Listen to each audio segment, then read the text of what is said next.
Peace, peace, peace. Peace and prosperity to all American Aborigines. Supreme Chief Holidays in the building. The truth is here. Hey man, I know it's very we didn't have to set a notification. So we're gonna let some people come up in here. You know what we should do? We should go ahead and play some music. Just let people get on in here. So I want to send a special shout out to everybody, man. We are live streaming on 2 channels, Supreme Chief Holiday as well as Tribe Up, Sports News and Entertainment. So shout out to all American Aborigines, all the great ones. We definitely appreciate y'all, man. Everybody that's gonna be tuning in and hearing this later, man. We definitely salute, man. Peace. I hope y'all being safe out here, man. Everybody out there that's in the hurricanes, man. We definitely in the Gulf Coast. You know where I'm from. My family is okay. You know what I'm saying, and that's good. But our extended family and everybody else that's us in Louisiana and Texas, man. Definitely, man. We y'all in our minds and hearts, man. So shout out to everybody, man. That's gonna be tuning in this, man. Your Sahab is in the building. First Indian in the building. Dion Williams. What up, though? D-Town is in the motherfucking building. What's up, brother? We got Cherokee King. Yeshua Hebrews has entered the building. What's up, bro? How you doing, man? Peace to the Cherokee King, man. Hey, man, like I said, man, we're going to be dropping some heavyweight information tonight. And y'all already know, man, some heavyweight giants going to be coming through. I want to send a special shout out to the giant over there, 2 a.m. legend. Shout out to 2 a.m. Like I said, the good people, 2 a.m., man. Wake up. It's 2 a.m. It's time. It's time to get to work, man. Been time, man. It should have been said. You know what I'm saying? But yeah, shout out to 2 a.m., man. Good people over at 2 a.m., man. Yeah, man, we're in the building. You're not. Hey, like I said, man, it's gonna be a heavyweight jam, man. So all the usual suspects supposed to follow through, man. And we're gonna have a great time, man. With this information, we're gonna be breaking down this book called White Trash by Nacy Isenberg, man. She did a lecture, so we got a video, man. We got some goodies, man. Some good stuff, man. Some great information. And as we say all the time, man, it's a lot of times when we say stuff, it's not as credible unless we have got it from their institutions or it comes from their faces. And I think that's kind of interesting. We've been having discourse with our brothers. Shout out to my brother Rob Bourne, aka Allen Apache Brown. You know what I'm saying? But I went over there, man. Have a conversation with those brothers, man. And once again, it's always ones who be in their feelings. You know what I'm saying? And instead of wanting to have a dialogue and maybe we can come to some type of understanding, and let the people decide. They want to distract. So I got my own motherfucking platform, and this show is already done. Yeah, so we're gonna share this with the family, man. Peace to everybody, man. Like I said, like, share, subscribe. This right here, man. To everybody, man. We in the building. It's been a minute. Haven't been here in a while. Okay, that's what's up, man. You already know we gonna always be here, man. We'll keep the porch light on for you, man. So shout out to y'all, man. Let's get some music in here first. We don't want to just get into this. Let some people get in here. Let's get this Godzilla in, man. Yeah. Shout out to the executive producer. 2 a.m. is in the building, y'all. Peace, 2 a.m. John Blackhawk is in the building. Kia Wanis, the originee. OCO, peace to the guys, man. We definitely appreciate y'all, man, coming through, man. Like I said, man, it's going to be a barn burner. Hey, this is Rick Gillis, the pride of Indiana. I am your Sahab, Supreme Chief Holiday, man. It's Godzilla. Let's go. Turn it up for me, my nigga. Record everything. Yeah. If you can, turn it up just a little bit, my nigga. I need to feel that shit in my chest. Yeah.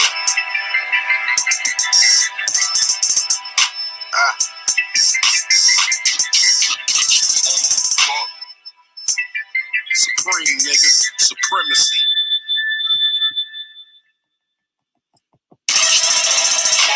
I'm on the block like a motherfucking nose guard. Teeing up for a check, I'm in wreck, I go so hard. I'm just trying to ride the wave like a motherfucking Coast Guard. I'm just trying to get the mail like a motherfucking postcard. Boat guard like a motherfucking real name Humphrey.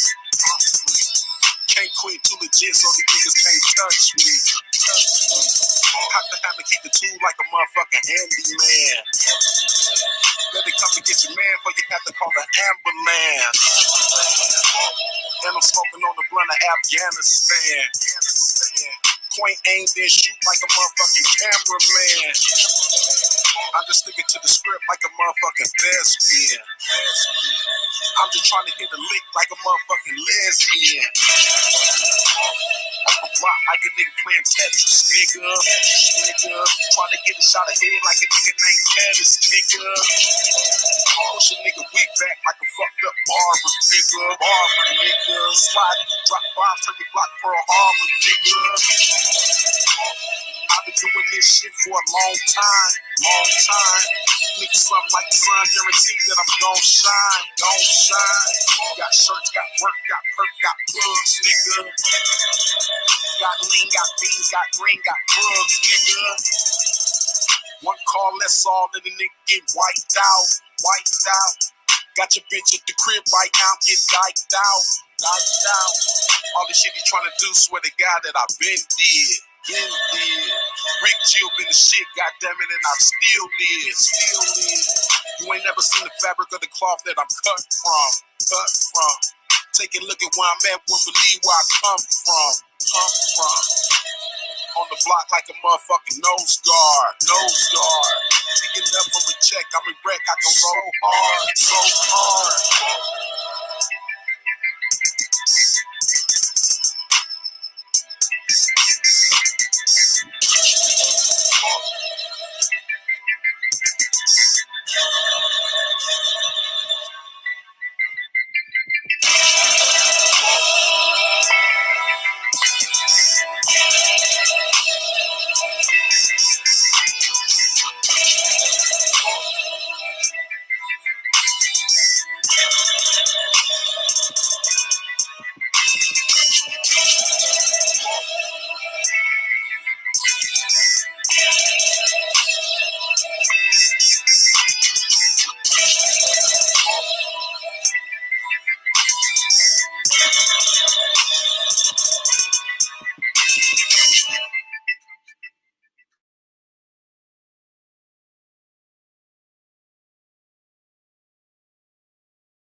Hey, that's Rick Jilla on the Swisher Sweets and YouTube Beats.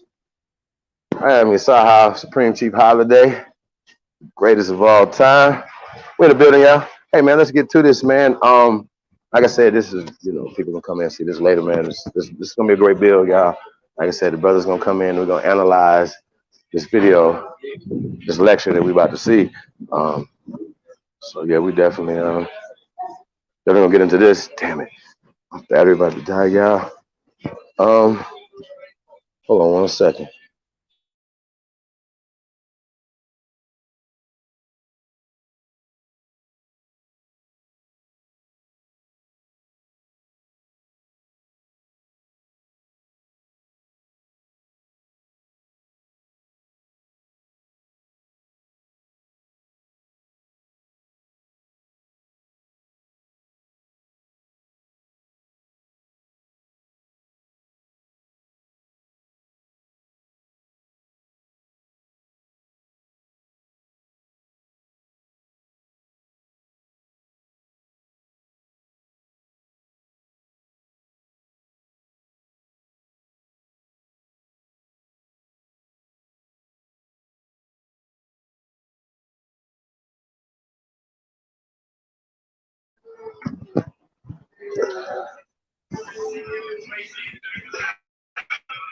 We're gonna get this video in. Nacy Isenberg lecture at I forgot the university, y'all. We're gonna figure all that out. We'll pull it up. So hold on 1 second. Shout out to 2 a.m. You guys check out weare2am.com for your exclusive Chief Billy stuff, man. We got some more stuff coming, man. So be on the lookout for that. everybody that got y'all cheap Billy stuff or anything, man, we definitely pyramid stalker, a tauntionist, any of this stuff, man, that y'all bought, man. We definitely salute y'all, man. Appreciate it. Appreciate all the support, and keep us in mind, man. And remember, we're looking for um, we're looking for partners. You know what I'm saying? Hold on. 0.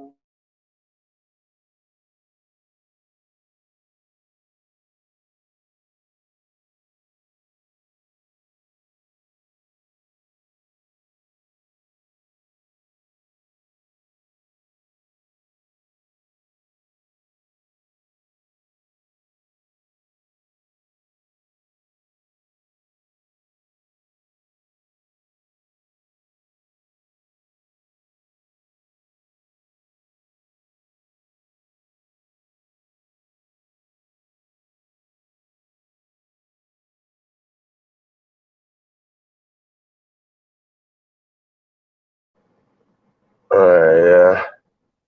There we go.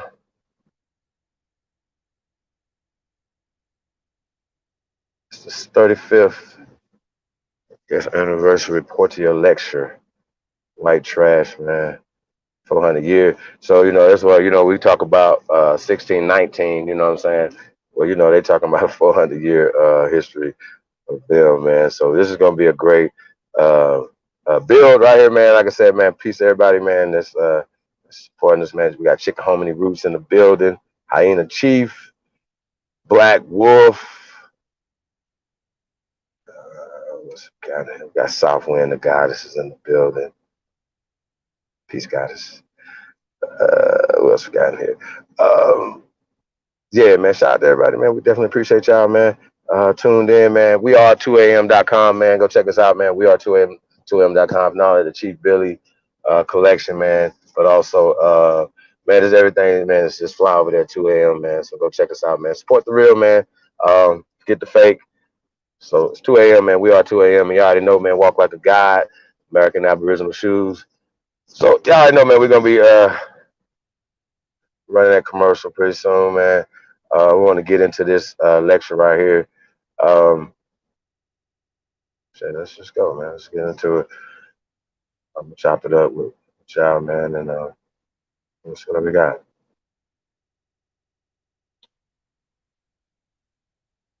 So this is October 29, 2015, yeah.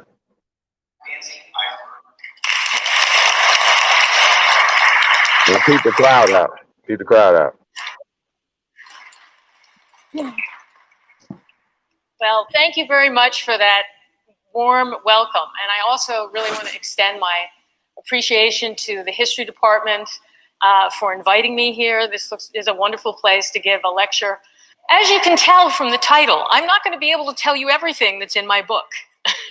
It covers a lot. So what I'm going to try to do tonight is give you a series of snapshots, what I see as important threads and themes for understanding a concept that all of us know, people still use, but we often don't know where it really comes from and why it's so prevalent.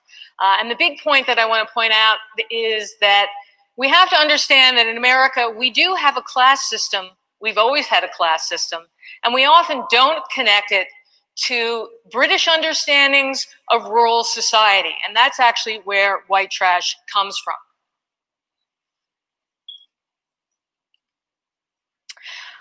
I'd like to begin tonight with a film that we all know, To Kill a Mockingbird.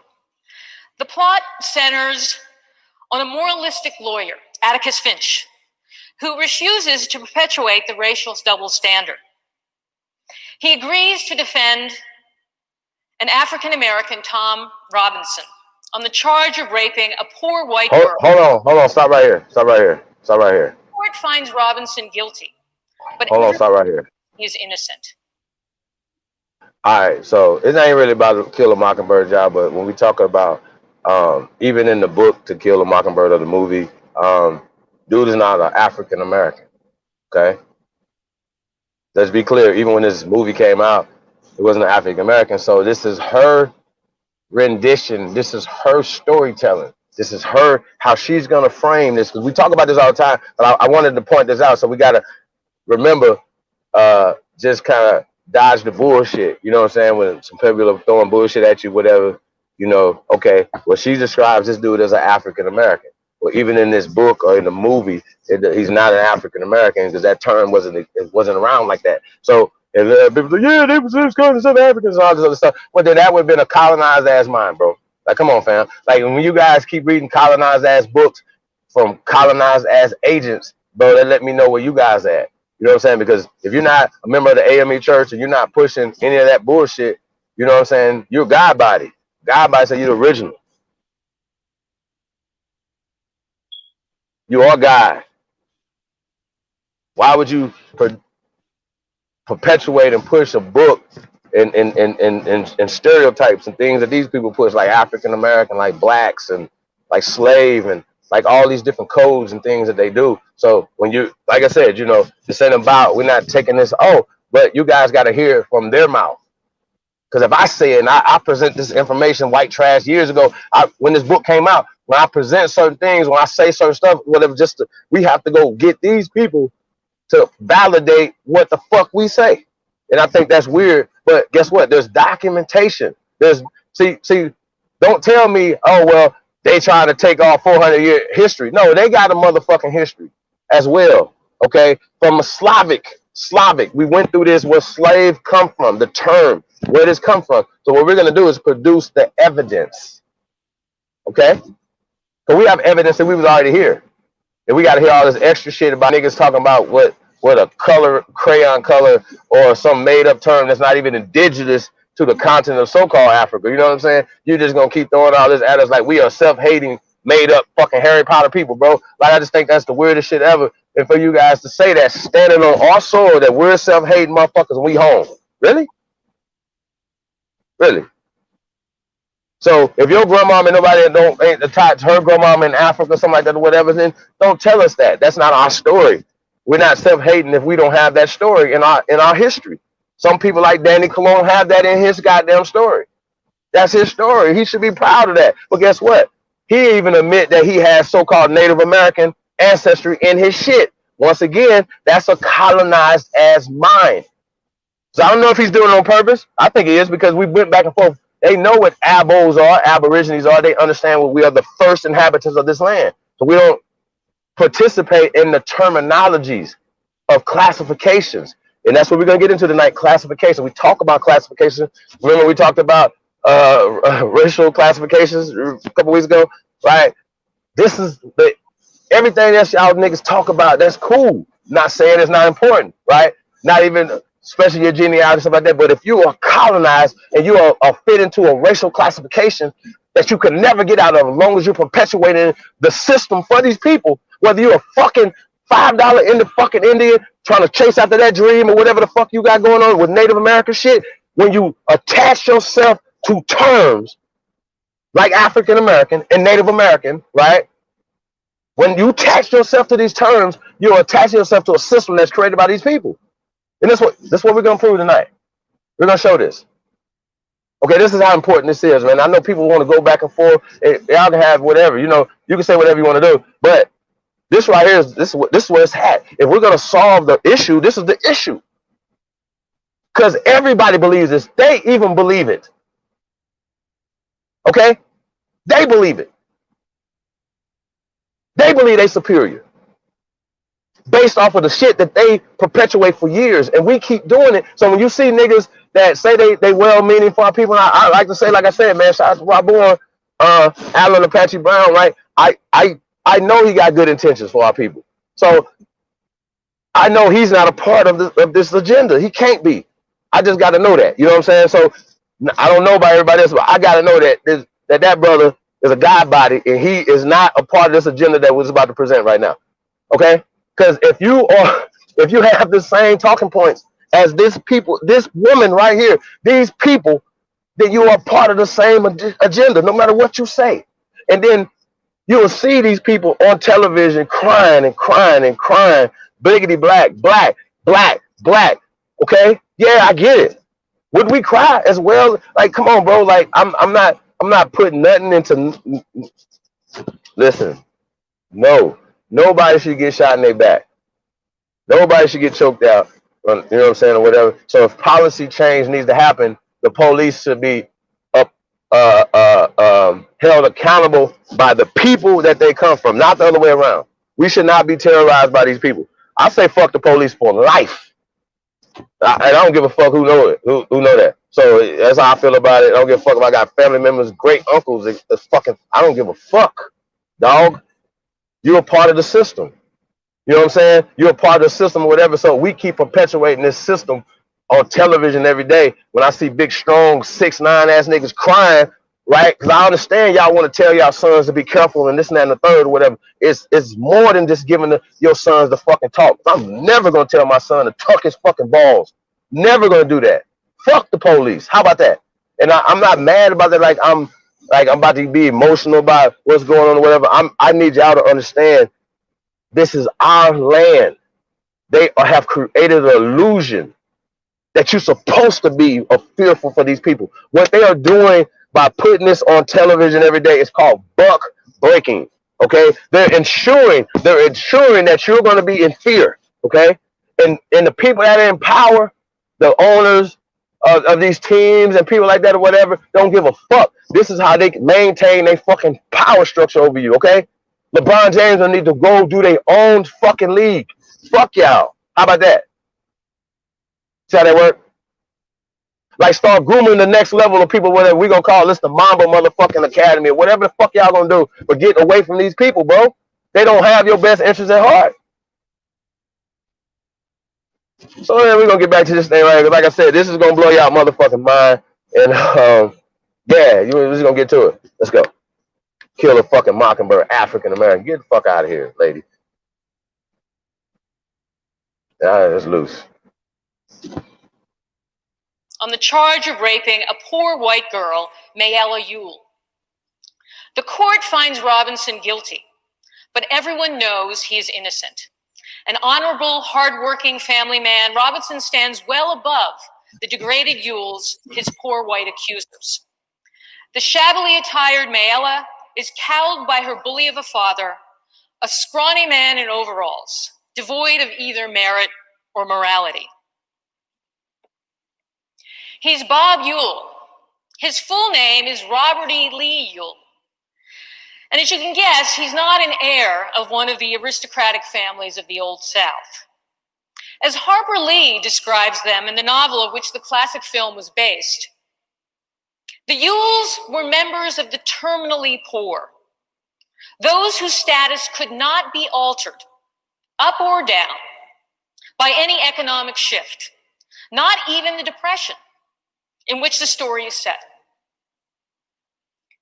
The Ewells lived behind the town dump, which they combed through regularly.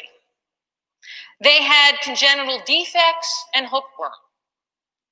Their shack looked like, and this is how Harper Lee described it, a playhouse of an insane child. No one knew how many children lived there. Some thought 9, others 6. To the town of Macomb, Alabama, the Ewell children were simply dirty-faced ones at the window when anyone passed. Southerners and others too called such people white trash. The Ewells are not bit players in our country's history, and their history opens in the 1500s, not the 1900s. It starts with British colonial policies dedicated to resettling the poor, decisions that left a permanent imprint on America and on the structure of classes. First known as waste people and later white trash, marginalized Americans were stigmatized for their inability to be productive, their failure to own property, their unhealthy children, their lack of any sense of uplift on which the American dream is predicated. It's contrary to the national credo, but the truth is that Americans are quite comfortable rationalizing economic inequality. They have naturalized poverty, determining that it's something beyond human control. By this measure, poor whites were classified as a distinct breed. And I'm going to return to that theme over and over again, the importance of breeding. In other words, breeding was not just about the cultivation of social manners or skills. That's merely one definition. It was also about something more sinister, an imposed inheritance. The language of class that early Americans embraced was a composite of English attitudes toward vagrancy, as well as a transatlantic fixation on animal husbandry, demography, and pedigree. Yes, the poor were at once described as waste and inferior animal stocks in the colonial imagination. We prefer to believe all that has changed, but well into the 20th century, sterilization of the breeding poor struck many, even professionals, as a rational solution to an old problem. So let's not displace colonial history too easily. For centuries, the worst classes were regarded as extrusions of the least inhabitable land, scrubby, barren, swampy wasteland. And all that still relates to home ownership and the rich and poor neighborhoods of today. The poor have been with us, the white poor have been with us in various guises, as the names given across the centuries attest. And this isn't even all of the names that have been used at different historical time periods to describe poor whites. Hey, First real one quick, is waste real people. quick, I want to point something out. Rascal actually comes from the meaning trash. When we just talking about this term, waste people, right? In my mind, right? It's a historical term, right? And I just look at the concept like this, right? If the masses of these people, right? Wouldn't majority of them have came here as waste people? And I'm going to explain what I mean by this, right? Because the elite people are elite. They're only a 1% of, right? Are we talking about, right? And so we know these are a particular race of people, not a race of people, but they don't have anything to do with it. We got elite brown people, carbon-based people, copper-colored people who ain't shit, who ain't been shit forever. Okay? They've been fuck niggas before pale people existed. Can we exist? We all gonna understand it's been fuck niggas on this planet forever. Okay? But for them to classify majority of the people as waste people, right? Because the majority of the people that would come in here wouldn't have owned. The reason I'm saying this is because you wouldn't have owned anything. That means that you would have to go into a form of servitude. Okay? You understand? Even if you came over after the Emancipation and Proclamation, right? When you got off the fucking boat, you got to go find a job. You don't have no place to live. You don't have any land to live on and stuff like that, right? Now I'm putting this in context because when we breaking down the free cities across America, these people was waste people. They didn't have shit. Okay? And we're not talking about 400 years because even when she's talking about the 1500, she's not going to give you numbers. She's not going to give numbers. 1500 is only it was only a small amount of them. 1600 small amount of them. 1700 small amount of them, right? It wasn't a lot of these waste people here in general. So we know when they came here. So it's a certain time period, right, when these people came here in masses of numbers. So I just want to put all this in context. So a lot of times they could slide. We're dodging the bullshit. Trust me on this. We're gonna dodge this bullshit. You know what I'm saying? But this is what's happening right now. They're framing shit like, yeah, even though this negative stuff has happened to them, right? You know what I'm saying? We're gonna claim this story, claim this situation.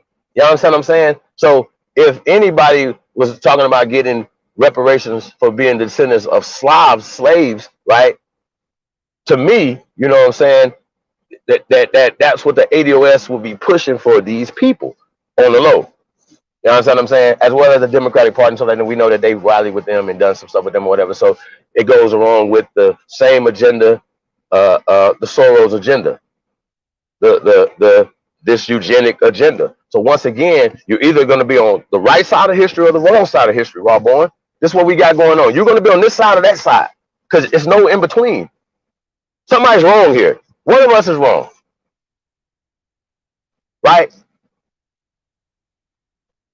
And that's just what it is. You know what I'm saying? Either we was here before then these people created these stories, created these terms, created these things to divide, conquer, separate us, and to keep us off. You understand what I'm saying? So when we talk about this, I'm just gonna reiterate what I'm saying. When she's speaking about waste people, right? There's only a certain pedigree. She's speaking as if she comes from a certain pedigree. Y'all understand what I'm saying? It's a weird kind of situation because even with this Till a Mockingbird, you're talking about waste people that was suing this dude who was whatever. But this is how they killed their competition. You understand what I'm saying? Shout out to Mama Ida B. Wells, rest in paradise. When she uncovered that or whatever in the 1900s or whatever, they tried to kill her because she published that or whatever in the newspaper that pulled the coattails of that. But they never talk about that. They didn't talk about that in motherfucking Rosewood. They just talk about that he didn't actually rape her and all the shit happened, the carnage that happened, shit over that, what that. Same thing in um Tulsa. That was over. What is this? Bump into a white girl in the fucking elevator, some shit, and they burnt the whole city down. Really? Think about that. You in your house chilling or whatever, and motherfuckers just start coming, burning shit down, going crazy. You know what I'm saying? Because they knew what they used waste people, and they women they thought they women were waste women. Let's just keep this real, okay? They didn't have rights, shit like that or whatever. So the only way these people got rights is through our women. And they couldn't rape them to get no fucking land, you dumbasses. Y'all understand? So come on, bro. Like we gotta stop with the bullshit. Don't let these people bullshit you. That's what they're doing. They're bullshitting. Shout out to everybody. I'm gonna shout everybody out real fast. See my sister in the building. Gretchen Ham. Peace, Gretchen. We got the original Copper Empress Hobart in the building. Peace, Empress. What's I saying here? Miss Sylvia Williams, OCO Empress. The likes up. Yeah, man, like, share, subscribe, man. We definitely appreciate it. This is gonna be a beautiful thing, man. Add power, man. Check your email, man. Like I said, we gonna come in, got another, this video is gonna be crazy, y'all. It's gonna be a crazy video. Tight Sam, the North American Negroes in the building. Hey, Tight Sam, I seen you over there, man. Giving them fools some uppercuts. Lucius Gaines is in the building. Peace to the gods, man. Who else we got in here, man? Definitely appreciate y'all, man. I see Shay Pink. Peace, Empress. The Chosen One. Peace, King. What's up, brother? Eagle Hawk Condor. He said, I have a theory. I'm definitely want to hear your theory, brother.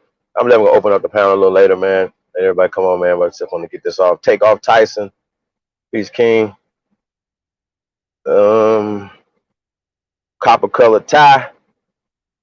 Appreciate you, brother. Man, we just getting started, man. Like I said, this right here is an interesting video, man. Like I said, we're going to analyze this as we go because it's a lot packed in this. So let's go. Let's get it. Peace of the God, man. Peace to everybody that came through, man. We definitely appreciate y'all, man. Shout out to all the great ones. Let's get it. Now, a look at the history of poor white Americans. That's the focus of the latest edition of the NewsHour bookshelf. Here's Jeffrey Brown. This book tells many stories. Arguably, the most important is the one we as a people have trouble embracing: the pervasiveness of a class hierarchy in the United States. That line comes from a new book with the provocative title, White Trash, which makes a provocative argument that from the nation's earliest history to now, ideals such as opportunity and upward mobility have not characterized the lives of many Americans.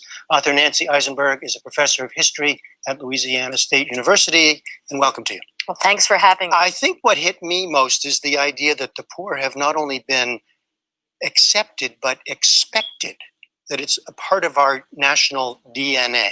That's the argument you're making? Well, I think one of the things we forget is that for half of our history, we were an agrarian nation. So white trash really comes out of notions of rural poverty.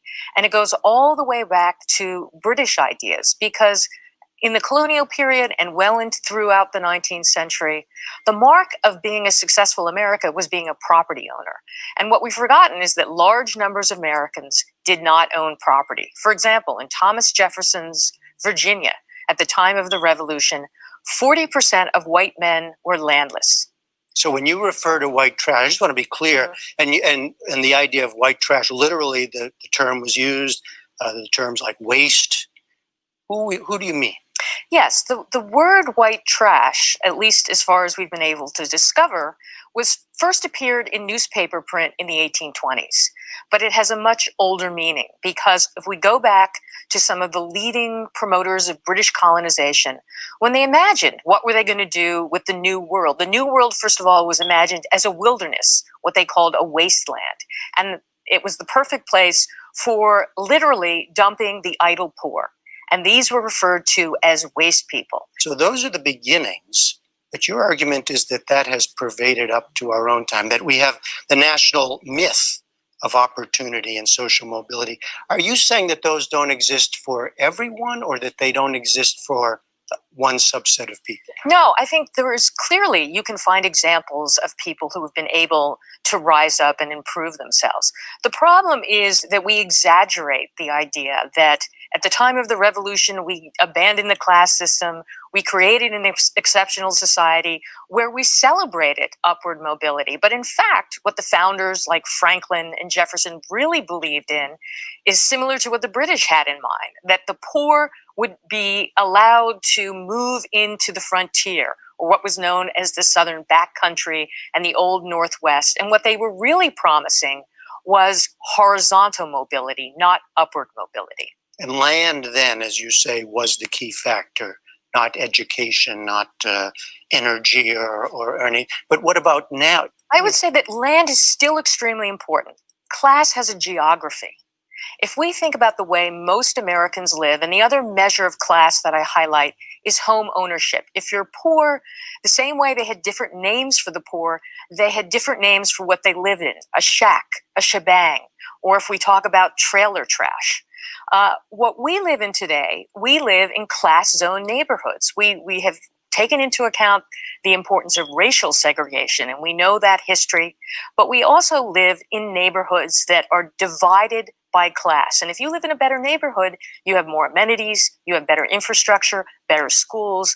And so geography still plays a very important part. And owning a house is a very important measure of being a member of the middle class. I know you wrote the book before we got into the politics of the current campaign, but how do you see class driving our politics today? I don't see Donald Trump and the issues brought up by Bernie Sanders as that surprising, because at crucial moments when politicians are involved, they do use class language. They do heighten and emphasize class distinctions. So that gets we get pulled in two directions there too, because sometimes politicians like to say, we're all in the middle class, or we all have ambition to be in the middle class, or we're all capable of being in the middle class.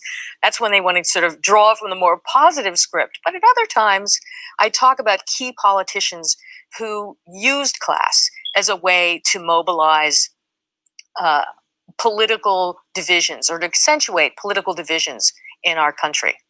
And let me ask you briefly, if you could, does anything in all that you've studied through history give you any hope that that we could lessen these kinds of class divisions in the country?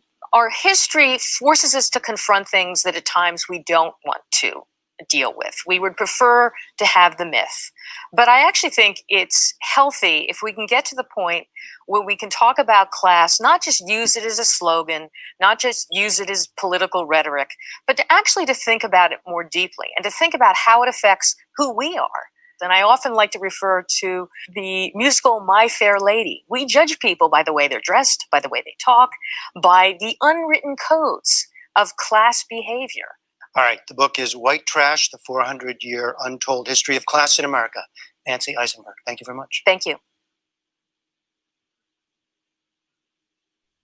Yeah, that was a great mistake right there. But just wanted to say she's touching on what I was touching on, but she's about to really get kind of in detail more in this book, in this lecture. So we're gonna get back to that. Yeah, man. You know, shit. Let me ask y'all a question. If we could think of the richest, the most highest profile Aborigine American, a real American, y'all, not Barack Obama. Let's just shout out to Barack Obama. You know what I'm saying? So for real, no hate. But I'm talking about like a real, even with him, like, you know what I'm saying? Is there upward mobility or horizontal mobility? Whether it's with LeBron James, because me personally, power doesn't ask for shit. I'll still be, if I was LeBron, I'll be there smoking a blunt right now, chilling. Like, I'm about to go start my own league. I get y'all 17 motherfucking years. I'm out. Y'all think y'all about to fuck with me? Y'all think y'all about to punk us? Cause they, you know, I had to fall back just to see what they was gonna do. You know what I'm saying? They really went right back. Like that wasn't, nah, that's not good enough, dog. And like, you know, when we hear these other guys, um, like, look, man, like no matter what your feelings are, whatever, man, you know, you gotta, it's gotta be a united front. You know what I'm saying? On top, we out. Shout out to the United Front, by the way. You know what I mean? Yeah, can we make that screen bigger? Yeah, that's just extra crazy, yeah. Yeah, let's get back to this lecture with Nacy Isenberg. Shout out to Nacy Isenberg, though. She definitely she did a great job, y'all. I gotta say that. So I wouldn't tell you how to lie. Chad Cha Cha Boy is in the building. Said they could steal your land and it was colonial. Yeah, I mean, we were the landowners, man. Like I refer y'all to another a bill we did called the Harvest of Shame. CBS put that out. They blocked that video, y'all. So I can't play that one. But CBS put this video out called "The Harvest of Shame." Look it up, and you know, and they were telling you it was in the 1960s. This video was done in 1960. This is just 100 years from so-called slavery, right? And they were basically telling you, they literally when they first opened it up, they said that we owned the land in the 1800s, and now we are tenants on the land in 100 years, and it was just about 1960, and just how expensive it was to for a planner, right? To operate in 1960, to operate, you know, in 1960, how expensive it was, and just, you know what I'm saying, then you have to under kind of do the math, and you know, well, what was going on in 1860, 1760? You know what I'm saying? And you got to walk that stuff down. So good thing about when we go back and we're doing this, we go a little further back than just the 1800s or the 1900s. Things that have got a remix single been done on them a couple times and then given back to you. You know what I'm saying? And then it goes along with the eugenic racial class caste system. She's never going to say caste system because she's not focused on the caste part of it, right? We're gonna add this to this. So let's get back into this. Shatima Williams is in the building. Peace, Empress. Omega OCO. Thank you all for coming. Especially Navars is in the building. Peace, Empress. Appreciate you all, man. Hey, man, like, share this, man. Hey, we better go in. Peace of the squad, man. Peace to everybody, man. We definitely appreciate y'all. Let's go. And it's assumed that they're physically scarred just as their surroundings were. The worst ate clay and turned yellow, wallowed in the muck, and their necks were burnt, reddened by the hot sun. Their ill-clothed, meanly fed children sentenced future generations to permanent defectiveness. Now, all these themes, I'm going to explain where they come from and how they're used in different time periods. And we may think that these themes don't exist anymore. But in fact, today's trailer trash are seen as yesterday's vagrants on wheels, an updated version of Okies and Jalopies and Florida crackers in their rude carts. Now, while America likes to think that the American Revolution enabled us to break free from aristocracy and inherited class stations, the truth is different.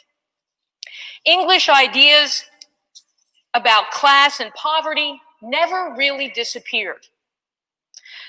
Think of this for a point of comparison. Jefferson's yeoman democracy fantasized a fertile country supporting hardy, independent farm families. Yet what happens when the yeoman fails? And what about those who never achieve economic independence? Now, as I said, it begins in the 1500s. It was Richard Hakluyt, the Elizabethan promoter of colonization, who first employed the term waste people to describe the expendables that could be literally dumped in the New World. In his 1584 Discourse of Western Planting, he hoped to persuade the Queen of the merits of colonization. Hakluyt called America not terra firma, but a waste firm. The American landscape, though he'd never seen it, was described as an unproductive terrain that could only be improved by turning the waste firm into one giant workhouse filled with all the idle dregs drawn from English society. Ex-soldiers, orphans, children of wandering beggars, criminals, debtors, vagrants. And if they were lucky enough to survive, these idols might be recycled and sent off to fight in English wars. Now, the group that the British and the English hated the most were vagrants. They were idle folk, analogized to weeds stifling healthy growth in a garden. They wandered the countryside, detached from the economy, much like the wasteland left fallow and untilled. So they were rounded up, some were branded, put into workhouses. Children were actually taken off the streets and sold as indentured servants to cruel masters in America. They were also notably referred to as the offscourings. And I'm going to use that term again. It's a rather unpleasant term, which refers to fecal waste. And so does the quote that I have there. Now, this notion of waste in all its various manifestations persisted. Abigail Adams dismissed the poor and landless as rubbish. So did Thomas Jefferson, who proposed that a few promising, impoverished white boys might be, quote, raked from the rubbish and given an education. But his bill, drafted in 1779, failed in the Virginia legislature. The ruling elite had little desire to raise up even a few wastrels. As for the language of human stocks, it wasn't eat, pray, love, but it was eat, graze, and breed, whether on 2 or 4 legs. Political arithmetic, pre-Darwin, proposed a means to calculate human productivity. Benjamin Franklin was an early proponent who compared human patterns of migration and fertility to that of ants and pigeons. The unsettled frontier land was a lure to families, he argued, like ants to a honeypot.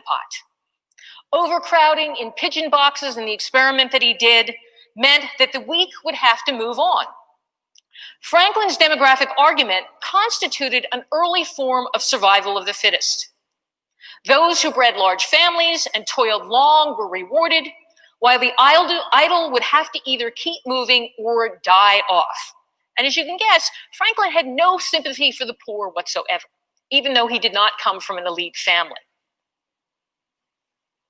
Breeding was at the heart of the domestic slave trade, and Jefferson coldly admitted that female slaves were a good investment. To his mind, free white women were breeders too. In a series of letters that he exchanged with John Adams in 1813, he argued that humans were animals guided by the overriding impulse of sexual desire. Lust, however, if it was tempered by reason among the most gifted, he argued, was producing what he called a fortuitous concourse of breeders. This model of breeding generated for Jefferson an accidental aristocracy of talent. Class division arose through natural selection. Superior men were supposed to marry for more than money. They would consciously and unconsciously choose mates with favorable traits. It was all a matter of probability. Now, the question neither Jefferson or his calculating colleagues never answered was this: what happened to those outside the talented, rational elite? What future awaited the concourse of breeders living on the bottom layer of society? No matter how one finessed it, rubbish produced more rubbish. Now, Jefferson, like Franklin, hoped the poor would be drawn into the Western territories. So this is why our Western territories were like the colonies for the British. They were to drain away the poor and the waste. What also became prevalent in Jefferson's theory and proved to be long-lasting in justifying why the United States was truly a promised land was the idea that horizontal mobility would substitute for upward mobility. That means moving across the land was the alternative to actually moving up the social ladder. And this theory is important because it laid the foundation for America's myth of a classless, exceptional society. But if we think about that logically, and if we think about that as historians, this theory was flawed from the get-go. The West was never an open space. Land speculators and powerful men always had the advantage in purchasing the best land.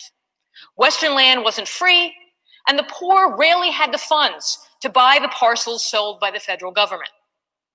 Instead, they invaded public lands as trespassers, and the government often had to physically remove them. They became the dominant class of the early Republic and the antebellum period that you've never heard of. America's version of English vagrants, squatters, and crackers. Now, the legendary Davy Crockett, believe it or not, was an outspoken advocate of squatters' rights. That's the real Crockett, not the legend. The legend, as you see here, taken from a popular sort of comic, exaggerated version of Crockett and the stories he told, portrayed him as a corn cracker, which is a variation, it's the Kentucky variation of cracker. Now, what's funny about Crockett is that he also claimed, the legendary version, and this, based on the stories that he told, claimed that one of the many excellent powers that he had the ability to squat down lower than any man. Now, that may sound strange. We can understand him claiming to be Superman and jump as high as he possibly could, and he claimed that he could do all these magical things, but this allusion is particularly important because he's referring to his own squatter past. And as we know, the idea of being a squatter is not simply something to celebrate. The words squat and squatting carried more than one disreputable meaning. The term suggested spilling out across the land, and it also had other more unpleasant allusions to waste. But it also had a significant legal meaning. In the British law, which we inherited, squatting was the opposite of standing, to have legal standing. And legal standing also was part of the legal principle, the English legal principle, that justified claims to sovereignty and also justifies the right to the land, to have standing. The word right itself comes from the root that means to stand erect. So it's important that we visualize what these words mean. Now, the cracker, that's a term you've probably all heard of. What's interesting is cracker gets associated with the Southern backcountry. And quite early, in the 1760s, a British officer in the Carolinas described crackers as idle stragglers, vagabonds worse than Indians, who are constantly changing their place of abode. The word cracker migrated all the way from Virginia to Florida, along with the roving, migrating rural poor. Now, why the name cracker? What does that really mean? Where does that come from? Well, they were called cracking traders before the Revolution because they were described as noisy braggarts, prone to lying and vulgarity. In English, one could crack a jest. Crude Englishmen cracked wind. Firecrackers gave off a stench and were loud and disrupted. Louse cracker referred to a lice-ridden, slovenly fellow. And another significant connection was the adjective crack-brained. which was the English slang for idle-headed. Again, reminding us that the poor are always idle. And this is a kind of recurrent obsession for the English and for American colonists. Squatters and crackers weren't yeomen, they weren't peasants, they weren't tenants. Cracker women were looked at as barely being women at all. They were mocked as haggard, lean, dirty, ugly, and toothless.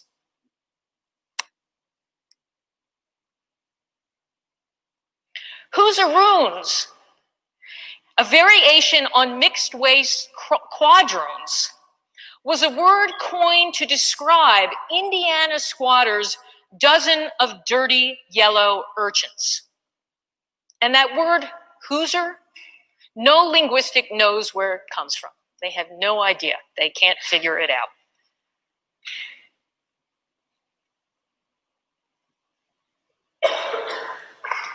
They may have been hunters and crude farmers, but the main attribute of squatters and crackers, which they both shared, was their constant movement. There even was a cracker dictionary that was published in the 1830s that began to identify and collect and identify their distinctive patois. And that's interesting because in the 30s, it's the same time the English start to study Cockney. So this is kind of the American version of Cockney.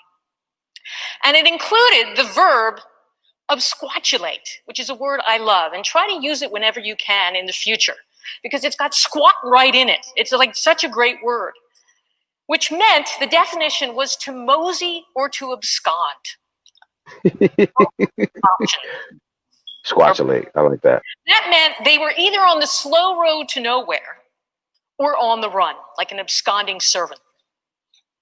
Now, what's interesting about squatters is they were the majority of the population in Kentucky in the 1790s.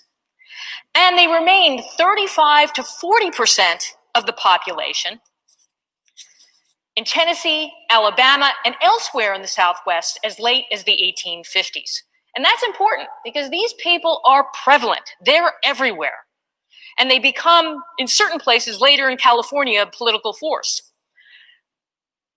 But this also points to the fact that the whole safety valve theory didn't really work.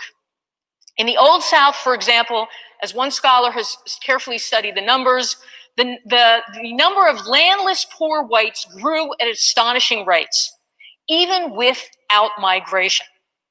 So it's not surprising that by the 1840s, there's a dramatic shift away from talking about squatters and crackers.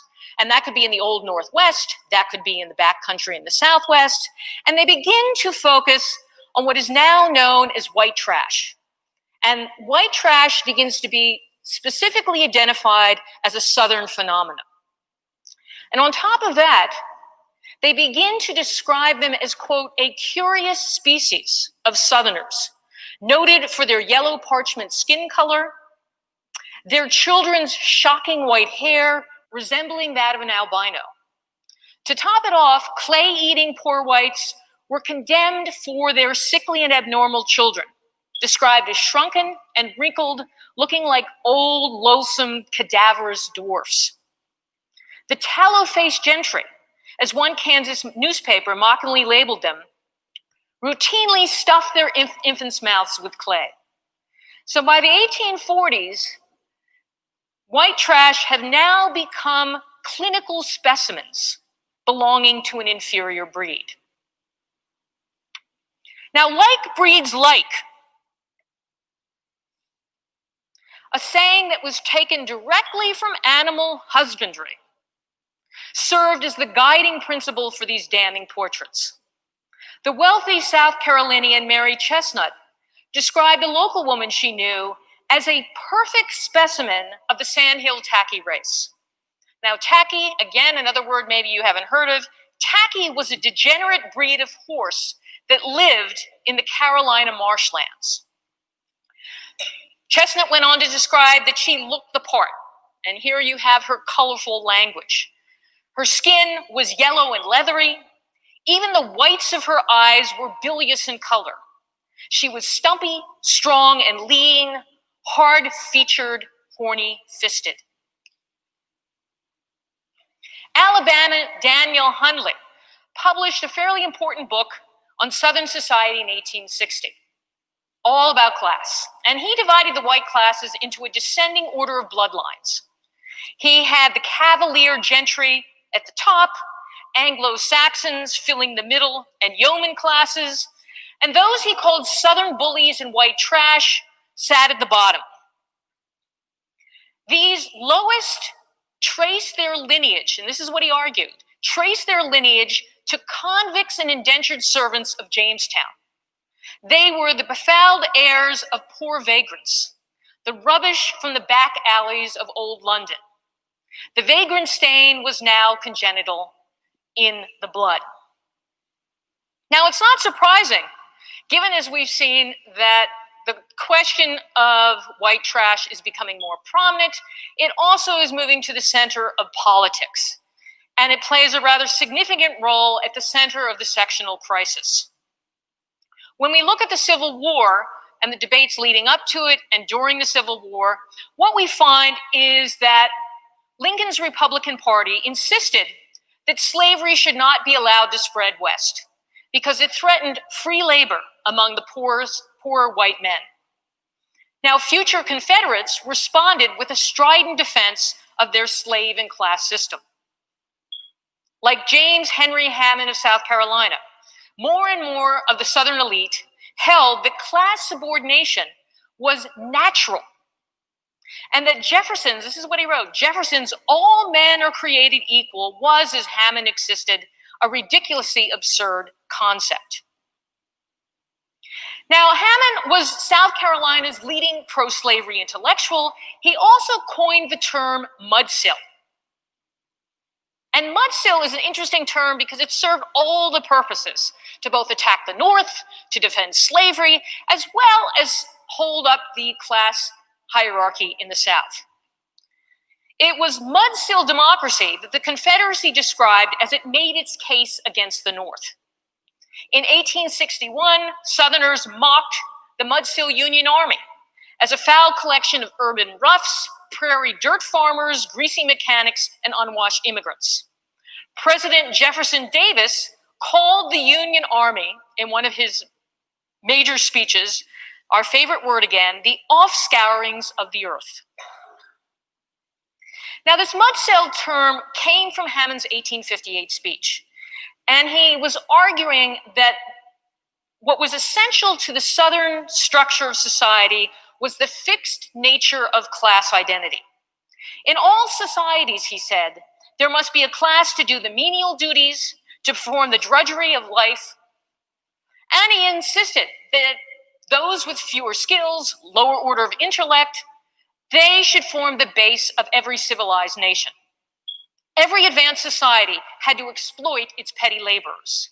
The working poor that wallowed in the mud allowed for a superior class to emerge on top. And the one that emerged on top was the true society that embodied all civilization, progress, and refinement. In Hammond's mind, menial laborers were almost literally mudsills, stuck in the mud, or perhaps a metaphor, quicksand. If all societies had their mudsills, Hammond argued, the South had made the right choice in keeping Black slaves in the lowest station. And he defended this on racial terms. He went on to argue, and this is just as important in his case, he argued that the white mudsills of the North, he argued that the North had debased their own kind. And he said that the white mudsills of the North were, quote, of your own race. You are brothers of one blood. From Hammond's perspective, the North's flawed labor system had corrupted democratic politics. Discontented whites had been given the vote, and being the majority, it was only a matter of time before these poor Northern mudsills orchestrated a class revolution, destroying what was left of the Union. And as you can guess, the Confederate elites were equally afraid of their own white trash, that they might be tempted by the democratic promises and join the revolt. Now, what's interesting about the Civil War, it's not surprising that from the Union's perspective, and from the perspective of Republican politicians, that they would want to exploit the class divisions between the planter elite and poor whites. In General Grant's estimation, The war was fought to liberate not only slaves, but non-slaveholders, those families exiled to poor land who had few opportunities to better themselves. They too needed emancipation, he insisted. And he used the precise term, poor white trash, when he described their pre-war subservience to the planter aristocracy. It's also not surprising that Abraham Lincoln would be crowned the president of the Mudsills. His humble Kentucky birthplace made him white trash in the eyes of many Southerners, and his chosen residence in Illinois made him a prairie mudsill. But what's so interesting, and this is sort of about the power of language, Union soldiers turned the invective on its head, deciding to wear the mudsill label as a badge of pride, and made it a rallying cry for Northern-style democracy. Now, what's happened by the Civil War and continues in Reconstruction is that the way white trash is being used has been highly politicized. It is not only talking about a distinct group of people, but it is also defending two different economic systems as they are being contrasted, the North and the South. It's also not surprising that this battle over classes would also reemerge in the 1890s. And this time we would begin to see the term redneck. This is the first time that we see redneck become a more popular concept. And it's closely identified with the new Democratic demagogues of the South. South Carolina's Ben Tillman, Arkansas's Jeff Davis, and Mississippi's James Vardaman. Now, in the 1890s, using the same old theory that's associated with white trash, it was assumed that rednecks were associated with the swamps. Rednecks could also be found in the mill towns. And the descriptions sounds a lot like Bob Ewell. He was described as the man in overalls, a heckler at political rallies, and was periodically even elevated to the state legislature. One Guy Rencher, a Vardaman ally, claimed the name for himself, railing on the floor of the Mississippi House about his long red neck. Now, Vardaman, if you think Trump is wild, Vardaman outdid him in light years. Vardaman, democracy, no matter how dirty, belonged to the people. And the people had the right to say whatever they felt. There was no limits. Friends and foes alike called him the White Chief, partly for his white garb. But the main reason was for his role, as one critic called him, as being a medicine man, a witch doctor, literally, who knew how to inflame his low-down tribe of white savages. Now, Vardaman was the consummate showman. He rode to his Senate victory in 1912, quite literally on the back of an ox. Vardaman did all he could to drum up class resentments. And his people kind of drove the previous Southern elite, made them be quite fearful of the power that he represented, and basically dismissed them as people who mistake cunning for intelligence, people who go to revivals and fights and then fornicate in the bushes afterwards. And this is his line up there. They were undiluted Anglo-Saxons. And that's actually a really important concept to think about. He's, again, and this is a consistent theme, it's as if they're an uninvolved people that have been trapped in a time, a way of behavior, and haven't changed. But it's also important to see how he's connecting that with Anglo-Saxons. He also was afraid of them because he saw them as the sovereign voter. And this is why Vardaman was powerful and threatening. Vardaman also went after the sitting president at the time, who was Harvard-educated President Theodore Roosevelt. And he actually attacked Roosevelt for his breeding.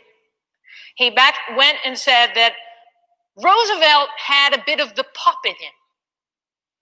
And he argued this based on medieval medical theory, that his mother, Roosevelt's mother, had seen a dog while she was, while Theodore was inside of her, was in her womb, and somehow part of that pup influenced him. Now, Vardaman, when he was challenged and said, this is obnoxious, you should apologize, well, of course, he said, I'll apologize to the dog, but not to Roosevelt. So this should give you a sense of the flavor of the times. Now, what we have to remember is that Roosevelt himself also bought into certain racial theories and theories about breeding. He believed that racial traits were carried in the blood and conditioned by the experience of one's ancestors. Roosevelt argued that it was the 19th century frontier experience that transformed white Americans into a superior stock, except that is white Southerners, who had taken the wrong turn on the evolutionary ladder, using bombast to conceal unhealthy traits. In a letter to Owen Wister, who was author of the heroic novel The Virginian, Roosevelt concluded that Confederates and their heirs had contributed very, very little toward anything of which Americans are now proud. For him, the Vardamans might be a nuisance, but their days in evolutionary terms were numbered. Now, the reason that Roosevelt could be so confident is that he was unabashedly a eugenicist. He used the bully pulpit in his office as early as 1903 to insist that women have a critical civic duty to breed a generation of healthy and disciplined children. Worried about race suicide, as he put it, he recommended that women of Anglo-American stock have 4 Can I stop? Can we stop it right here? enough so the race shall increase and not decrease. In 1913, So we she's kind of walking it down, right? But we're talking about 1840, 1830, 1840, 1850, 1860. We know what's going on as far as the Civil War, what happened, and then we're talking about Reconstruction. So if you own land, that was what was important. You understand what I'm saying? So these wars were shifting of power, of what you call it, of attitudes. So now you got Baltimore, who's a fucking Southerner, and his attitudes and his way of thinking or whatever, right? As far as race and everything or whatever, that was already instilled in him before a term of eugenics had been coined, or a fucking system that could work off of when it comes to their so-called science and stuff like that. So we at 1903 now, and we're talking about a president that has been allowed to get into this office, right? You know what I'm saying? And then be able to apply policies, put judges in, do certain things or whatever, right? We're seeing, because we have a 100-year history of when we lost economic power. Because if you have economic power, you don't have social injustices. You know what I'm saying? LeBron and you guys, you know what I'm saying? If you got economic empowerment, you don't have social injustices. You don't allow people to miseducate your children. You don't allow people to put out certain imageries in at the time. Now, what's happening at the time, not only are they they have the media to help them at the time. The media was the newspaper. It might as well have been the movie theater. You know what I'm saying? So and for them to be able to consolidate themselves and consolidate power and stuff like that or whatever, and do the things that they did. So this is what they did. So even just right now in a city like Chicago, you get a group of people that are identified as a certain, let's say, Italian group or something like that or whatever. They could come together and be a solid voting block or a solid economic block, certain things or whatever, and they focus on that and they use these things to their advantage. And we don't. So this is what's going on. This has happened in the last 100 years. So let's go ahead and get it back to it.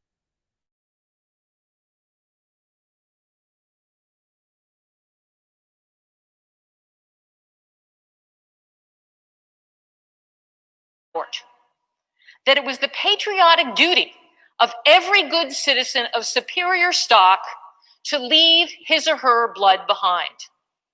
Degenerates, he warned, must not be permitted to reproduce their kind.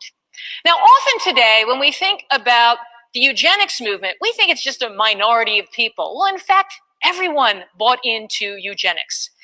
By the 1920s, it was called the eugenic mania, and it swept the nation. Eugenic courses were added to college curricula.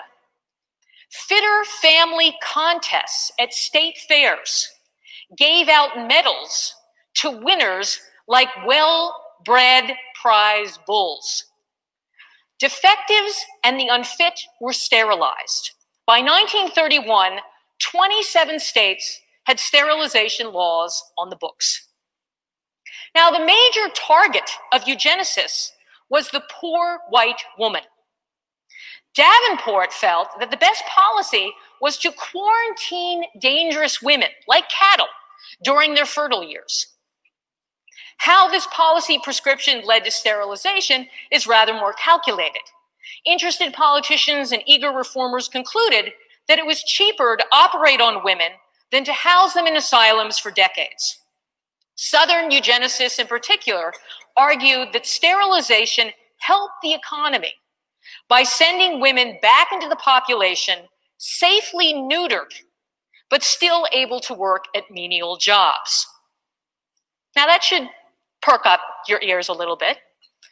One of the leading advocates of this was Albert Priddy, who called poor white Virginians the shiftless, ignorant, and worthless class of antisocial whites of the South. And he was the superintendent of the colony for epileptics and feeble-minded in Lynchburg, Virginia. He's important because he helped shape the legal test case for sterilization, a case that went to the Supreme Court in Buck v. Bell in 1927. Carrie Buck, who's over here on this side, had been chosen for sterilization on the order of Priddy because she was one of that worthless class of Southern whites. She was, in a word, his perfect specimen of white trash. While Carrie Buck was the plaintiff, her mother and daughter were on trial too. Carrie tested at the, quote, moron level, and her mother slightly lower, according to the highly biased experts. Her illegitimate child, examined at 7 months, was termed feeble-minded. Now, how did they draw these conclusions? Well, what they really relied on, the experts relied on what were pedigree charts, just like breeding charts for animals. This was kind of the major tool of eugenicists. And they claim that their pedigree chart proved both degeneracy and sexual deviance. Carrie's mother had been a prostitute, and Carrie had been raped by the nephew of her adoptive parents.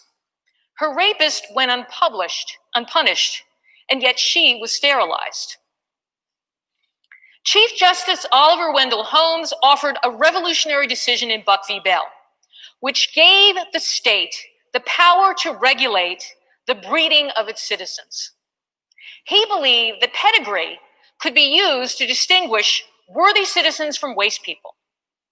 3 generations of imbeciles was enough, he insisted. Sterilization was a civic duty, saving the nation from being, quote, swamped with incompetence. And notice he used the word swamped. He also echoed exactly what the English had argued in the 1600s, that the unfit would either starve or be executed for some crime, so sending them to be sterilized was as humane as being sent to the colonies was centuries before. Now, it was not until after World War II that the United States finally had a stable and large middle class, and politicians began to sing the praises that capitalism was the source of a classless society. Yet amid the rapid rise of home ownership of the suburbs in the 1950s and 1960s, the latest incarnation of the American dream, a controversial housing option emerged, the trailer park. As the civil rights movement grew, segregation was more than strictly a racial issue. Zoning laws made it inevitable that housing would adhere to a class-delineated geography. Now, the trailer is a conflicted American cultural symbol. It can represent untethered freedom or a tin can, a small, cheap, confined way of life. At its worst, the trailer park is associated with liberty's dark side, a deviant, dystopian wasteland on the fringes of the metropolis. Trailer trash was first identified in the southern war camps of Mississippi and Alabama in World War II. And one of those war camps was right here in Mobile. The term circulated nationally in the 1950s as similar enclaves formed around the country. In far-off Arizona, as this photograph shows, trailer trash suddenly became equated with squatters. They were found in weedy areas, and some with outhouses right in the front yard. In the late 50s, more mobile homes were built than prefabricated homes. Yet municipalities continued to look down on them. In 1962, in an important New Jersey court case, the majority ruled that a rural township could prohibit trailer parks within its limits. Quote, trailer dwellers had become a recognized class, one subject to discrimination. Owners of mobile homes were now classified under the law as, quote, footloose, a footloose nomadic people, migratory paupers. They were vagrants once more. By 1968, only 13% of mobile home owners held white-collar jobs. A sizable percentage of those who lived in the poor trailer parks came from rural, mainly southern areas. Families that could not afford to buy a new trailer were buying or renting depreciated, that is, secondhand, third-hand trailers. A new used market for trailers had emerged, what two sociologists called hillbilly havens, that cropped up on the periphery of cities in the Sun Belt, the Midwest, and elsewhere. Scattered along highways, often near railroad tracks, rundown trailer parks were barely distinguishable from junkyards. Trailer trash had become America's untouchables. Now, despite the automatic assumption, class has never been simply about income or financial worth alone. It has been fashioned in bodily terms. Dirty feet and tallow faces remain signs of delinquency and depravity. To live in a shack, a hovel, a shebang, or in Shedtown, or in a trailer park, is to live in a place that never acquires the name of home. As transitional spaces, unsettled spaces, they contain occupants who lack the civic markers of stability, productivity, economic value, and human worth. And our valued urban spaces have become modern-day wastelands. We also really have never had a democracy in this country. I'm sure that's not shocking to everyone here. But what's interesting is that it was an Australian observer in 1949 who noted that Americans tolerate huge disparities in wealth, but they require of their political figures to use democratic statecraft. And what that means, what they want from their democratic leaders is to give them high-sounding rhetoric, and they also want their political leaders to dress down, to pretend to be one of them. And you may not have thought that this isn't just a new phenomenon, but it's actually a much older phenomenon. Today, we have politicians who dress down to go to barbecues, head out to hunt game. They are seen wearing blue jeans. This is something that Jimmy Carter was known for, was wearing blue jeans, camouflage, cowboy hats, Bubba caps, all in an effort to come across as ordinary people. But presidents and other national politicians are anything but ordinary people after they are elected. Disguising that fact is the real camouflage that distorts the actual class nature of state power. But real white trash Bubbas raise different fears. In his run for the office of the presidency, William Jefferson Clinton's enemies were ruthless in painting him as white trash, unworthy of the highest office. He was considered a pauper compared to the Republicans' beloved prince, Ronald Reagan. He embodied certain stereotypes, his cholesterol-rich dining habits, and a grinning, still campaigning Clinton was photographed with a mule named George. Arkansas was ranked 47th in per capita income in 1992, and its legacy as a state scarred by redneck benightedness lingered on. Clinton, I know you young people probably don't remember any of this, Clinton actually drew on the ghost of Elvis And Elvis was a Mississippi sharecropper son, able to shed a lot of the toxic meaning of white trash and be considered cool. So Clinton drew on Elvis to help get elected by swinging his way into office by playing the Heartbreak Hotel on his saxophone for the Arsenio Hall show. And he invoked all during the campaign, kept invoking Elvis all over again. And actually, what? Secret Service. Yes, and it made it made the Republicans furious throughout the whole thing. Now, the attacks on Clinton continued after his inauguration. In 1994, journalist Bill Maxwell of Florida, an African American, said he thought he knew why. It was Clinton's earthiness, his southernness, was seen as being bred into him by his mother, Virginia. She had published a memoir, and her story was grim. Her mother was a drug addict. Her childhood was one of deprivation. She had been beaten by one husband, and she was married 4 times. Her appearance borrowed from trailer trash, and this is how Maxwell described her. She had a skunk stripe in her hair, elaborate makeup, colorful outfits, and a racing form in hand.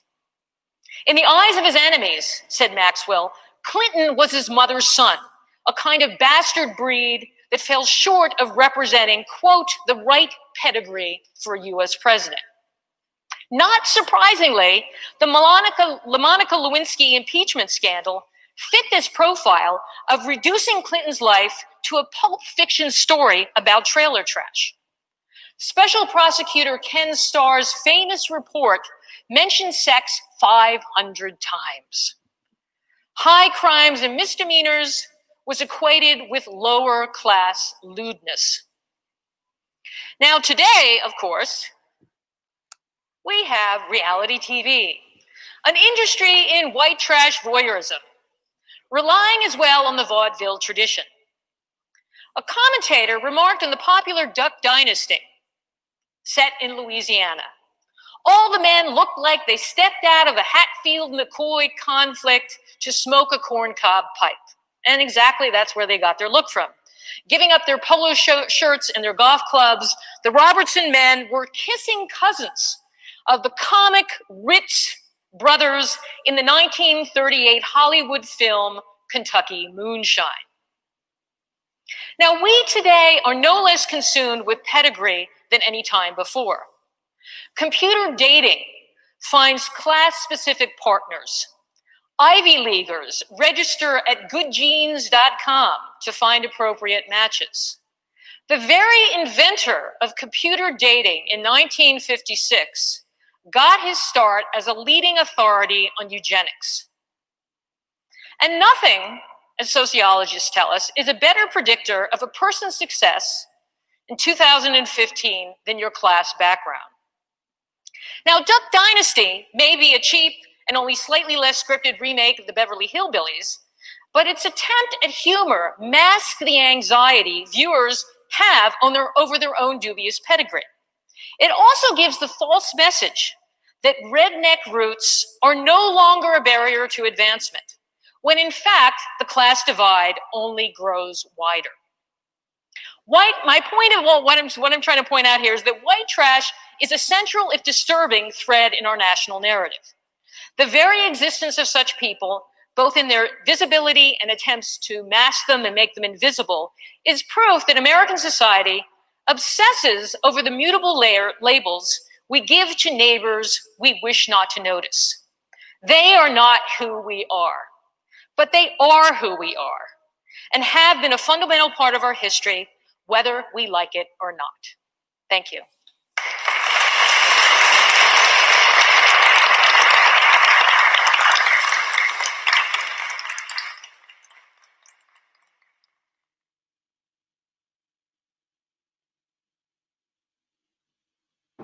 Yeah, man. There you have it. Nacy Isenberg. Like I said, man, when we're talking about the system that's in place, you know what I'm saying? It's just, once again, the propaganda that is only us in certain narratives, you know what I'm saying, that they're painting, that it's only us. And these narratives have put us in this position.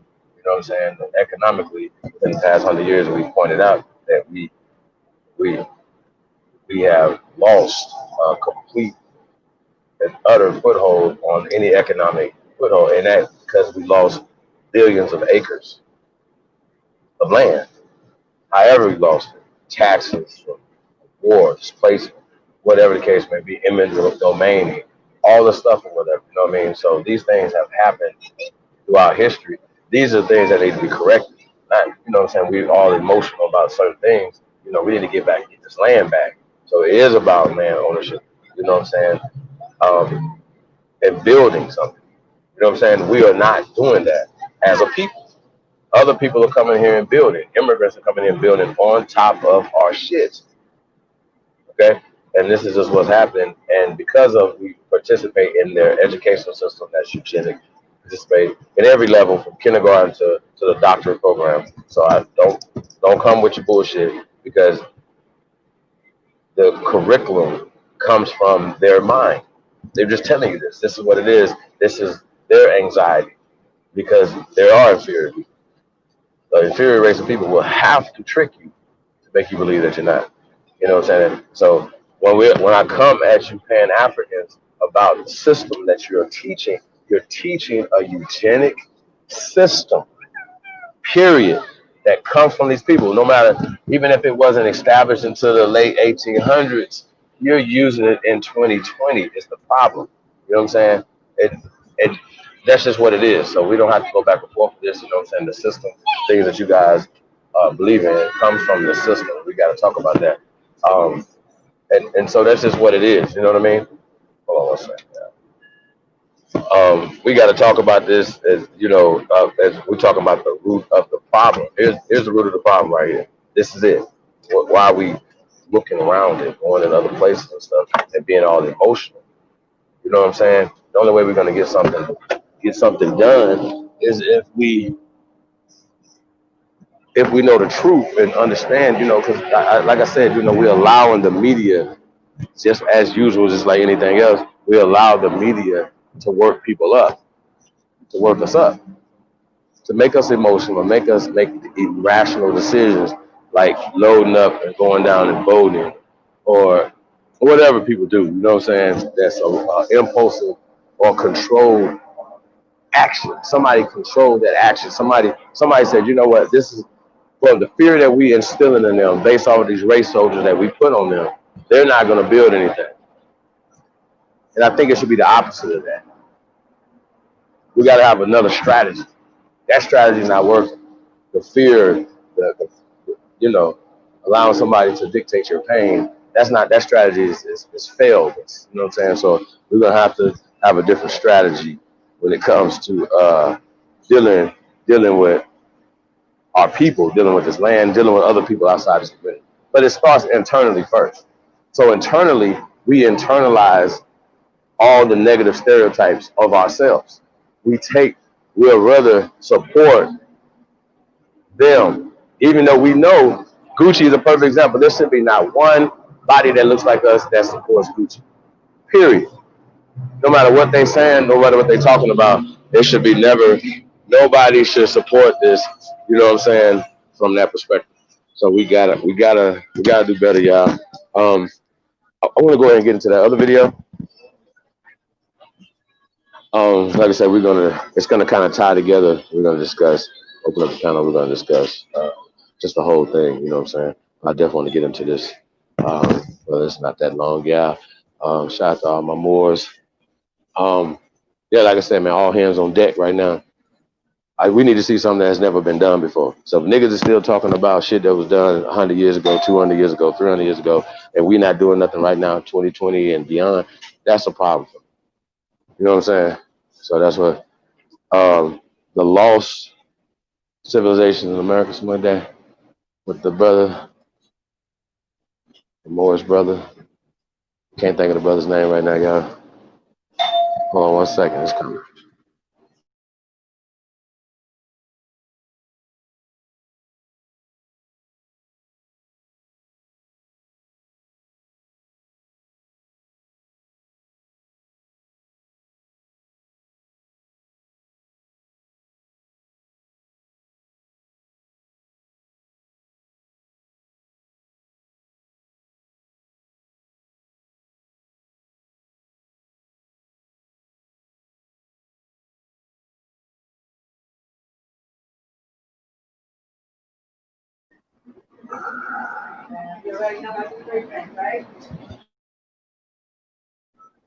Yeah, it's the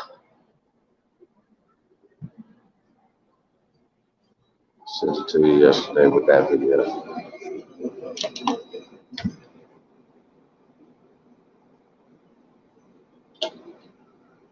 Yeah, it's Lost Civilizations in America. Let me go to the chat real fast. See T1 Productions in there. Shout out to T1. Copper Color Soldier Salute. What's we got in here? ATF All Time Flat. Chief Copperfoot's in the building. Peace to the guys, man. Definitely appreciate y'all.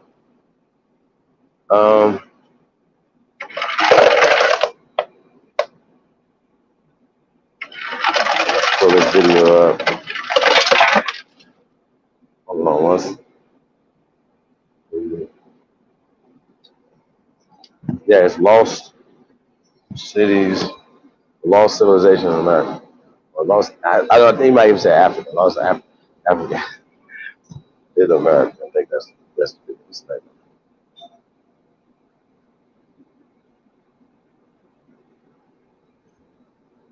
Okay.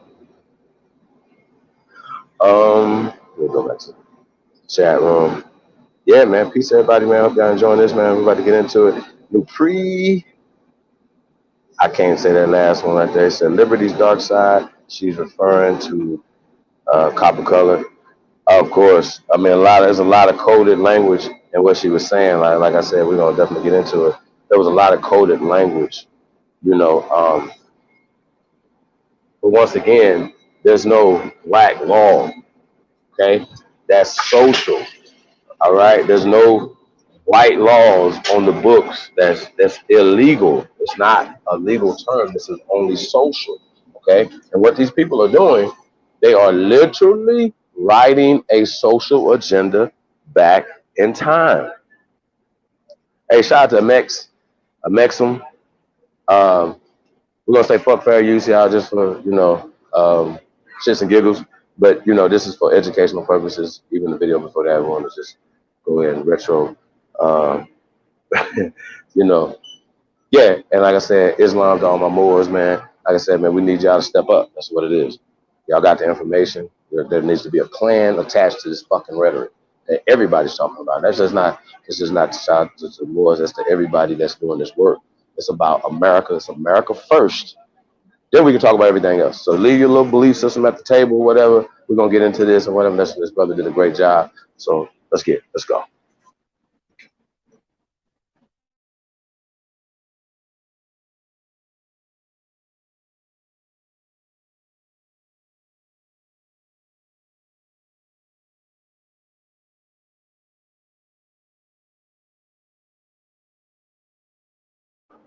Okay, I don't think we got sound. People being here. In fact, that's one of the foundations of the Mormon Church. Is that some of the writings in the Book of Mormon suggest that there was a Hebrew presence as some of the Hebrew people left and came to the Americas. But they also say there was an Egyptian link because they talk about aspects of Egyptian culture being there as well. And and some people make fun of the Mormons, but the fact is, I give them credit for at least recognizing those two major truths. And it's also interesting to me that the name is Mormon because Mormon was Old Dutch for more, or Old German for more, right? And the angel Moroni. Can we get a rewind? Can we get a rewind on this, brother? I think we missed something. Can we get a rewind? There's enough evidence in different places. If people were willing to look, indicated that there clearly was a Colombian, African, and Asian that in the Americas. Why was it that in the Americas, popular history, folk history, typically said that there was a pre-Columbian African and Asian presence in the Americas? Others even talked about the ancient Hebrew people being here.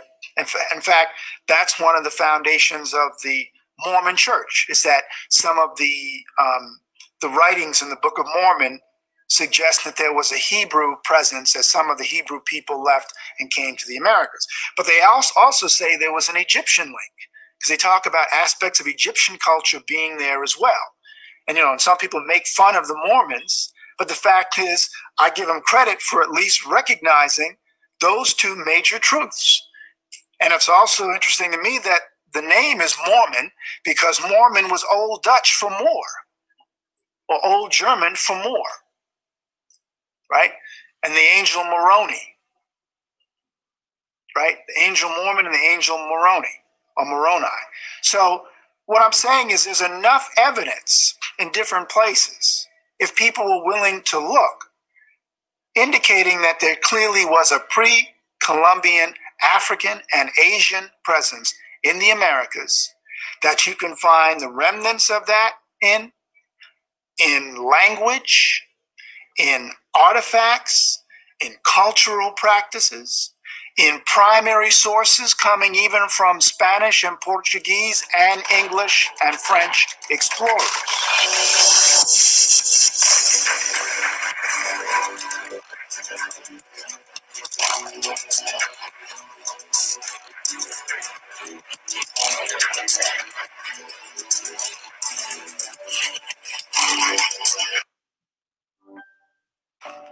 Oh no, did your game just get interrupted by an update? It's switching time to a Chromebook that updates automatically. Switch to updates without interruption. Switch to Chromebook.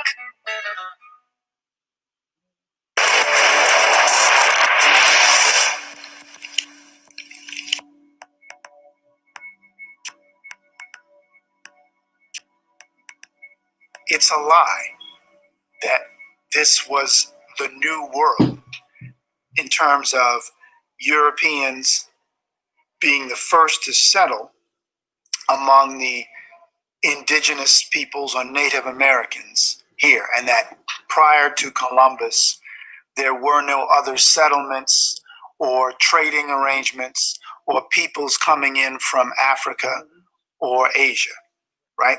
So that clearly is something that is problematic when someone talks about the history of the Americas and they say the New World. So Columbus discovered America. No, Columbus didn't discover America. Columbus was responsible for opening up the Americas to permanent settlements coming primarily from Europe. But Africans had always been going back and forth. I'd even say, just to be clear, Native Americans were also going to Africa and to other parts of the East. So this international exchange of people and goods was occurring long before Columbus. The newness argument was largely put out, again, in the interest of Eurocentric hegemony, to create a false narrative that serves to justify this idea that Europeans discovered the Americas and therefore had some greater right to its domination. When I look at people like Ivan van Sertima, the late great Ivan van Sertima, and they came before Columbus, who of course outlined the connections between the Olmec people and ancient Kemet or Nubia, I should say ancient Kemet and Nubia, when he talked about these exchanges occurring all the way back to some 3,000 years ago, 3,000 plus years ago. And when he starts talking about this in the 1970s, there are others who are also making similar arguments. Barry Fell, who was a Harvard professor who wrote Saga America and America BC, also a PhD, also dedicated. In fact, I think his original area of study was zoology or invertebrate zoology, but he became fascinated as a scientist by all this evidence, these clear indications of a pre-Columbian ancient link between Africa and the Americas. Even the Smithsonian sent people to do expeditions. Matthew Sterling had gone in and found what he called Negroid heads.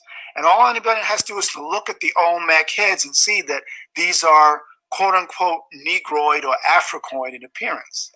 But let me also say something about how insidious Eurocentric hegemony or so-called white supremacy is. Mexican scholars, Mexican laypersons as well, the average person, knew that these giant Olmec heads were throughout different parts of Mexico, Tres Zapotes and La Venta, and other areas. They looked at these heads and said they look like, quote unquote, negros or Africanos to us.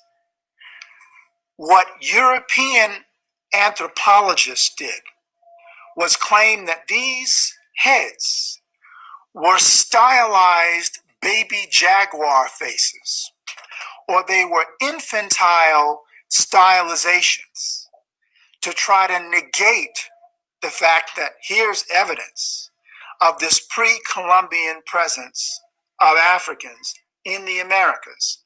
And Cyrus Gordon, who was also another scholar of Mesoamerica, right? The pre-Columbian Americas. And Cyrus Gordon, who basically looked at different artifacts and said there's clear evidence that there was exchange between Africans and Native Americans and Asians and Native Americans long before Columbus ever arrived. There was a documentary that came out in the early 90s. You're going to love the name of this one. It was called The Curse of the Cocaine Mummies. And in The Curse of the Cocaine Mummies, this documentary talked about how, for some reason, scientists were finding cocaine in the hair shafts of mummies. Now, they also found tobacco. You may know that in forensics, when people are tested, Can we stop it right here? I got to speak on what he's talking about. someone's been poisoned, So, they'll take hair samples because so check this out. anything that you ingest to eat will come out in the hair. All right, so check this out real quick, right? So when he's just talking about mummies, so everybody just automatically assuming. Once again, I want to talk about his terminologies: Africans, Asians. You know what I'm saying? These terms didn't exist in this time period or whatever. So we have to be exact when we're talking about what we're talking about. Now I understand, to make the distinction to let people know what we're talking about, but these terminologies matter. So when he's talking about these mummies, he's assuming, we're talking about cocaine mummies, but that's America. We have older mummies in America. Mummification comes from America or whatever. But it's applied when we talk about mummies, we talking about the cocaine that comes from America will be over there. And so we talking about the hair shafts and things like that. So they're not talking about maybe the cocaine got in, like or the tobacco got into by the contamination, because they didn't contaminate it because they were wrapped in tobacco leaves. They had this in the hair follicles and stuff like that or whatever when they tested these people. So that lets you know that the trade from America to Africa, to Asians and things like that or whatever. So, and these things come from America. So just wanted to point that out. So I want to get back to it.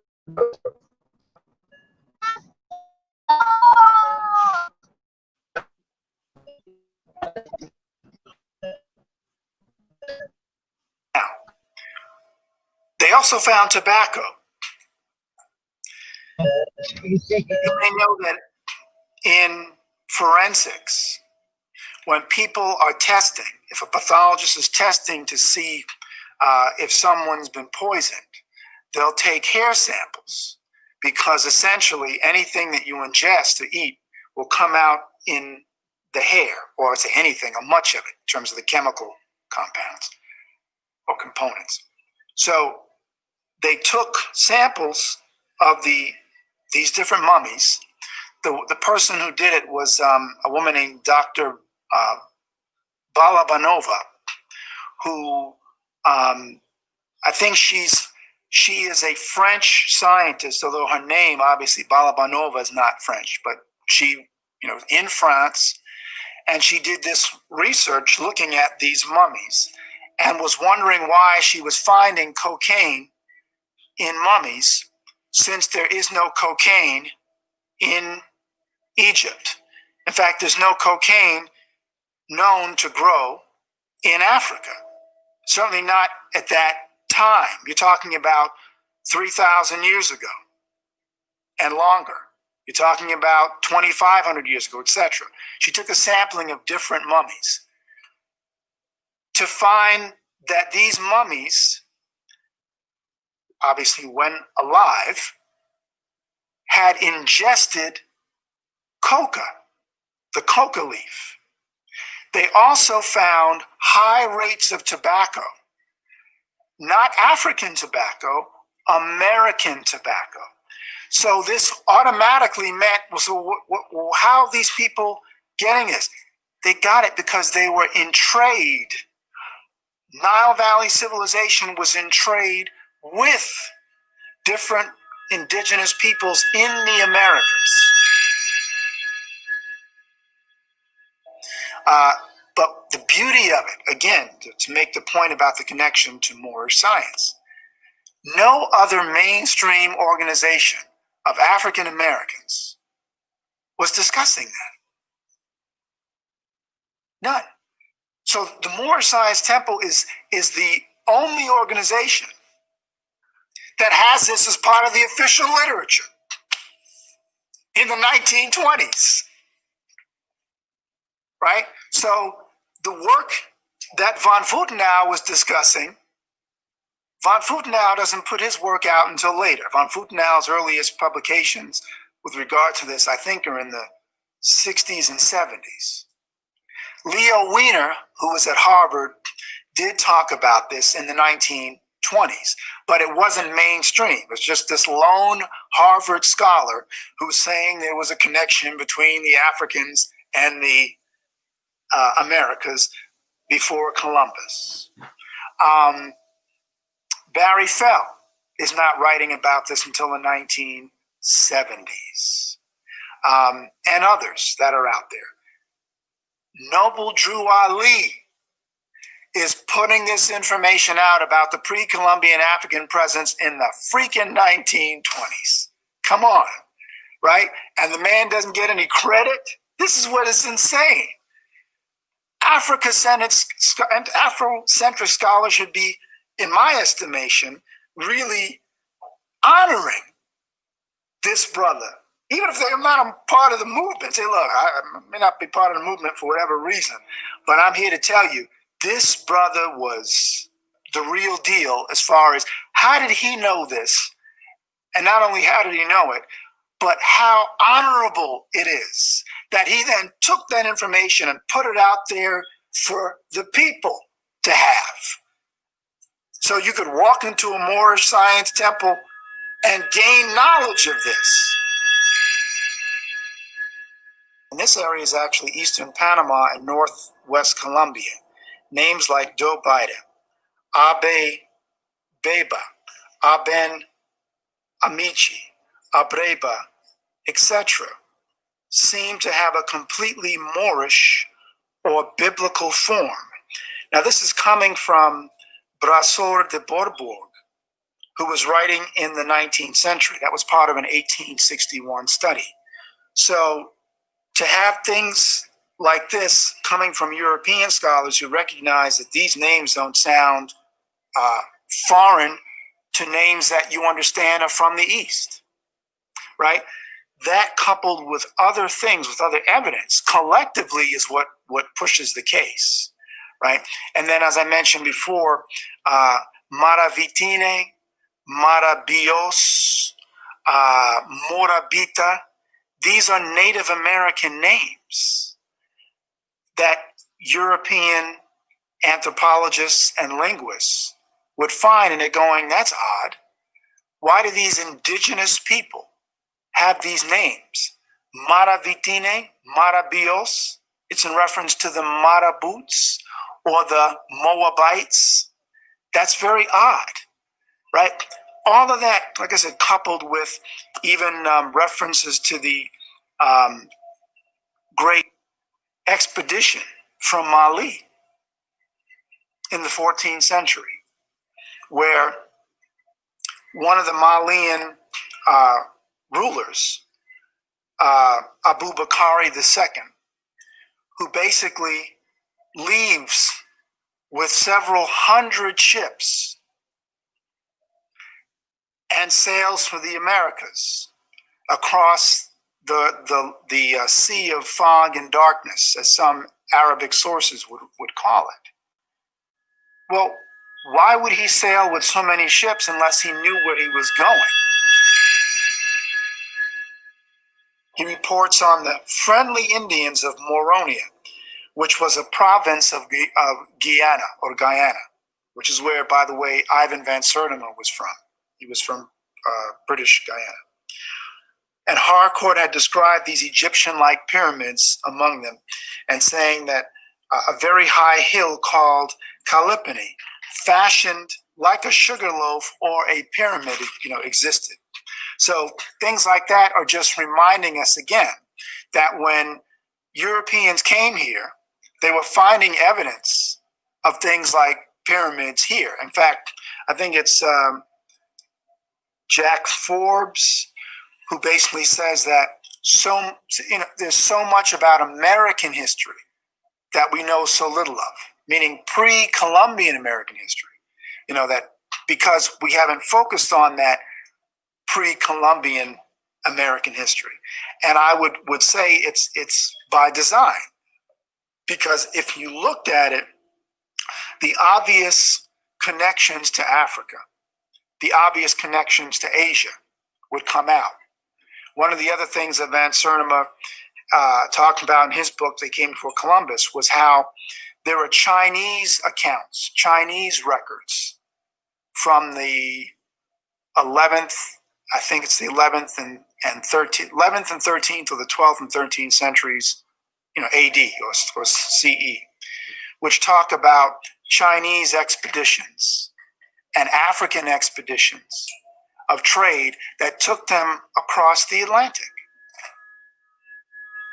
and meaning to the Americas. Every time we've wanted change, we've marched for the right to vote, to organize, for the freedom to love, for choice.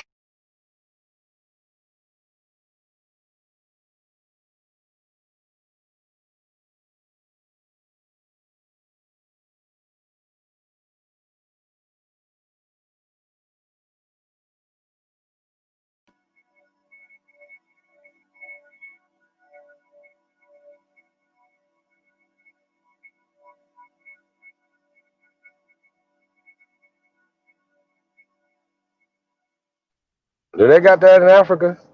Y'all just see that shit? That's America, Jack. Yeah, that's it on that. Yeah, man. Peace to the tribe, man. Hey, that was hey, salute. Like I said, Islam, that brother. Like I said, he say stuff like Native American, right? When you say Native American, fam, and you say certain words like Africa is not. Even if people like, if you're graduating in the whole Africa paradigm, at some point you start saying Kemet, start saying Al Kabalan, you know what I mean? And so then these fools turn around and argue with us. But I'm asking, are you barbarians? Are you barbarian Americans? Are you Al Kabalanian Americans? Because Afri, you don't know where that come from because it's not indigenous. This is key terms. You got to say key terms. If he just said instead of Indian, not Indian, but Native American, and say Aborigine, we know specifically who we're talking about because we know we're the Aborigine people of the planet. So no matter if somebody came here, when they came to this motherfucker, you was so-called Chinese, so-called African, so-called European, you came here and you met our ancestors. That's just what it is. You can respect it or check it. And nobody talks about Naya, Luzia, the little boy up in Montana. Nobody talks about that. These so-called smart guys talk about cocaine and mummies. We know good and goddamn well we was circumnavigating the planet for thousands of years. This is dumb. It makes no sense. It's dumb to think that we waited to Christopher Columbus to come over here or to go over there. It's just dumb. Hey, shout out to Professor James Smalls. Y'all remember that? We got to pull that up too. But when Professor James Smalls put out, um, said that Africans, because he comes from an African perspective, mind frame or whatever, right? He said that they've been coming to America for over 250,000 years. Shout out to 2 a.m., man. Wake up, wake up, wake up. It's 2 a.m. It's time, man. It's time. It's time for y'all. It's time to go hit weare2am.com, man. Support the real, y'all. That's all we got to say. And you know, we're raising money to build something. We're hiring over here. We're doing things. We're partnering with people, man, for brand ambassadors, for sales reps. Man, we're looking for interns, engineers, everything, bro. Just holler at your boy, man. Chiefholler@gmail.com. Hit us up at weare2am.com, man. Hey, let's put the Aboriginal American Shoes commercial up. Shout out to my brother Libra Son, AmericanAboriginalShoes.com. Walk like a god and goddess. You know what I'm talking about? That's what it's about, man. You know what I'm saying? Supporting the real, y'all. You know, Phil Knight used to run around them little canvas ass little Nikes. And next thing I look at it, you know, he got Jordan and all type of shit on there. You know what I mean? So, and that's less than 100 years ago. So we got to have a thinking that not about ourselves, but about the future. You know what I'm saying? And that's just very important about the future, your future. You know what I mean? Motherfucker be like, yeah, my grandfather had a Bentley and this and that and this and that. You know what I mean? And they just got pictures, right? You ain't purchase no land or you know acquire land, do certain things or whatever. Go back and get your family land. That's important to know who you are. To go back and trace these things back. That's another importance of genealogy and getting records to prove who you are and how these people took your land. So y'all know what? That happens over here. I don't know if this happened in any other, you know, communities or whether people are getting things back. They're getting, you know, repaired, getting restitution for things that have been taken from their ancestors. So that's just what it is, y'all. So, you know, salute the real man. Mr. Dixon is in the building. Peace, King. Zoe Hustle is in the building. Peace of the God, man. I'm about to put the link in the chat room, y'all. Well, I would definitely want to put this commercial up right now, y'all. Like I said, man, we want to support us, man. So, you know, y'all already know, man. Get the exclusive Supreme Chiefs ones. Hit me up, chiefholiday@gmail.com, man. Get the tribal discount, yeah. We're in the building, you're not. Let's get it. I am your Sahab Chief Holiday, Supreme Chief Holiday. Let's get it, man. AmericanAboriginalShoes.com. Let's go. Walk like a god.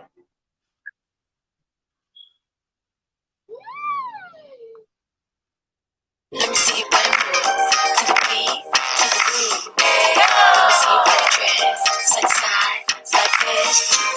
Let me see you put it to the beat, to the groove.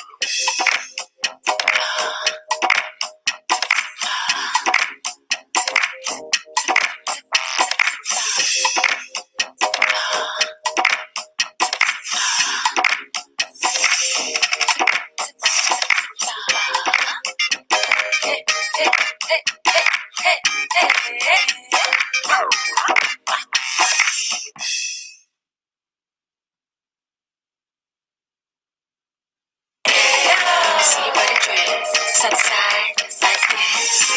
Let me see you put it to the beat, to the groove. Let me see you put it dress, set side, like this. Let me see you put it to the beat, to the groove.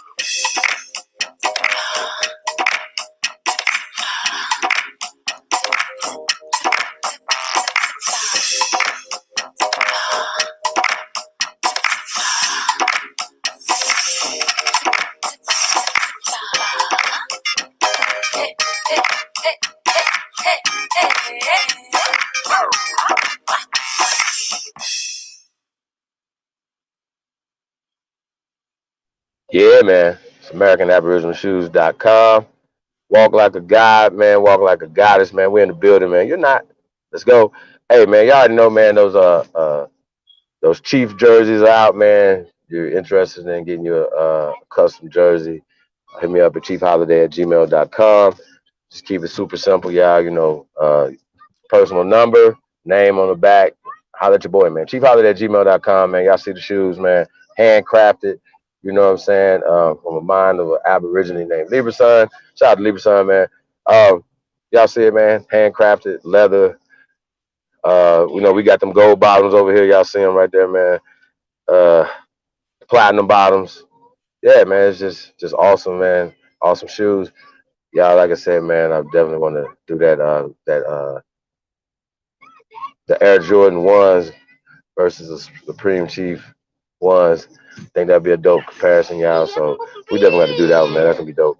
But look, yeah, camouflage bottoms, y'all. It's just awesome, man.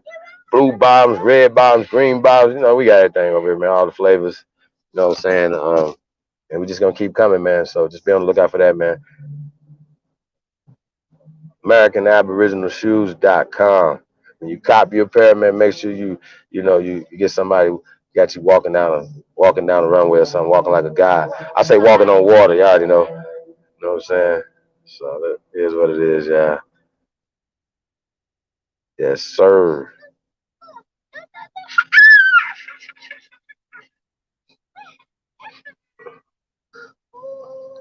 Yeah, man, it was dope right there. Labor. Y'all get it?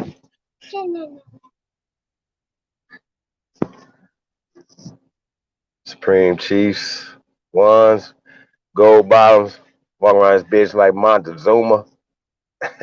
Y'all see the Chief jersey right there, custom. Get your Chief jersey.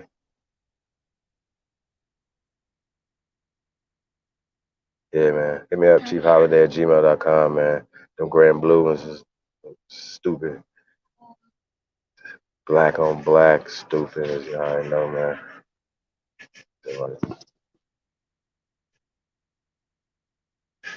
Be quiet.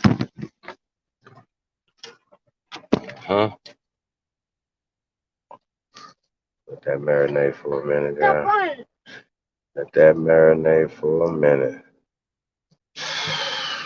Leave it a black right there with the gold bottoms, son. Whoo! Sheesh! Sheesh! God damn! Ah, man, that was stupid, bro. God. Nah, man. Nah, money grip. Hey, man, new flavors coming, man. Y'all already know, man. It's like Baskin Robbins on this motherfucker. God damn. Sheesh. Gold bottles, man. Get your gold bottles, man.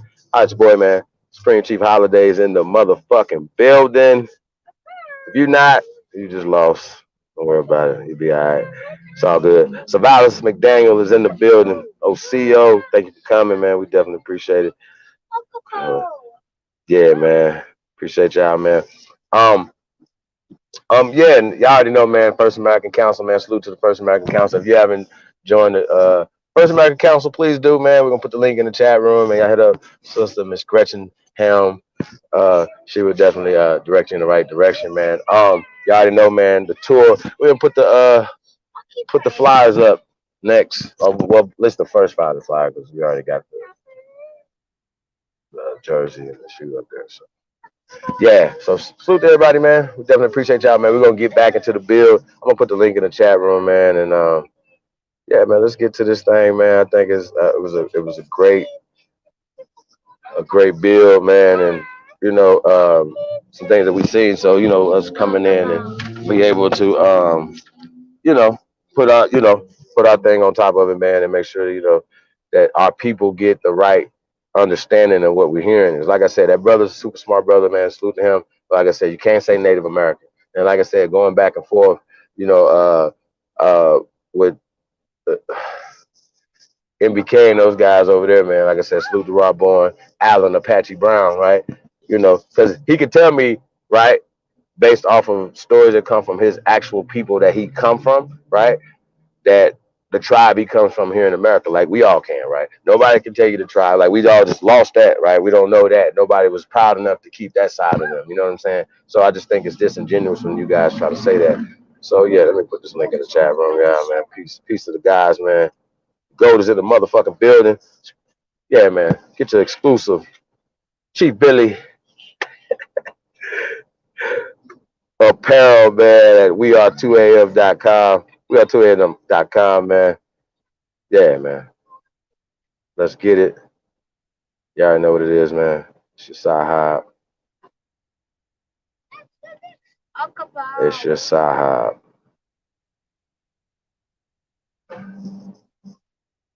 What's happening, y'all? Peace to the tribe, man. We definitely appreciate everybody, man, that's tuning in. Yeah, man. Shit. What it do? Links in the chat room, man. We're gonna be talking about this white trash book. Hey, I don't want y'all to say white people no more. Anybody that's participating in that, just understand that you're talking about waste people. You know what I'm saying? That's new rule. Like Bill Maher, I'm gonna take that from you, Bill. Shout out to him. New rule. No more white people. It's waste people. So, and if you can't say that, shut your goddamn mouth. Absolutely, absolutely. We're gonna get into that tonight. Um, um, I wanted to. Yeah, but I definitely want to talk about this before we get into the to that, y'all. I'm gonna put this flyer up. Afro, not Afri. Yeah, there's a difference. We're talking about Afro. Even if Afro American, it just means natural. And so they like to play little word games and changing little stuff around and stuff like that or whatever. But Africa is not indigenous, it's not natural to the so-called continent of Africa, right? So whenever they tell us where it come from and be able to explain this, I don't want to hear nothing about a book you got or anything. I want you to go pull up some bones that you identify yourself with 10,000 BC in West Africa or any Africa for that matter. You know what I'm saying? Please do that for me. While y'all over here talking about DNA tests and stuff, that's disqualification. In my book, you cannot talk about DNA over here, my nigga. I'm just gonna let you know. I don't even allow it in any conversations that have anything to do with smart people. We do not talk about DNA. So do not allow these clowns to do that. Don't allow these clowns to tell you that anything they talk about comes from a daddy, right? A sky daddy, a waste people. This is what these niggas follow, waste people. Fuck what you talking about. And that's just what it is. And there's a bunch of gatekeeping ass niggas that participate in that as well and push the thing. So you niggas is waste people. You wasting your whole motherfucking life away. You know what I'm saying? And you in the goddamn way. How about that? You know what I'm talking about? We're in the building, you're not. Get your mind right. Yeah, let's put that flyer up, yo. Get that going.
Yeah, man. Shout out to everybody, man. Tuned in, man. Links in the description, or links in the chat room, rather. Y'all see the flyer, man. Salute to everybody, man. Flyer's awesome. American Council, 2 a.m. presents America First Tour, y'all. Peace and prosperity, y'all. So, yeah, that's what we on.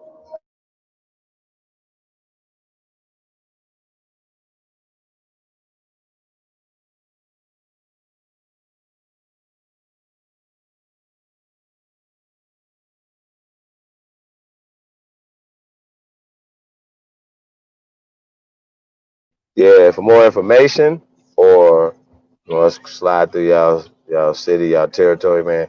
Hit me up at chiefholliday@gmail.com, or I think it's Run with the Bull 2020 at gmail.com. Got a few up in there, man. Hit us up, man. Y'all already know what it is, man. Direct to us, man. You know, we're accessible and we're here to build. So you got any ideas, you got anything going on, any business, y'all know we're here to help promote. You know what I'm saying? This is a tribal thing and we're here for everybody.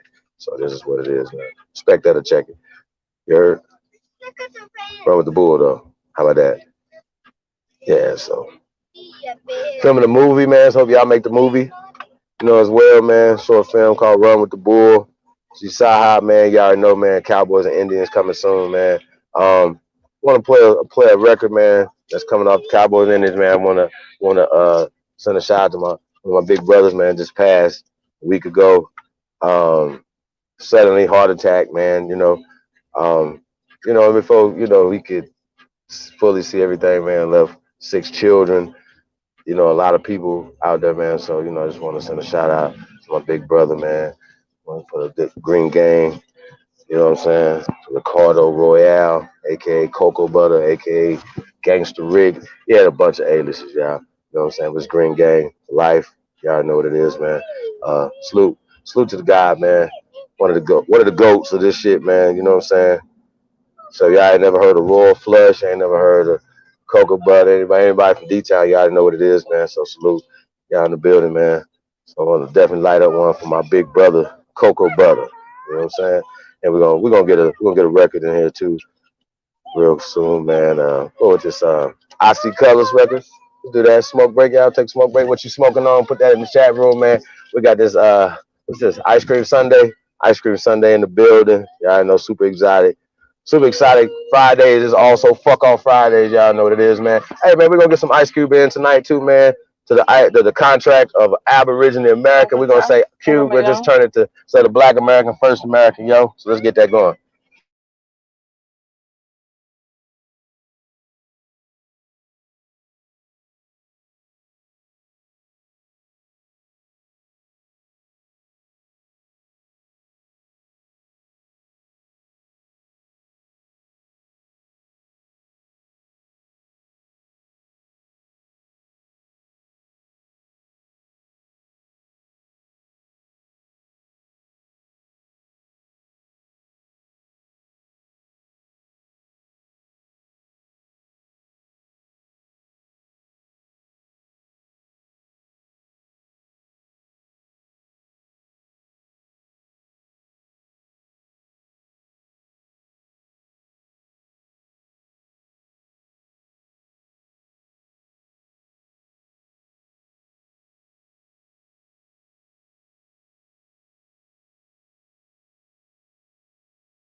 smashed out. Load the hanger, whoop the bank up. And do the ski mask out. In the trees when they sleeping, gang green is in these streets. Breaking guap, we got gray and yellow bottles. Bending knees, getting cheese up with ease. We cash the bands down. I'm the highest even as an athlete. I stands out from football, hooping the boxing. I knock your ass out your guard. On the track, I pull your cord. I knock your ass out the court. Baseball, hot bras, apple bottom Chevrolets, candy apple riding blade, chopping over the Everglades. I'm a straight rider, I really can't deny it. I ain't color struck, I'm color blinded. I'm so Southern California minded. New Jersey drive with it, Texas reside. I get you buried alive in it. I can see the skies, take it from the cloud and dive in it. I'm higher than the dove, need a couple more. Real taste, real still, it really feels like I'm flying, flying away. I'll come back down another day. This shit right here, nigga. This shit right here, nigga.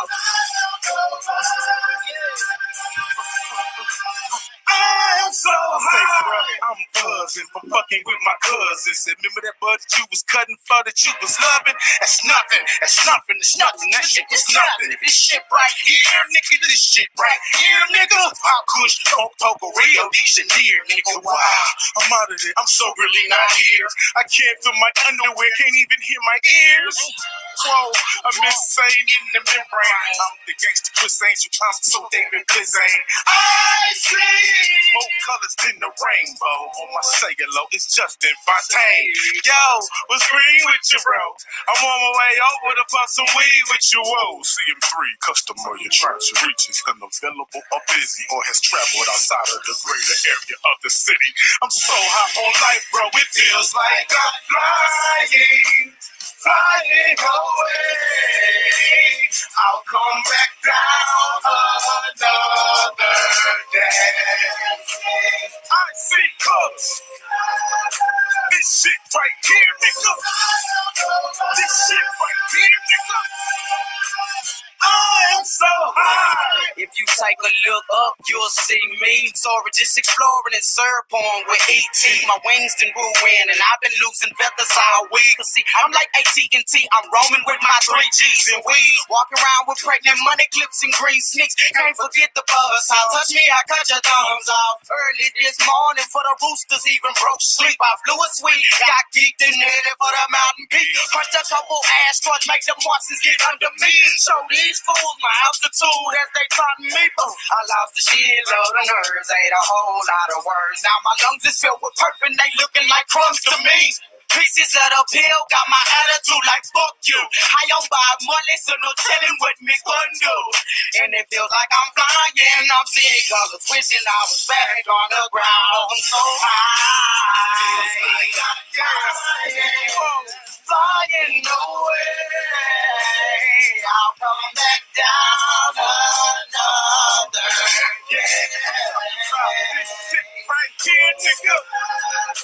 This shit right here, nigga. My shit colors. So high.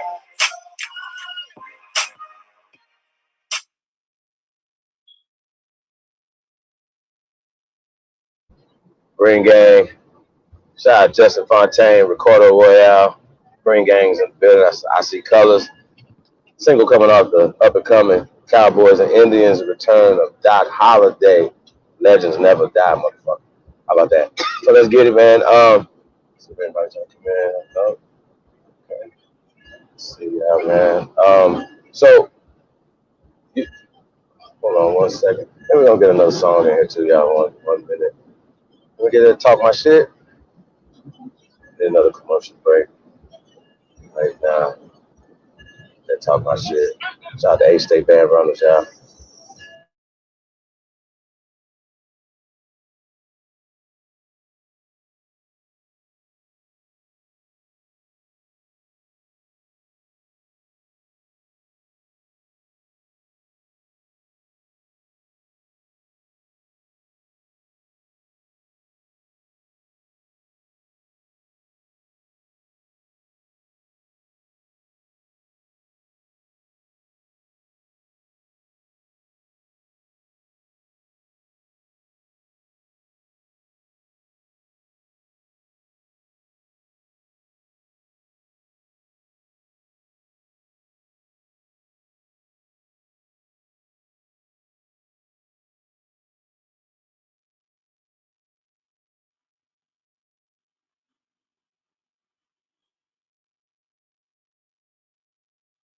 Yeah, band runners.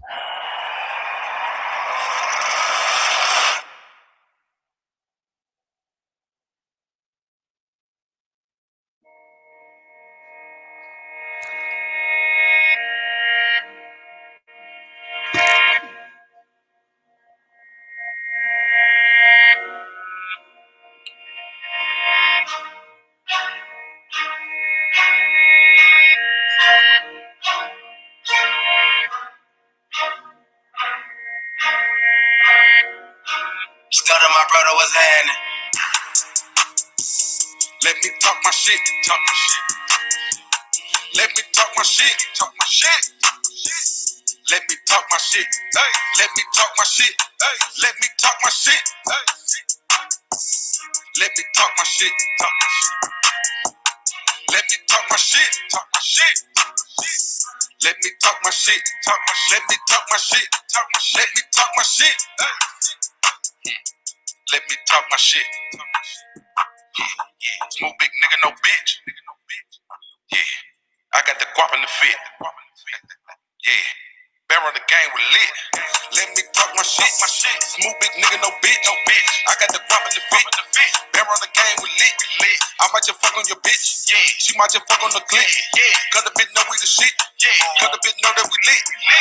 Your mom clan shit, run up the bands quick. Pops told me that money talking like that's why these niggas ain't saying shit. I hated being in the stand, but I had to spectate some shit. I hated more dicks in this bitch. Tracks in this bitch. Got green like Shrek in this bitch. Arms up, flex in this bitch. DJ Khaled best in this bitch. All the mob get on the list. Nike symbol tech me a bitch. Crash dummy wreck me a bitch. Full clip on deck in this bitch. Armor strikes a long time ago. She think I'm a rep in this bitch. Headshot, dead shot, red dot. You don't need a vest in this bitch. Sick of mama, get me a bitch. Foul play the deck in this bitch. Aiming, I'ma wet me a bitch. Zoom out, jet in the bitch. 421, roll up the dough. Bill gon' pull me up a four. Easter Pink, pour a little more. They gon' have to get me off the floor before they hit the liquor store. Godzilla open up the yo. Styles gon' shoot the video.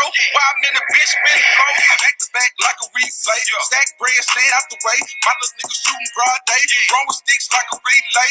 If it's pressure, they won't hesitate. Send a nigga up the heaven gates. Keep your ass cut, look a snake. Cause it might be a nigga in your face. Applying pressure just a little more. Hood nigga good where I go. Draco with the wood on the floor. Safe with that hood for the low. All my niggas known for getting it in. Hard body won't fold a bid. Hit the block, might spin again. Freak my niggas locked in the pen. Let me talk my shit. Talk my shit. Let me talk my shit. Talk my shit. Let me talk my shit. Hey. Let me talk my shit. Hey. Let me talk my shit. Hey. Let me talk my shit. Talk my shit. Let me talk my shit. Talk my shit. Let me talk my shit. Talk my shit. Let me talk my shit. Talk my shit. Let me talk my shit. Hey.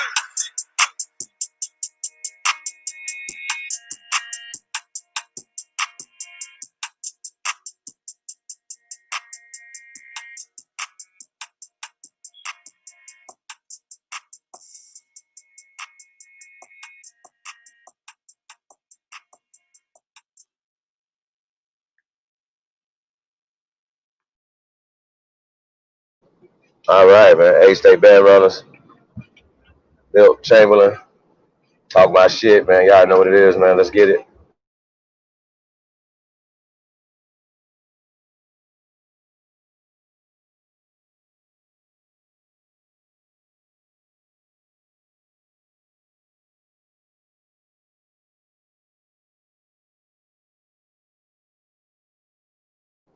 Yeah, man. Mr. LV, what it do? 021. Shout out to band runners, man. Y'all go check them out, man. That's A-State band runners. Talking my shit, man. Hey, you know, I know like I said, man, we've been having some discourse with the brothers, and like I said, we would hope that these brothers are gonna catch up. Dopey, Snow, what it do? Hopefully they're gonna catch up. You know what I'm saying? And this what this is about. Catching up. We show the scientific evidence. You know what I'm saying? That's something that nobody can get away from. It's about evidence, having the evidence, not stories, right? And anytime that the motherfucker is reading to you something about 16, 17, 1800s, whatever, right? A lot of times, not a lot of times, all the time, they're not reading you actual rendition. Once again, they're reading you uh, a remix single. Shout out to my brother Hanu L, aka a Thompson's one. We talk about, you know, them putting out this shit. You know what I'm saying? They put these images out. They put certain conversations out in the air. You know what I'm saying? And our people bite them. You know what I'm saying? So this is what we're talking about. Um, that concept. You know what I'm saying? That they continue to push that narrative. You know what I'm saying? Um, so yeah, we gotta do better as a people, man, when it comes to telling our story. You know what I'm saying? So um, and we allow people to deflect their story on us. You know what I'm saying? We didn't come here; we've been here. You know what I'm saying? And that's just a key thing, or whatever, right? It was interesting. I was talking to the brothers, whatever, and they like to say, well, you know, they're Africans and Americans, right? And that we shouldn't just focus on one. Well, okay, well, you guys only focus on the one that you don't know about. Think about what I'm saying. They telling us not to just focus on being Americans when we're in America, when they know good and goddamn well we've all been socialized away from being Americans. Let's be clear. Like the African American thing is a made up term. It is not legal. It's nothing. Nobody from the continent comes in and calls themselves African Americans. So it's a goddamn shame that we allow ourselves to politically be called these things, socially be called these things, economically be placed in the black side of the thing, based off of these concepts and these conversations. Then and these people who have created policies for us put these things out there. Then we enforce them. I just think it's just really really really stupid. You know what I'm saying? And we can go through history and show where they change these things for their economic, social, political power. Goddamn, they turned us into the Slavs, into the slaves. That's a fact. But because you believe in it, that it happened the way they telling you the story, you're comfortable living in this economic situation for yourself, this social economic for yourself. You know what I'm saying? And it's just what it is. I want to put up the Folly of Colonization by the elder um, uh, Frederick Douglass, right? The ancestor Frederick Douglass, man. We talk about, you know what I'm saying, it's very important for us to focus, you know what I'm saying? When we talk about primary, I'm gonna show you a primary, something that we can actually say that he said out his goddamn mouth. A quote. See how that work? Rob on, Danny the colonize. Cologne comes from colonize. It's short for colonize. It's Cologne, colonize. He's colonized. His mind's colonized, brother. You're colonized. Danny the colonized, right? So you're gonna give us a colonized rendition of this story, right? This is what we're talking about. So we try to figure this out, like what, like I'm just really, I really want to figure this out. Like, okay, you guys give a rendition, you give a story that's given to you by the people that you say you're working against, and it's the same story that the eugenicists have. It's the same story. You're having the same talking points. So when you're calling somebody an African, you're taking them away. So if you're telling us that we shouldn't be focused on American stuff, when that's what our ancestors, who we have the stories, we have the actual documentation. We're actually doing genealogical work in this community. Like that's just something that's happening. Like people are checking their own lineage. We can't go off of Alex Haley's rendition. We can't go off of Kunta Kinte, none of that shit. That's not your story. My story is not your story. We don't have the same story. None of us do. So we can't assume that's everybody's story. Oh, boom, you're Native American. This is that. Oh, the story of the Native American is that, okay, well, y'all ran away from the plantations, right? Y'all all slaves, and y'all ran into the arms of some fucking Native Americans. That's not true. That's not true. Period. Niggas run around here calling themselves Gullah Geechee and Seminole. These are the same people. Like these are made up terms once again in the 1800s. So y'all keep saying stuff you don't have a clue about. You don't have a clue. You're making shit up. It doesn't. That's it's not real. You know what I'm saying? So we talk about the ancestor Frederick Douglass. We're gonna pull this up right here, y'all. This is, y'all already know we fucks around with this right here. A little bit over here. This is called a primary, okay, Robborn, not a type letter from 1700s, bro. in a language that didn't speak in a time like no, that's not real, bro. That's not a primary. That's a rendition. That's a remix single. Paul McCartney wrote that motherfucker. You know what I'm saying? Y'all crazy as hell, man. Show me some real shit. Show me what they actually said. You see what I'm saying? And when I do my research on these so-called African societies, right? You know good and goddamn well they changed it in the 20th century, late 20th century, 1990s to African from Ethiopian and things of that nature. You know what I'm saying? So you know this. So when people say the certain stuff that they say, you know, you're being disingenuous. Or, you know what I'm saying? You guys are not growing. You know what I mean? You guys need to grow a little bit. Come on, you know what I'm saying? You can't stay stuck in the same information. You gotta have some more information. You think we're not gonna keep having the same information. We're gonna bring some new shit. You know what I'm saying? Time and time again. That's what we're talking about. We're gonna bring some new shit, but we got to keep dusting off these old school things, right? You know what I'm saying? So you know, we got a quote here. We got a quote right here, right now, right? You know what I'm saying? Quote. This is from Frederick Douglass from 1892 from a speech he did called "Folly of Colonization." Folly of Colonization in 1894. Okay, you know what I'm saying? So this is 1894. That's not that long ago. It's probably some people that are still living, right? I know some people still living that was born before 1894. It was people still living. So it's not that long ago. It wasn't slave times because in your mind, because you haven't got out of slavery. You know what I'm saying? Even the last year when they set you free in 2019 for your 400-year slumber that you had. You know what I'm saying? So this is what we're talking about. We did not lose an economic or social or political foothold in this country 300 years ago. That's a lie. You understand? They did not bring you here 400 years ago. That's another goddamn lie. Okay? And we have tons of what you call primaries.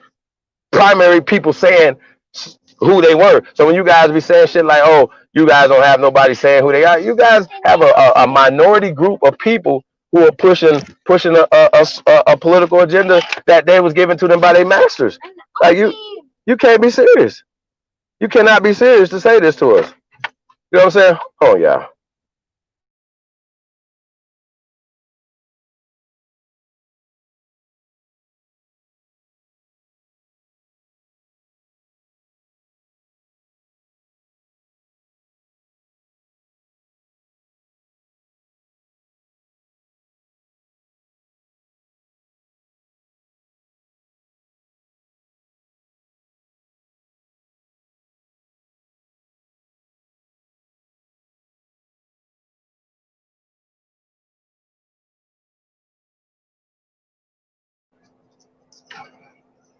Okay. So hold on, let me get to this right here, yeah. There's some glitches going on. All right, so we got a quote right here from the ancestor Frederick Douglass, right, 1894, from a speech called "The Folly of Colonization." Right now, this is what you call a primary. It's not like somebody or I'm writing an essay on the folly of colonization, and then I'm giving you my rendition of this, right? Or or some body else outside of the community is giving us a rendition of what Frederick Douglass is. We're gonna have to do a whole build on the ancestor of Frederick Douglass, right? So these guys say, "Oh, you guys are shitting on our ancestors." We only shit on the agents, my nigga. Don't tell us who the fuck we should say who's our heroes. Don't do that, because you're not putting motherfucking Absalom Jones or Richard Allen on no motherfucking mirrors. There's not one child gonna tell you that they're gonna grow up to be motherfucking Richard Allen or Absalom Jones, bro. None of you niggas don't want to be them niggas. So stop telling us like these are our fucking heroes. Them niggas is agents. Them niggas worked for these people. Period. Now I'm not saying that this brother right here wasn't. I'm not saying that he wasn't a gatekeeper or whatever, but a lot of these gatekeepers are still like, fuck that, they're gonna tell you the truth. So we gotta take bits and pieces of things that we can do. You know what I'm saying? So that's just what it is. And I honestly, in my hearts of hearts, don't believe all the rhetoric in the stories, the rendition of the stories they're telling us, even when we talking about Frederick Douglass. You know what I'm saying? And all these other guys and whatever they push them into be the great ones and to be this or whatever. You're the great ones. We created civilization. We gave life to the world because food is life. Medicine is life. We gave life to the world. So when you guys say the shit y'all say, y'all gotta watch y'all goddamn mouths. You know what I'm saying? You know what I mean? Yeah, hold on one second.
Okay, I'm back.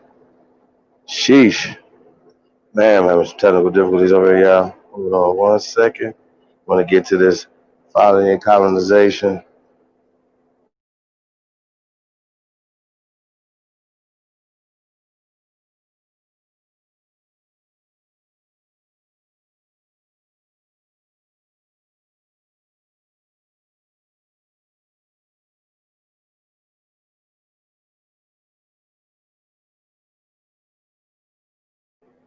Yeah, so hold on. Here we go.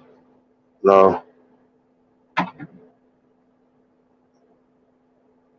the Frederick Douglass thing. Not gonna do that.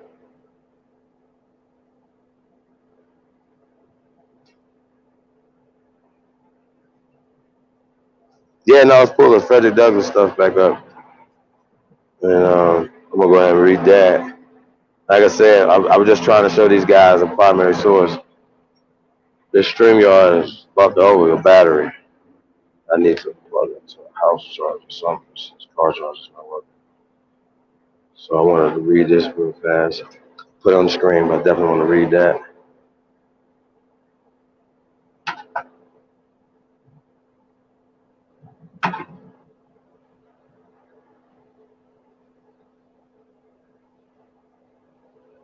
Uh,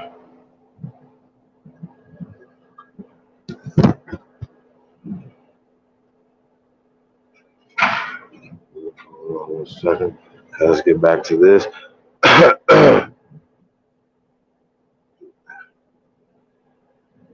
Yeah, I actually like this quote. Damn it. Yeah, I'm having some technical difficulties. Bear with me. Okay. I don't want to work. Okay, here we go.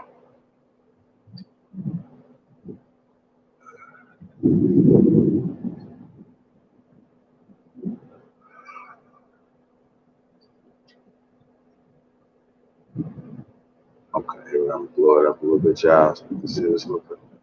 Damn it.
Testing, testing, testing. Okay, I don't think I'm here.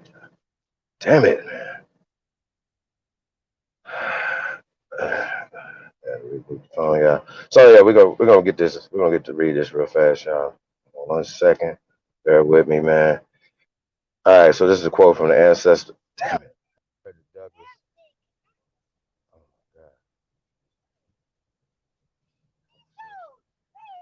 my God. I'm trying to blow it up, and every time I touch it, it does something. Hold on 1 second. Okay. Okay, I think I got it now. Yeah. Okay, here we go. Okay, so we say, quote, this is 1894 now. So 1894, 1994, that's 100 years. So 1894, Frederick Douglass is what he said. You know what I'm saying? It's a quote. We have a fight on our hands right here.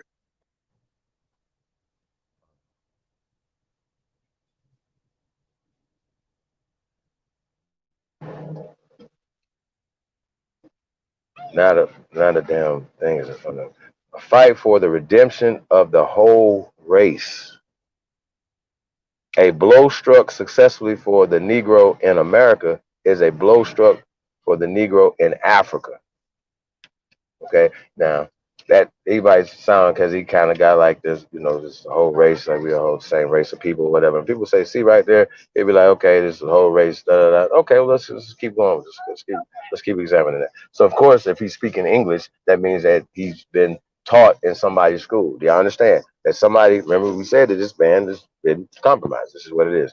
All right. So for until the Negro is respected in America, he need not expect consideration elsewhere.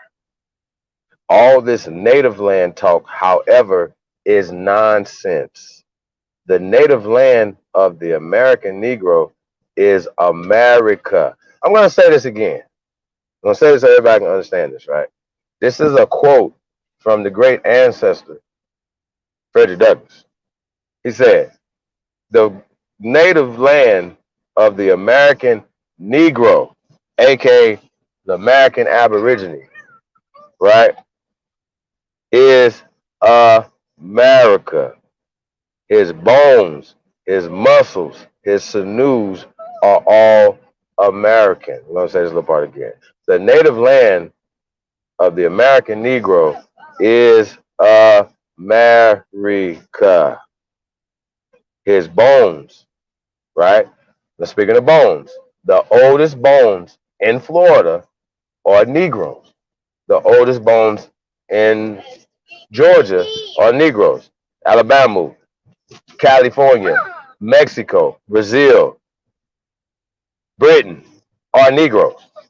I mean, I don't understand why this is a thing for people to keep having these conversations all the time. You say dumb shit all the time. I'm going to say this again. The native land of the American Aborigine is America. His bones, his muscles, his sinews are all American. It took muscles to build America. Our ancestors' blood, sweat, and tears is American. Y'all not gonna tell us we way from over here. We hate ourselves when we built this motherfucker. We built the most powerful country on the planet. Are you serious right now? That made all you Africans and everybody else want to come here. Fuck is wrong with you? And you got a nerve to walk around with y'all nose up like y'all arrogant. You have a colonized mindset. Do you understand this? You niggas is colognes. You niggas is colonized niggas, bro. That's what it is. This nigga said the native land of the American Aborigine is motherfucking America. Goddamn. So when y'all say all this, in 1894, Native Americans and African Americans did not exist. This brother would have not identified himself as a Native American or an African American. He is an American. Negro is a class, a scientific classification. According to the science, the Negro is the oldest bones in the goddamn ground. I think I'm gonna drop the mic on this, y'all. Like, I don't even know what more to say. The folly of colonization. You have a folly mind. Your mind has been fucking colonized. That's it. That's all. You know what I'm saying? It's the folly of colonization. Your mind has been colonized, yo. This is what it is. You know what I'm saying? We can go back and forth, but at the end of the day, you know, the shit speaks for itself. You know what I'm saying? You know, when it comes to this, man. Captain America's in the building. Seen Cap in there. Yeah, man. Yeah, I remember having a few little differences over here. We got Eighth Line in the building, man. Salute Eighth Line. Make sure I get everybody. Solamine, Oseo. I think that's an Empress. Uh, Terrian Fields. All right, Terrian. Yeah, I know. Big Sis is in the building. Empress Hobart. Peace. He said we could sell 1.3 trillion of other people's shit. Facts. The chosen one. I like my brother. He's definitely a young entrepreneur. Hey man, definitely, I'm definitely gonna be down there. Holler at you, brother. You know what I'm saying? We're gonna get it in. Hit you up tomorrow. Tight Sam's in the building. That's what's up, man. Definitely appreciate y'all, man. Appreciate everybody that rocked out with us tonight, man, and got this information, man. Daniel Park, what's up, bro? Look up White Cargo. Yeah, we did a build on White Cargo a few times. That's definitely a good one. When we talk about that, just the records speak for themselves when they was here, and a lot of times if two or three of them here, they act making it seem like it was just so many of them and it was overwhelming everything, and they write their racial uh bullshit and they throw that back in the past too, y'all. So yeah, we gotta be careful of all this dumb shit, but you can't allow it to happen today in 2020. That's the whole point of all this whole thing, is we cannot allow this shit to happen for us in 2020. Okay, you cannot go on television and display weakness. It's too much. It's never gonna get a result that you want. They're showing these things happening to buck break you. Okay, they're buck breaking you. This is the thing. Like, this is a psychological. I'm using the term that they're using. What they're doing.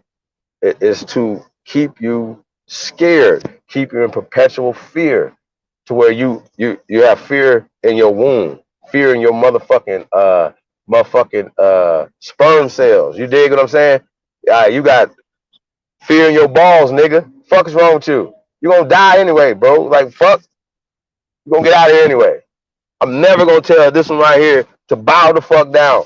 Fuck the police. Okay? I'm gonna say this again so everybody can understand. Your brother, Supreme Chief Holiday, I would never teach y'all this bullshit. I would never psychologically come on here and perpetuate the same stereotypes, the same bullshit, the same dumb shit, scientifically or anything else that these people are pushing on our people, y'all. This is all social. So suicide, bro. We talk about menticide, all that, but we talking about suicide. We do it to ourselves. We don't have to accept shit. There's no other community gonna accept no bullshit. You know what I'm saying? From nobody else outside their community. They gonna go see somebody. Some ninjas gonna be jumping out of bushes. Some type of shit. Motherfucker jihad. Motherfucker gonna be that shit gonna happen. You know what I'm saying? And it's time out for us to just allow the media to push us in a state of perpetual victimhood and fear, and bro, I hate to see it. Like, it's crazy. Like, we gotta stop it. You know what I mean? So, yeah, man, we're just gonna get into this Ice Cube joint. Then we gotta come back. Then I want to come back for sure. Nah, we just come back to tomorrow. This is charging. Damn it.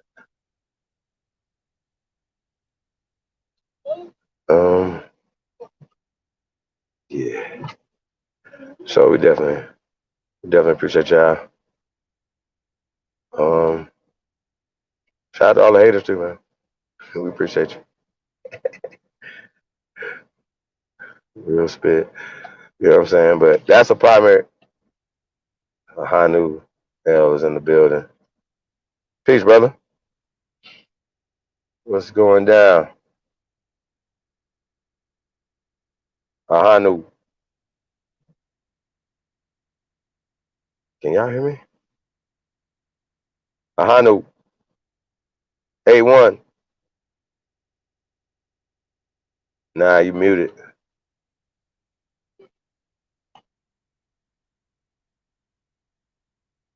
Yeah, A1 in the building, yeah.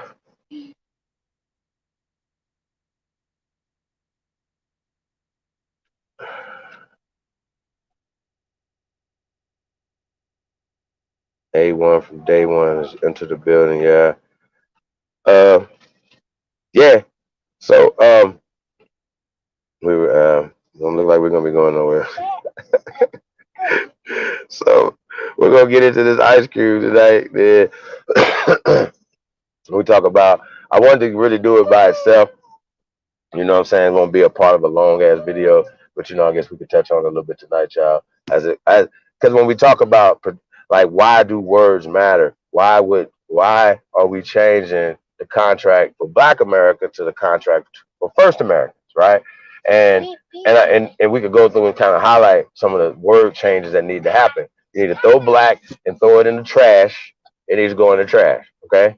You only need to speak words that will invoke uh, power spells, like would make you feel powerful and not less than. Okay, even when when you're looking for a black budget, right? For instance, we're talking in the a realm of uh, of anything else,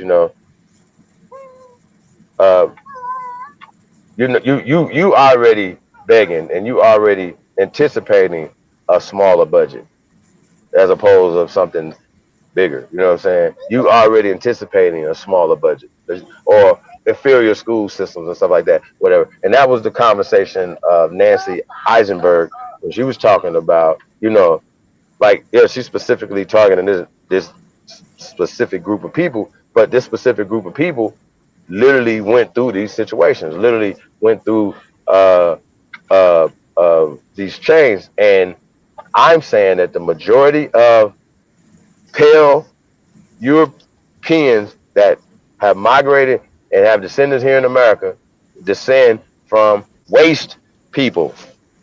That's what I'm saying. Mhm. You heard? That's a fact. Ahanu Kihel is in the building. Peace to the guy. And that's not a disrespect because we just heard it from them, right? We just talking about a actual factual thing as opposed of a made up Kunta Kinte ass story, right? You know what I'm saying? We talk about crackers and shit like that or whatever, and these terms, these derogatory terms. Niggas is so crazy. We'll even take their derogatory terms and throw them back on us to you know what I mean? So yeah, brother, you got the floor, man. I know you're definitely familiar with white trash in this whole conversation. Before we get into the contract for the first Americans, you know what I'm saying, with Ice Cube. So go ahead, bro. Yeah, no doubt. Yeah, they got a bunch of list of names and shit. All of the names that's local, rascal, scoundrel, dirtbag, all that shit came from them, man. But then, like I said, man, the history checks out, man. So I don't want to hear none of you niggas talk about you were slaves. If these niggas go around here, if these fake Indians running around here teaching and shit, and they ain't telling you we wasn't slaves, and they ain't telling you you had Negroes that owned land from the whole time they supposed to be slaves, then I don't know what the fuck to tell you. So, you know what I'm saying? Like, ain't too many people pushing that type of information or showing you that or whatever. Went through a whole fucking book of black slave owners. And you gotta understand this too, right? I'm starting to figure this is what I'm starting to figure out, right? If a black free man, or like let's say an aborigine, right? If he had a baby with one of these white slaves, the child would be a slave too. This is the reason why you see, mulatto. That's the reason why they're using these fucking terms, because the child would be a fucking slave too, unless the father emancipated him, yo. Now this shit's starting to really make sense to me. Because they're talking about white people. They're not talking about black people. Even when I was reading that book by Carter G. Woodson, and it was saying that sometime if they had a woman and they found that woman to be unruly, that he can sell her to be a slave to somebody else. And then if he emancipate the kid, because they talking about black men who had babies with white women that were slaves already. And then the babies will be slaves, bro. That's the reason why a lot of these cases you see, he was a mulatto, or he was a brown person. Or if think about it like this, if the baby came out looking brown and they knew that the mother was white, that baby would still be a slave. That's the reason why we confused with this whole shit.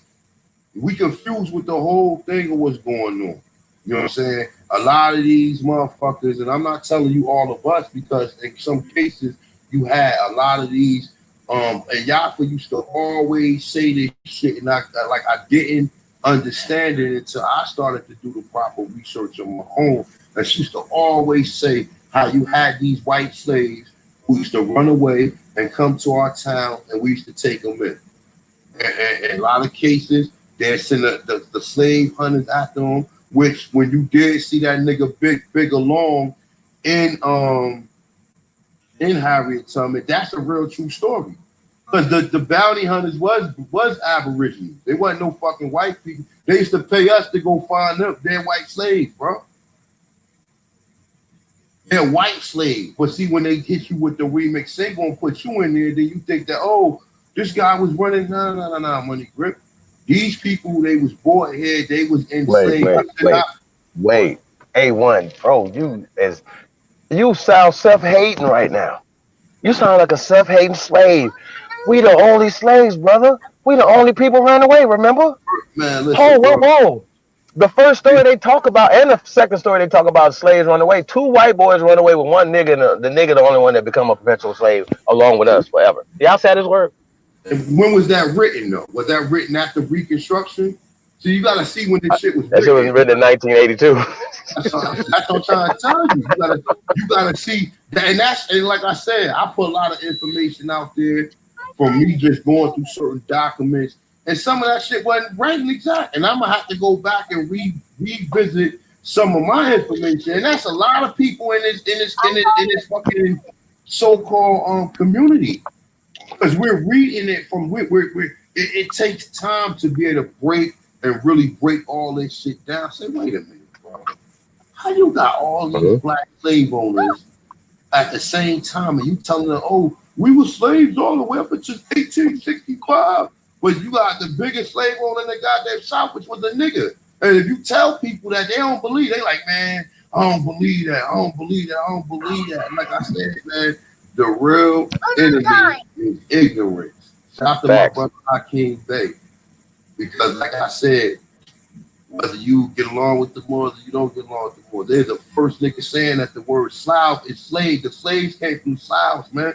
And then we never fact checked that and never did the research. And well, wait a minute. Let me read the definition of what a slave is. We have read the definition 100 motherfucking times, and people still don't fucking get it. And even when you deal with, like I said, man, the gig is up, man.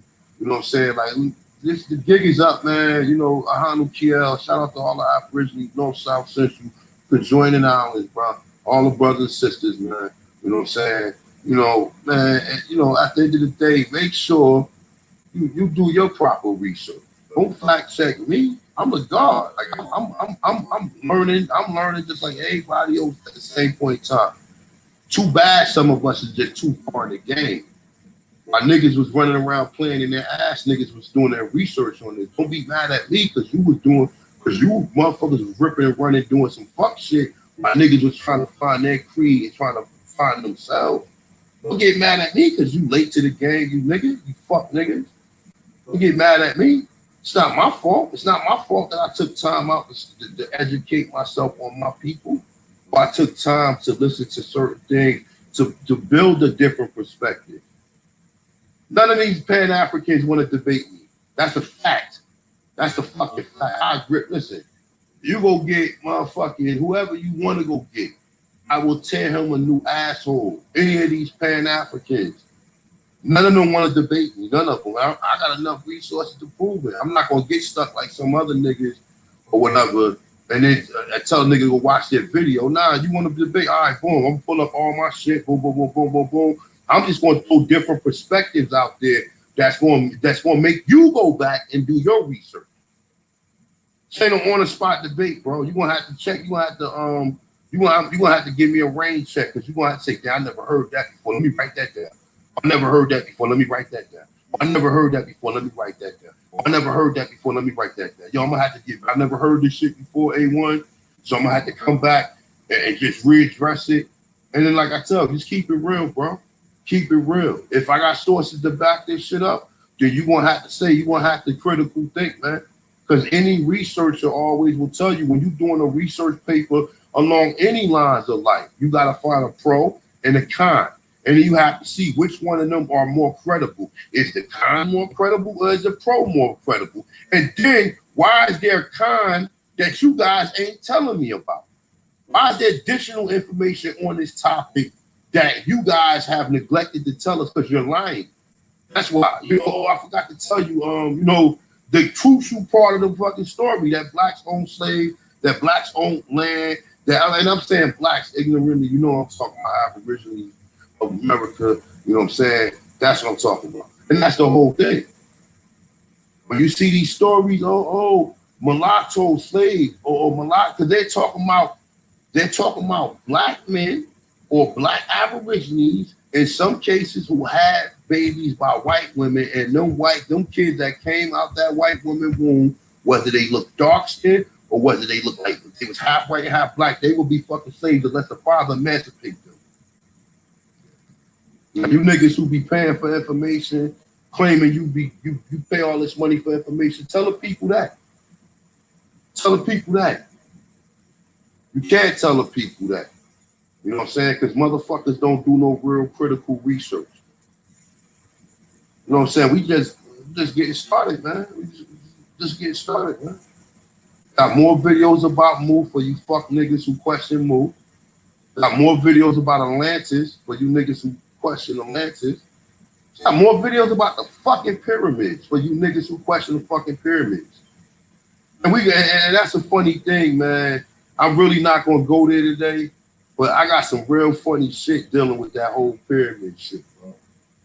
So, like I said, man, you niggas stop mentioning my motherfucking name. I'm peaceful. I don't fuck with people. I keep it 100 or whatever. I try to keep the fucking peace with niggas. But I know when you hang out with certain niggas, I know your talking points. When you heard hanging out with certain niggas who come at me with certain things, and then other people start coming at me with that same shit. Oh, you hanging with them? Oh, okay. No problem. Got you.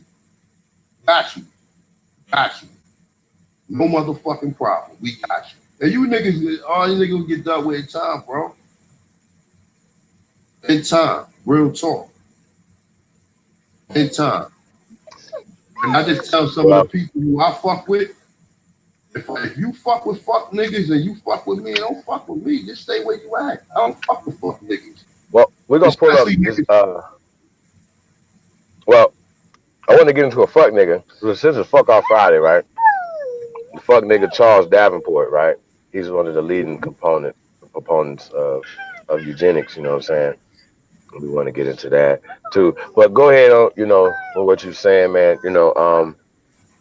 Yeah, man, it's go time right now, y'all.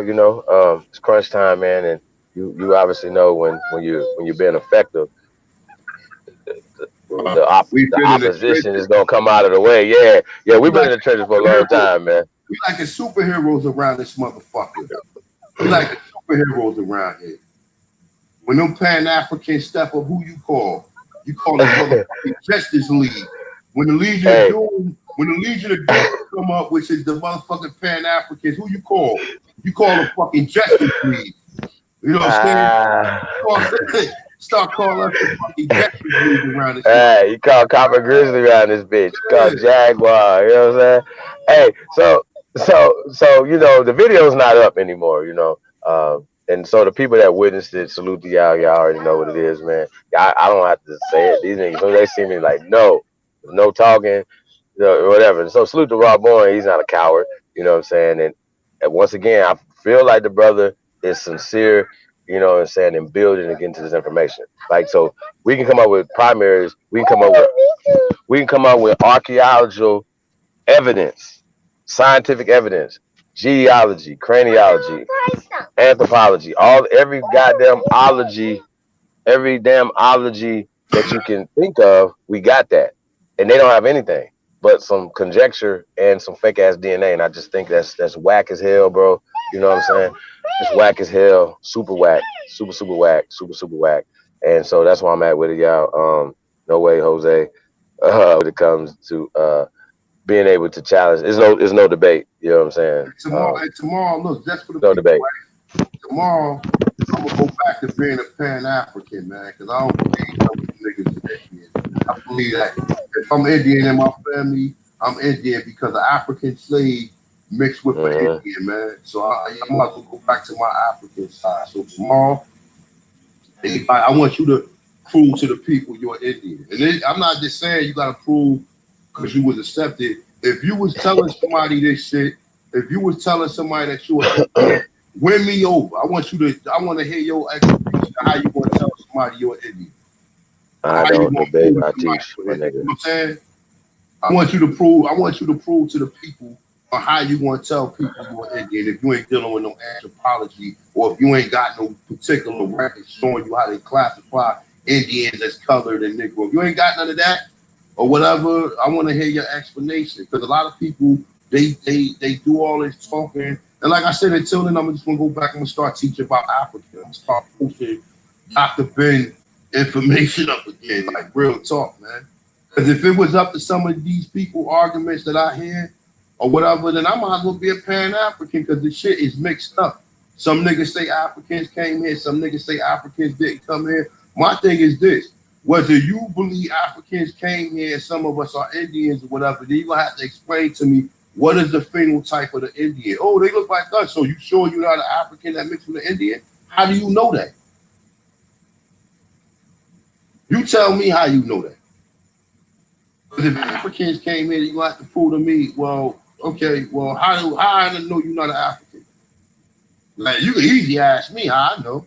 Because everywhere where you're saying that black people was born here from Africa, we find the bones and they was Negroes there before any fucking Africans came there. So common sense would be when they got here, it was still fucking Negroes there. Brazil, for example, right?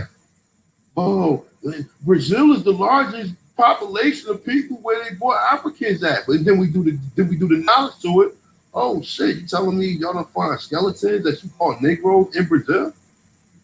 Oh, but they all died off. They died off. And then they just brought all the Africans here on slave. The fuck out of here, man.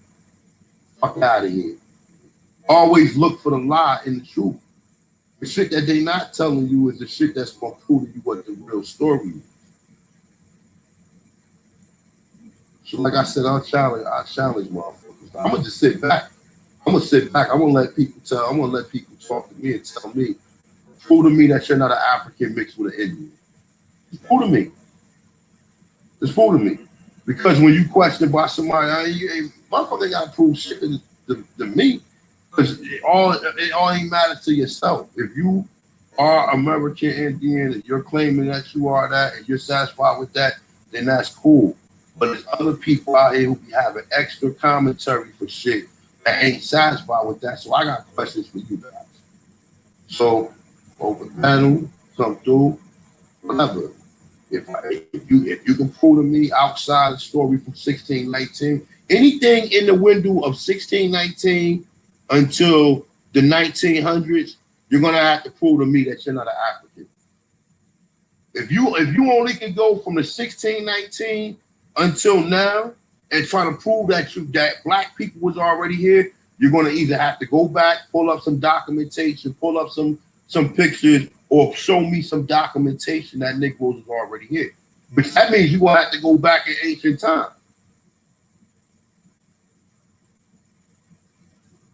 So it'll be fun, you guys, for the most part. Shout out to everybody in the chat room. Shout out to my sister, Copper Empress. Original Copper Empress. What we got? Jerade Lord, peace of the brother. Mr. Originally, peace of the brother. Captain America, peace of the brother. Silver World, peace of the sister. Who else we got there? Autonomous Copper, peace. Amina, hold up. Shit. Omega, peace. Salamine, peace. Tyron, peace. Shout out to everybody in chat room, man. Peace. Peace to all the guys, all the goddesses, for the most part. But yeah, man, definitely, man, definitely do your research when it comes to shout out to that person, pieces. Yeah, for the most part. I tell you guys something too. Don't fall for the banana in the tailpipe, yo. All these fucking police shootings. Don't fall for the banana in the motherfucking tailpipe, yo. Don't let these people fuck with your emotions and you give them your energy. Don't do it. Don't do it. I'm telling you, don't do it. I'm starting to find out if some of these shits are not fake. Some of these niggas are really violent. Like, listen, I'm gonna tell you like this, right? I ain't trying to be in no shootout with no cops. I ain't trying to shoot no, or I ain't trying to the assault no motherfucking cops. I'm saying, like I said, if it come down to it, if it's something where I really got to defend myself, then yeah, I have to do what I have to do.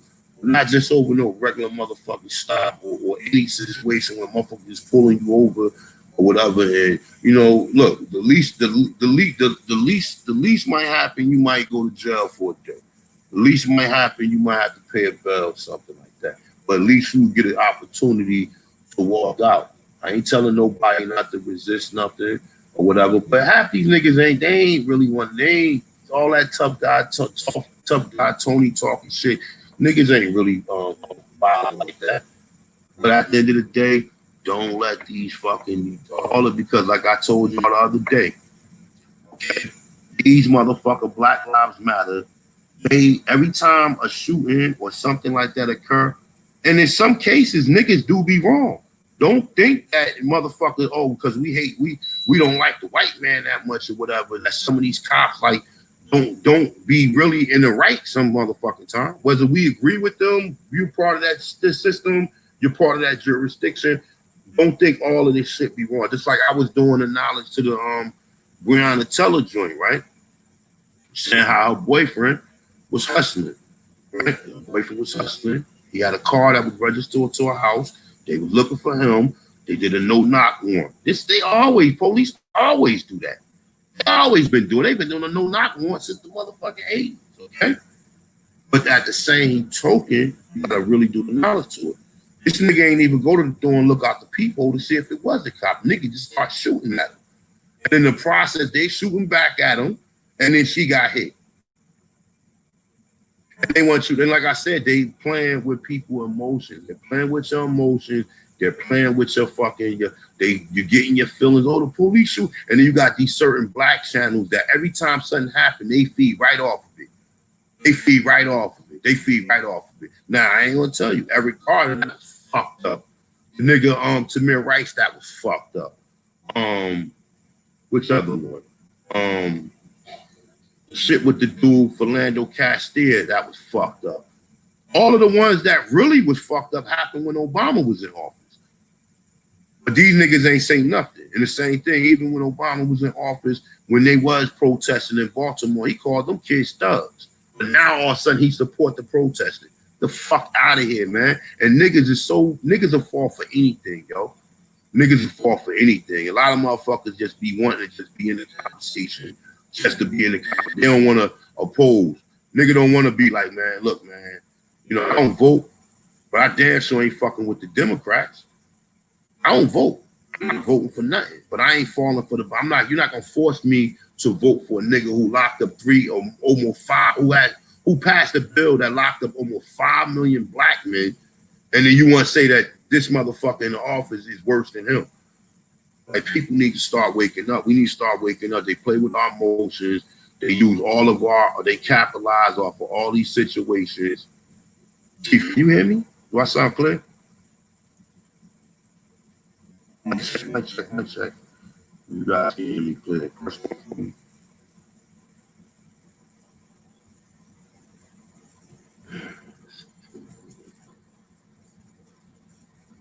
Here.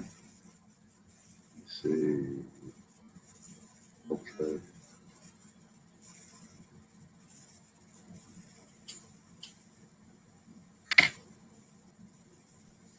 Somebody said, like, oh, you talking about Chad? And yo, damn, Chad just told me that was his family too. So he did. How the fuck did he die? How the fuck did he die? So I'm telling y'all, real talk, y'all. And I'm not, like I said, I'm not for none of these niggas. I'm not part of no corporation, right? But I tell you another thing too, right? Another thing what I peeped out was this, right? You know, even when Trump was talking about that whole illegal immigration and saying that these people are not citizens according to the 14th Amendment. Think of it like this, right? If you president of a corporation, right, and then you checking the budget, and then you check the budget, and you paying for motherfuckers who ain't supposed to be here, you got all right to bring that up. You got all right to say, ain't no, okay, we know these people are immigrants too, but guess what? But at the end of the day, that means we're supposed to let every immigrant come on to your country.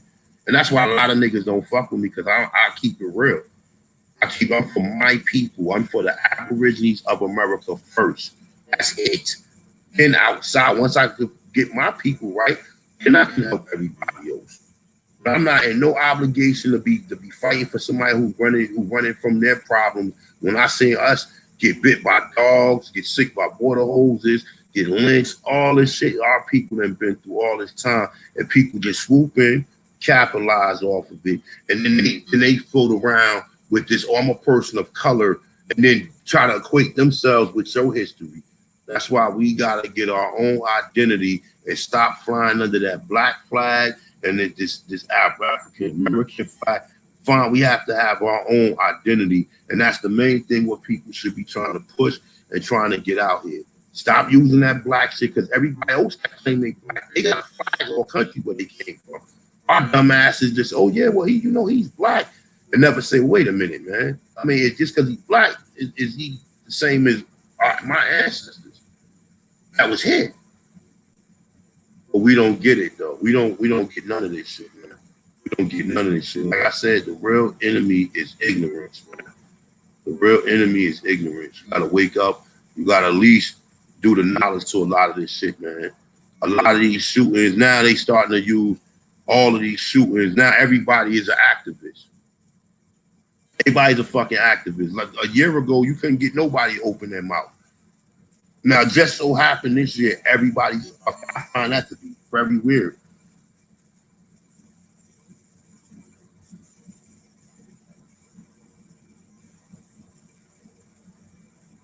Nigga had colon cancer, man. Nigga too young to have some motherfucking colon cancer, man. A good old stomach cleanser. A good old stomach cleanser. You know what I'm saying? A colon cleanser. Clean all the spackle out your stomach. Clean your stomach out. Strengthen your immune system. Or whatever. I mean, I know niggas don't want to do an enema, but enemas work. Like a lot of people in the health practitioners, they do enemas. I know a lot of motherfuckers might not want to do no shit like that, but if you're dealing with anything in the colon or anything dealing with anything dealing with the colon, that's what you need. Like real talk. The reason you motherfuckers catch cancer every day, but because they got an immune system, their immune system don't allow it to flourish. You know what I'm saying? So we gotta really know the science. It ain't nowhere in the world, brother, like that should be passed at that age. And like I said, when that shit type shit happen, that shit put my motherfucking radar up. Because he was already looking skinny a couple months ago. The brother was looking skinny when they showed him a couple months ago. Motherfuckers was talking about he was on adrenochrome, and that's fucked up to even say that though. But you never know, man. You never know with that Hollywood shit, man. You know what I'm saying? You never know with that Hollywood shit. I hope that they just don't say he had fucking corona. You know what I'm saying? Look, everybody's an activist now, yo. This shit is making me sick. Everybody's a fucking activist, man. Everybody. Like I said, the Democrats, they gave all these niggas a green light to and the next thing, as soon as a motherfucker done talking about the shit that been happening to us for the last 100 and some odd years, right? The first thing he said, we gotta vote. We gotta vote. We gotta vote. We gotta vote. We gotta vote. We gotta vote. We gotta vote. And Negroes is so stupid to where they not even saying, wait a minute, let me do the knowledge to this, man. More people died when we had a black president, and this bitch ass nigga ain't come out and say nothing. He ain't say nothing, ain't address shit. Ain't address nothing. Ain't say a goddamn word. But now it's time to vote again. Now it's time to vote again.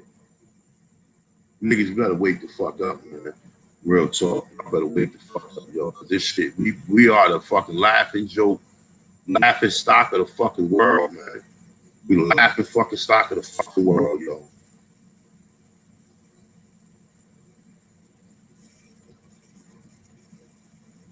I don't know what she holiday at, man.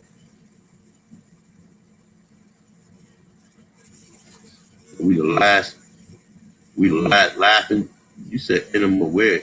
Where the fuck you think they doing enemas at? Money grip. I ain't gonna be all graphic and shit. That's not what I do. But what do you think where do you think you put an enema at?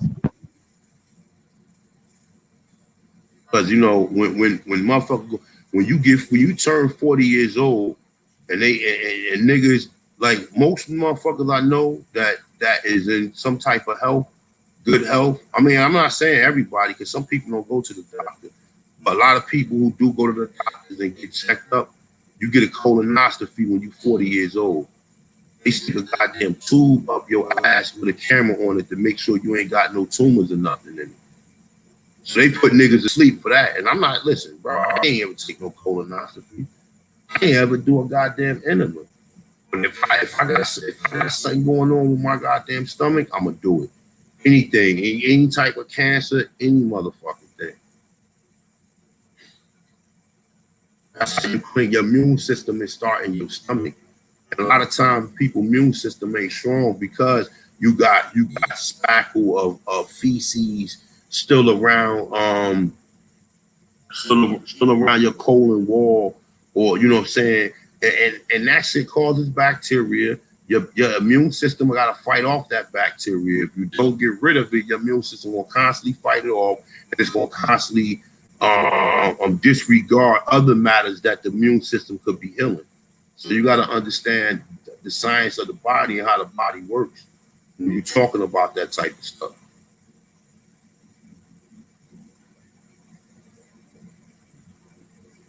I don't know. Are we live? Are you guys still in the chat room?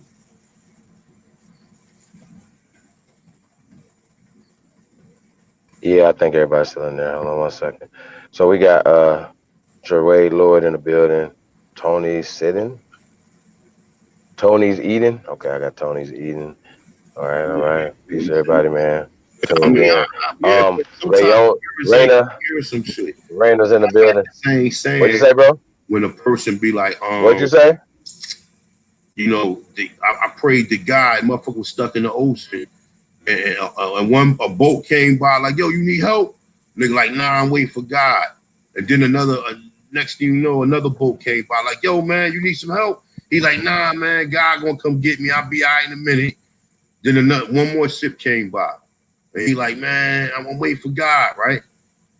And then you ask God, he like, look, I sent you 3 goddamn ships. You have to self-lord master at some point in time. So, I mean, That's pretty good. It's a good joke. You know what I'm saying? Hey, bro.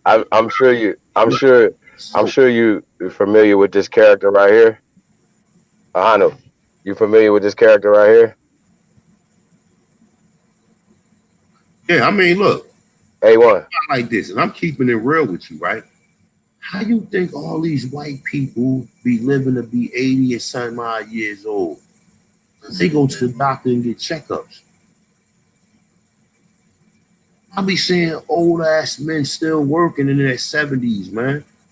Like real talk, working. They ain't. I mean, like, listen, I ain't trying to tell nobody you don't want to fucking work when you 70. That's cool. I ain't telling you got to. If you want to sit home and get whatever you can get and live off of that, that's splendid. But what I'm saying is, I see a lot of these motherfucking Europeans that be going, getting checkups and everything, and they don't be sick of none of that type of shit, man. And them niggas eat way healthier than we eat. I know white people who don't eat no fast food in years. In years. In years. I know white people who don't eat no fast food. Who ain't eat. So check me out though, right? So, yo, you breaking up? Real quick, A1. Ahanu. Real talk. Can you hear me? Yo, can you hear me, sir? I mean, that's splendid, but I'm just in the sense of it. Like, I know And I ain't trying to This say nigga can't hear. no Europeans or nothing. I'm just telling you, you know, a lot of Yo, science A1, is our science. They practice A1. science, and then you practicing the shit that Yo, A1, can you hear so me? do Hey, yo, A1, can you hear me? Can you hear me? A1, can you hear me? Let shit me that's see. going on. Don't just when you hear Nah, he people, can't hear at you all. hear people talking about shit they don't know or whatever. He don't even know his music. Oh, put him out and bring him back in. A Yo, lot A1, can you hear me? of ass people out there or whatever.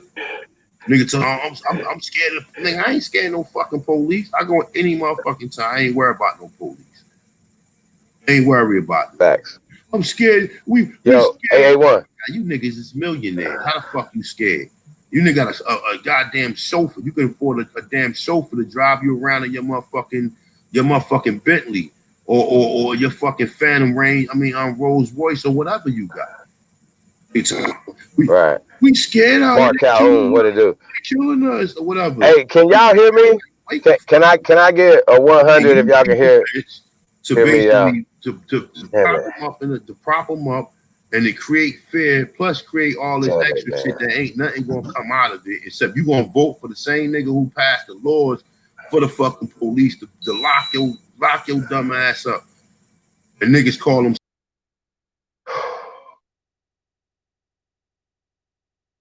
Damn it, yeah.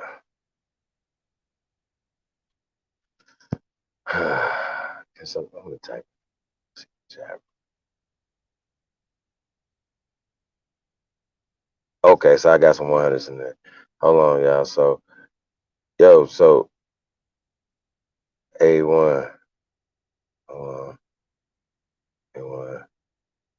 go out and come back. Okay, here we go.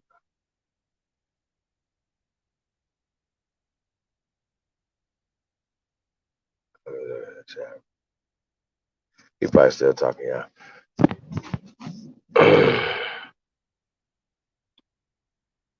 Yo, hey, so while we working on that right there, we're gonna get into this Charles Benedict Arnold ass Davenport. Ah, yeah. So, we got this Charles Benedict Davenport. He was born June 1st, 1866, right? So that's a year after the so-called Civil War, right? So keep that in the back of your mind. The nigga died February 18th, 1944, right? So when you hear prominent, then once again, you know the people that we're dealing with. Prominent, you know what I'm saying? Um, this motherfucker looking like uh, a old ass Shaggy, nigga. Let's scroll down and see what we got here with this character right here.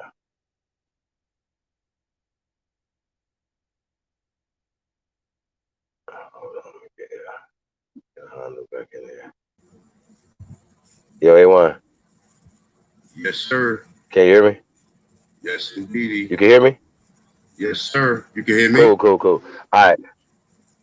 Yeah, I can hear you good. You couldn't hear me at all last time, so we had to try to fix that. Hey, but I was working on we was talking about Charles Benedict uh Davenport right here, right? You know you familiar with him, right?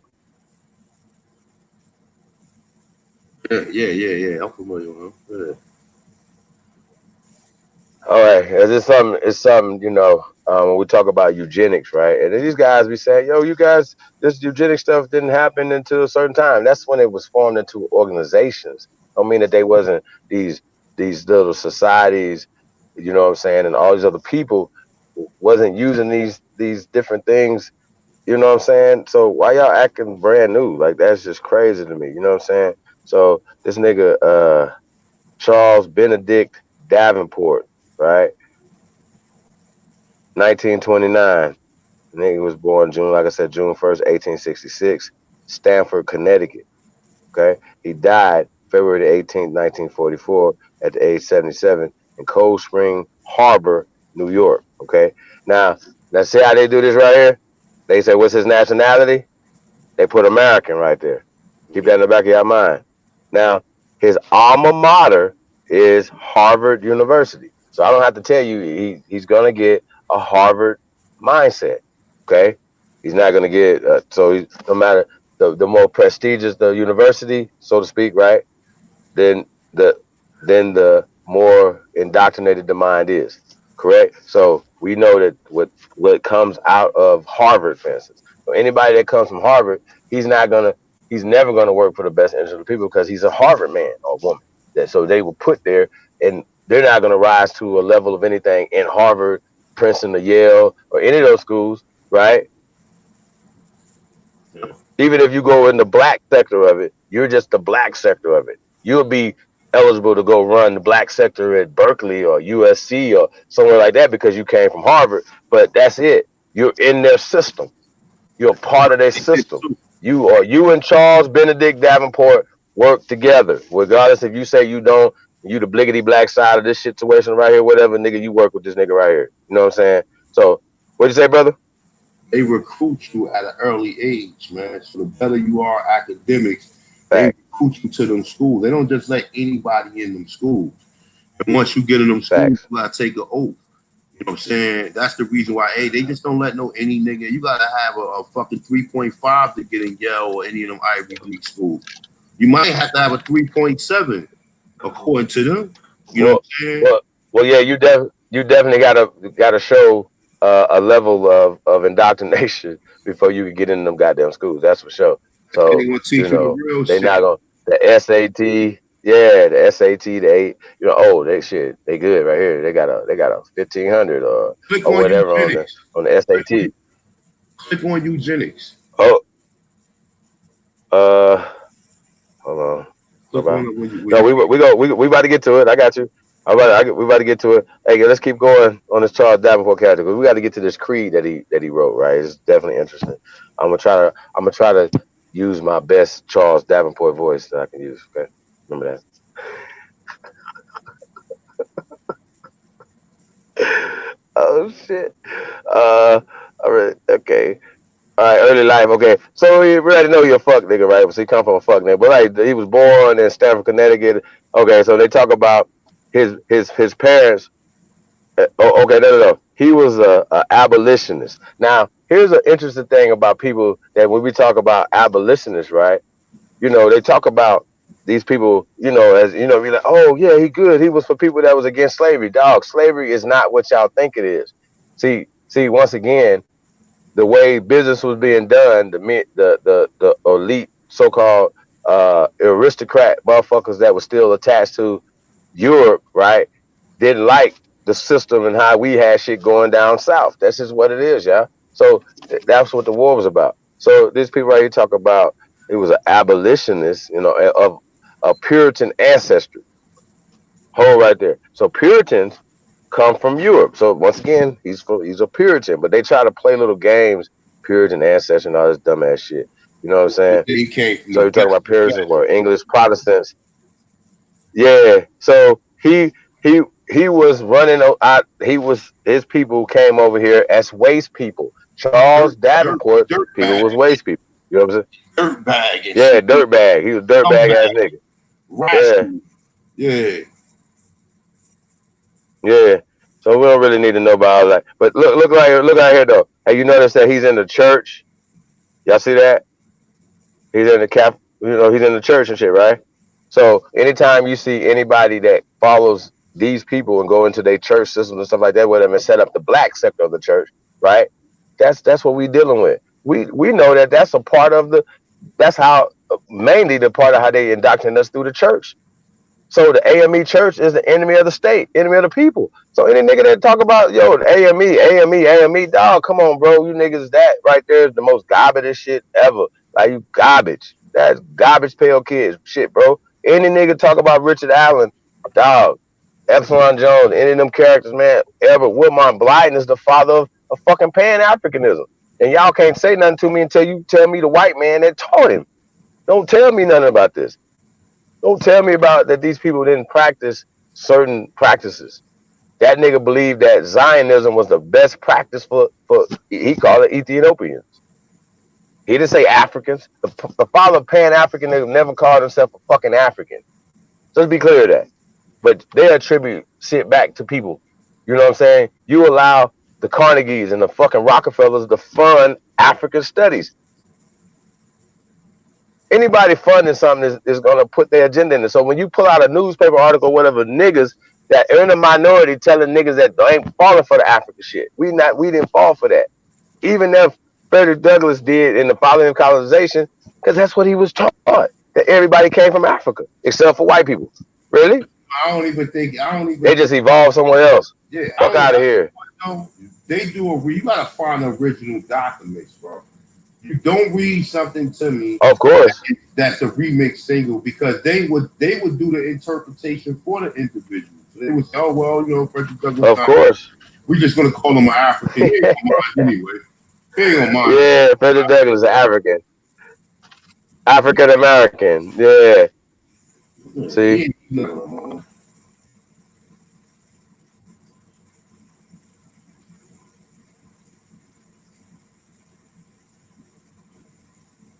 Still with us, Billy? Yes, sir. Hey man, get that exclusive Chief Billy collection, man. Hit us up at weare2am.com. We are 2 a.m. Wake up, it's time. Get you some gear, man. Go get you some autonomous gear. Great mind and people at 2 a.m., man. Shout out to 2 a.m. Yeah, man. Peace of great people over there, man. Hey, so we want to get to this creed of this character right here. Whatever. So just understand that all this will be the system when we talking about Puritans and Quakers and Protestants and Catholics and all these other people, whatever, right? That we adopted these people's European system. Okay. Now, his mother or grandparents, his parents or grandparents did not speak English. Okay. They spoke German or some shit. Okay. This man just got here. He wasn't here before that. So we talking about these people right here. So now, so a lot of times these people are taking credit for when they wasn't even in this country. So let's keep going. Want to get to the you know, the more of into the eugenic stuff when it comes to Charles Davenport, because he was the leading proponent person, you know, of this. But you know, these guys were members of these secret organizations, the Anglo-Saxon societies and stuff like that, or whatever. You know, and these are the people that will put certain people into offices, assassinate people, do certain things with them. So these people are ruthless, and that's the main problem. We're not understanding the people we're dealing with, how ruthless they can be. You know what I'm saying? When they talk about not only sterilizing us, they sterilize everybody that they didn't feel that was fit to do anything. You know what I'm saying? So that's how that's going. Yeah, you know.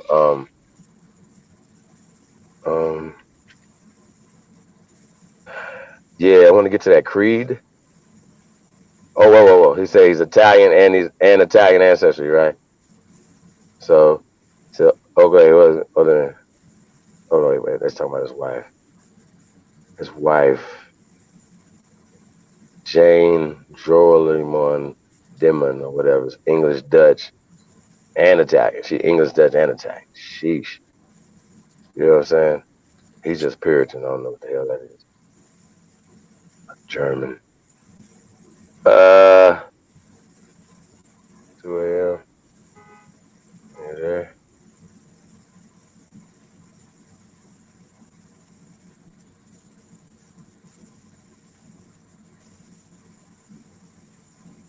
Amzi. What's Amzi? I bet you I know what Amzi is.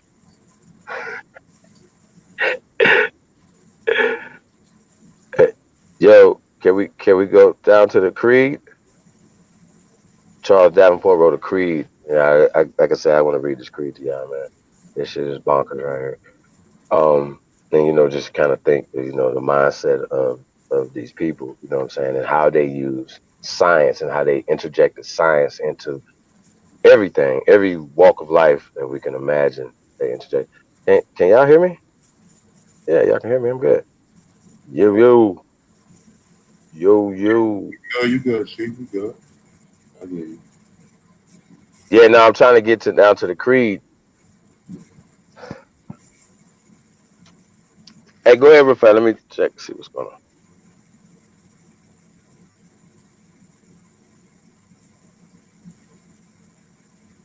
Yeah, you got it. They said this nigga was tutored at home. Huh?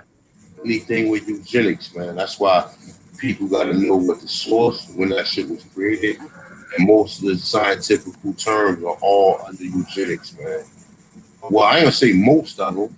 Some of them might be stuff that we created, but they done did a remix single on it to the point to where you ain't gonna be able to understand it.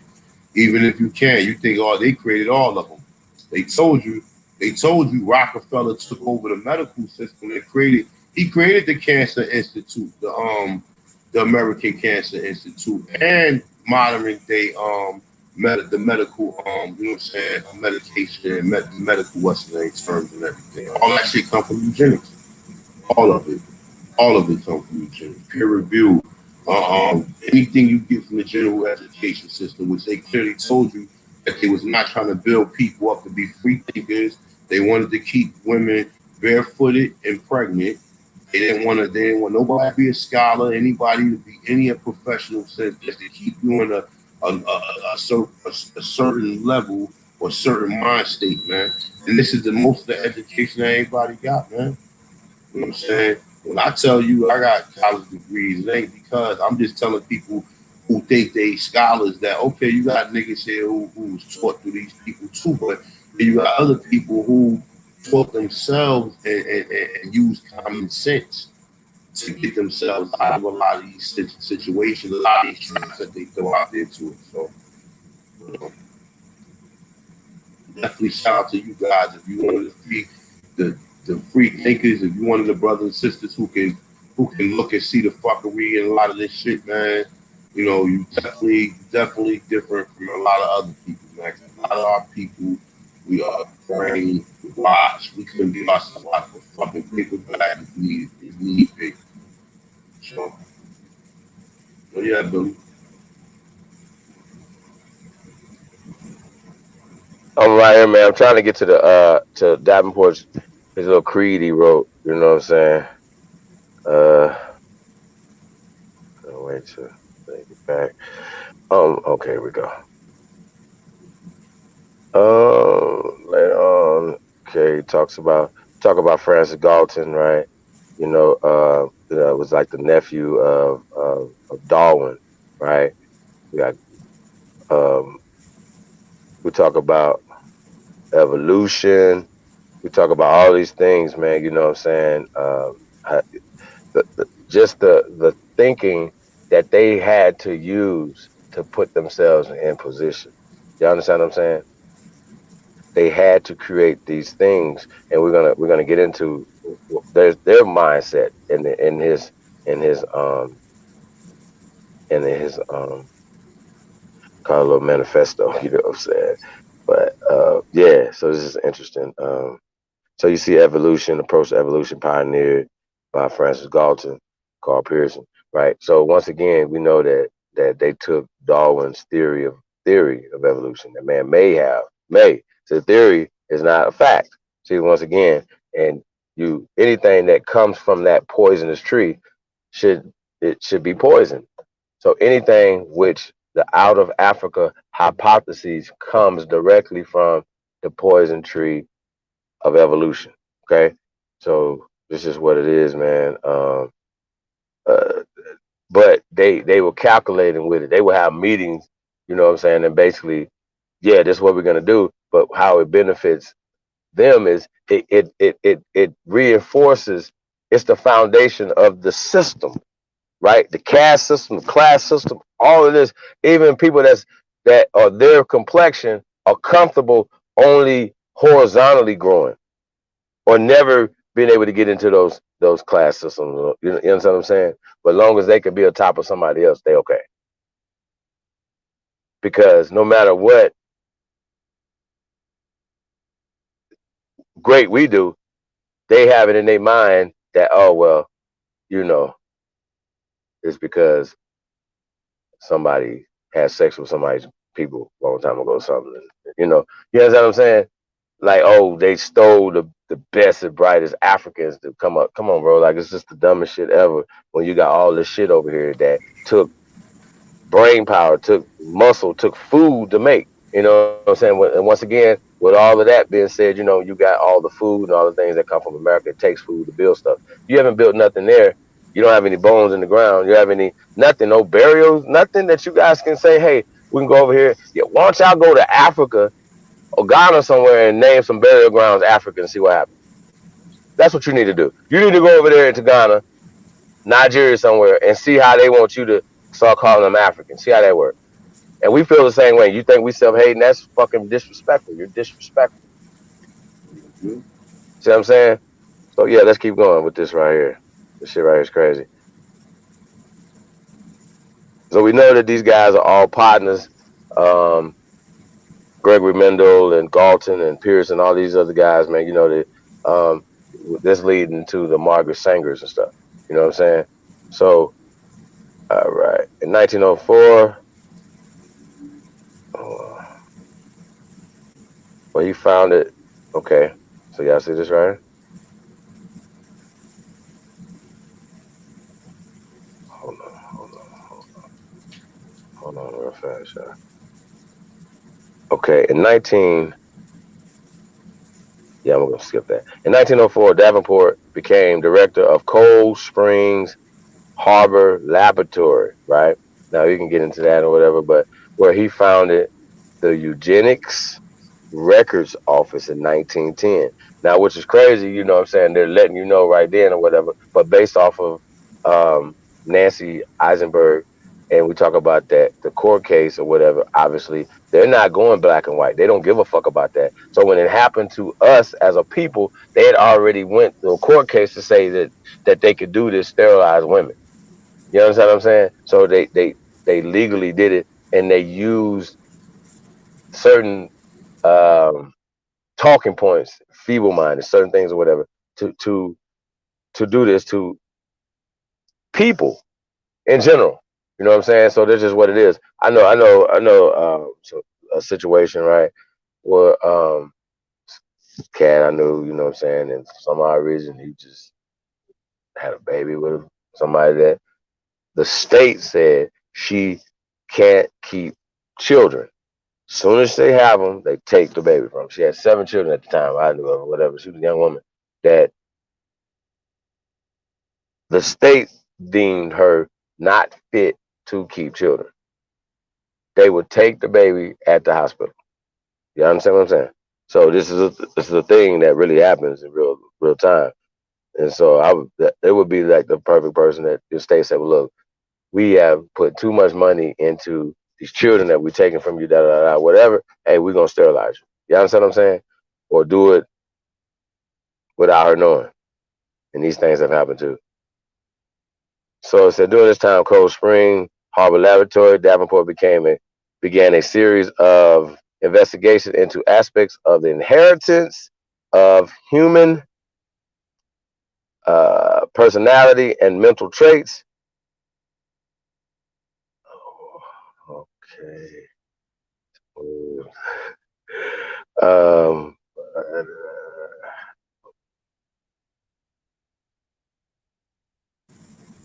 What do it say? Mental traits. It said over the years, he yeah, generated okay, I see it. papers and several books on genetics of alcohol, the genetics of alcoholism, Gura. It said later shown to be due to a vitamin deficiency, criminality, and feeble-mindedness. Like, God damn, feeble-mindedness, man. So we gotta start giving some of these people the Hey, title of feeble-minded. yeah, I think so. Yeah, they got seafaringness in here, bad temper, intelligence, manic depression, and the biological effects of race crossing. Okay. Additionally, Davenport mentioned many people while working at the laboratory, such as Massachusetts. Well, I'm sorry, he mentored many people. So keep in mind, he somebody taught Davenport him this system in these elite institutions. Okay, this system, and then once we get certain people that came out of this same system, right? They call them the talented 10%ers, right? These are the gatekeepers, the Sigma Phi Pi Phi. Y'all get it? Y'all understand what I'm saying? So these people help these people spied on us, put certain people, whatever. These are the people that did it. These are their paymasters. These are their masters. Okay, Davenport them. These are their people right here, and they use these terminologies, feeble-minded, and all these different things. You know what I'm saying? To um to classify people, or to not only classify people, to criminalize people. So they're telling you right here, these are the effects of criminality and certain things like that or whatever. So Davenport and these fools, this is what they're using. But we allow fools to come back to our community with this bullshit. This is what these niggas did. Oh yeah, you guys are feeble minded, or you guys are this and that and the third. If you don't think like this, or you don't get this, or you don't do this, you don't walk like this and talk like this. You understand what I'm saying? And this is what these motherfuckers did. And that was the how they got us. You know what I'm saying? Conforming to what they want us to do. You know what I'm saying? And this is what we got, man. And this shit is crazy right here. But it gets worse. So he mentored motherfuckers, right?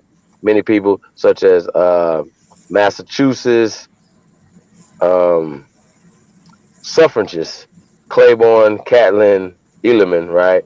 Before Charles Davenport came across eugenics, he studied math, right? Said he came to know these subjects through Professor Carl. Okay, now this guy's important. Keep going. It ain't Karl Marx. From some professors. So y'all gotta keep in mind they had these different leftists and Marxists and things like that or whatever that ran and that put certain talking points, certain things in there, whatever, right? So professors Carl Pearson and gentleman amateur Francis Galton, right? So we know that these guys, the ones that took the theory of evolution and then turned it into what you're seeing now as a social thing or whatever. But they're showing you how they created what's the Plecker. This is pre-Pleckers. I know we talk about Plecker, whatever. But we're talking how do we get to Plecker? How did Plecker get into position to where he could do certain things? But once you have a president, you know what I'm saying, Woodrow Wilson's and these different people, whatever, that had agendas. You understand what I'm saying? So this is what we're talking about, and whatever. And these people put those people in office. So this is what we're talking about. Yeah, I think we can keep going. Talk about human hereditary. Um, but like I said, they use these things, these talking points and stuff, to create laws, or not even necessarily. Well, I guess laws, for instance, whatever, to sterilize people with the Buck v. Bell, for instance. So y'all gotta understand that. Okay. To just was a context. Okay, National Academy of Sciences. See, once again, the year after it was published, Davenport was elected to the National Academy of Sciences. Y'all understand what I'm saying? These people put themselves in position of power to put certain curriculums into not just their schools, but our school. And you gotta accept this, and you gotta take this. And so when people come back with the general education stuff or whatever, right? And you say that you are honoring these people, whatever, you're a part of this system. Okay? You're a part of this system. You're upholding it from the black sector. That's what you're doing. All right, let's keep going. Shit's crazy, y'all. You're gonna learn today. Ah, oh shit. All of his writings were about eugenics. The findings were very simplistic and out of touch with the findings from eugenetics facts. This caused much racial and class bias. Of course it did. Only his most Arden Myers regarded it as truly scientific work, like Unc. Unc him really, yeah. I think his name was Unc Davenport, right? This motherfucker. Davenport founded the International Federation of Eugenics Organization. God damn, in 1925. Like, I understand what I'm saying? The eugenic, these people were openly, having, conversations about weeding you out. You know what I'm saying?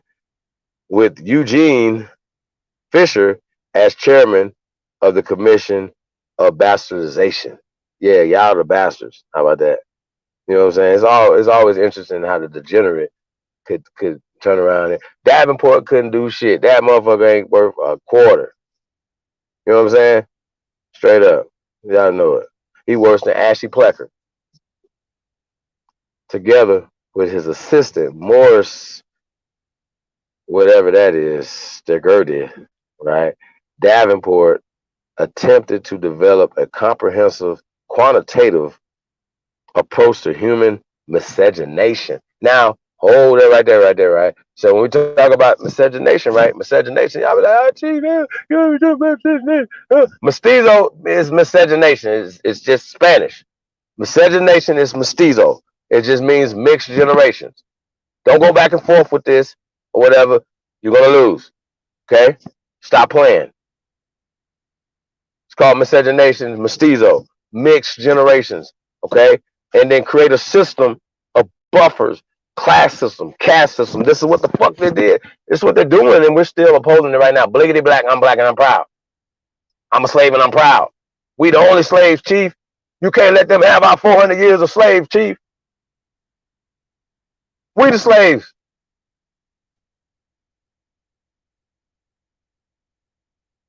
They're the slaves, okay? It's a movie.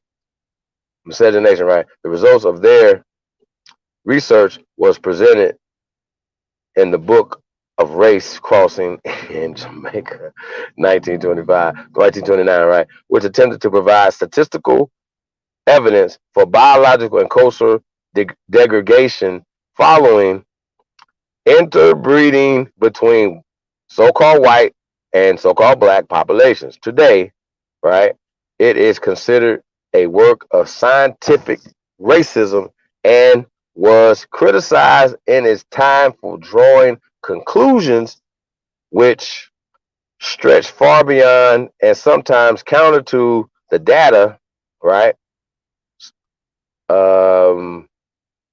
The data considered it criticized stretch.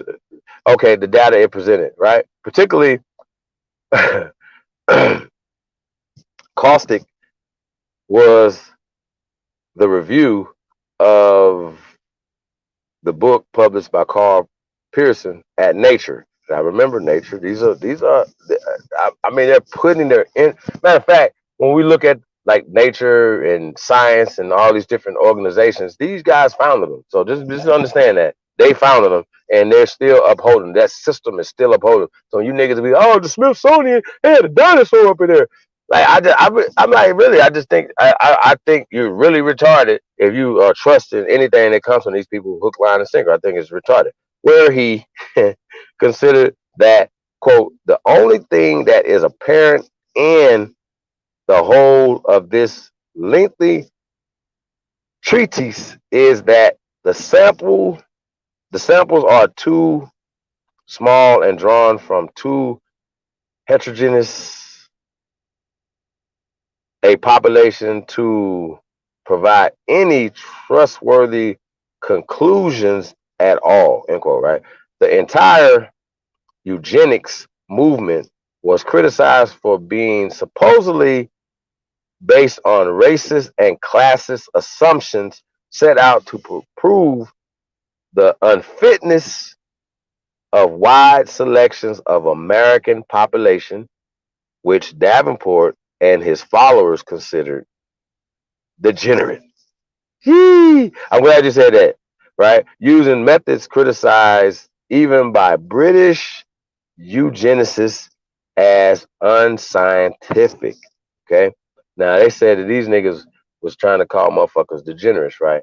When we know genetically, you know, you're recessive, meaning that you're right. So once again, the recessive people have created a system to socially, politically, economically put you down, right?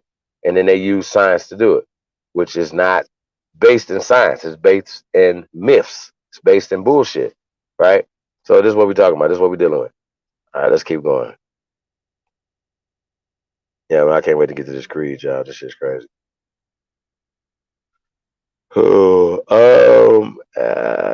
And Charles Davenport and his wife wrote 4 essays that pertain to human heredity genes. These essays included hair color, eye color, and skin pigmentation. These essays helped pave the way for eugenics to be taught in class. Many of the topics and discussions belong to Dr. and Mrs. Charles Davenport, but the information for one essay in particular came from friends of theirs involved in the same topic. Many problems occurred when they started to use other information. As Davenport and other eugenicists, professors, let me see, I can't see, and experts began to, yeah, I can't read that.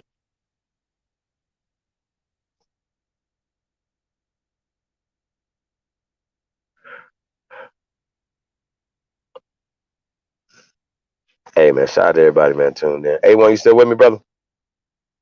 Yeah, I see you in there.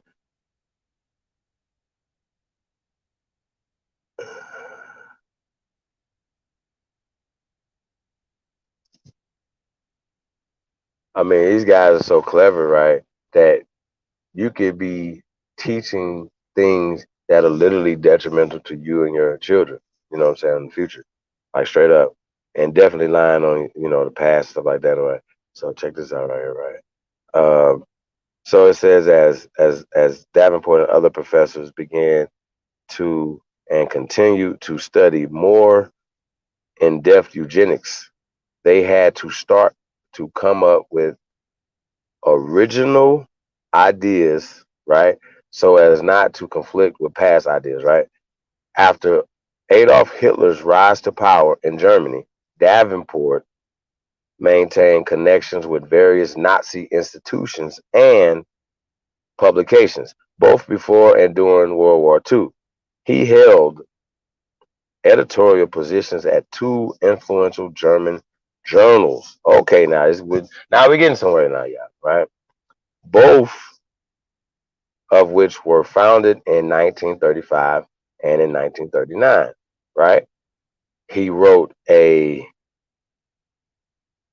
editorial positions. Oh, hold on, I think I hold on, hold on, hold on. Okay, in 1939, he wrote a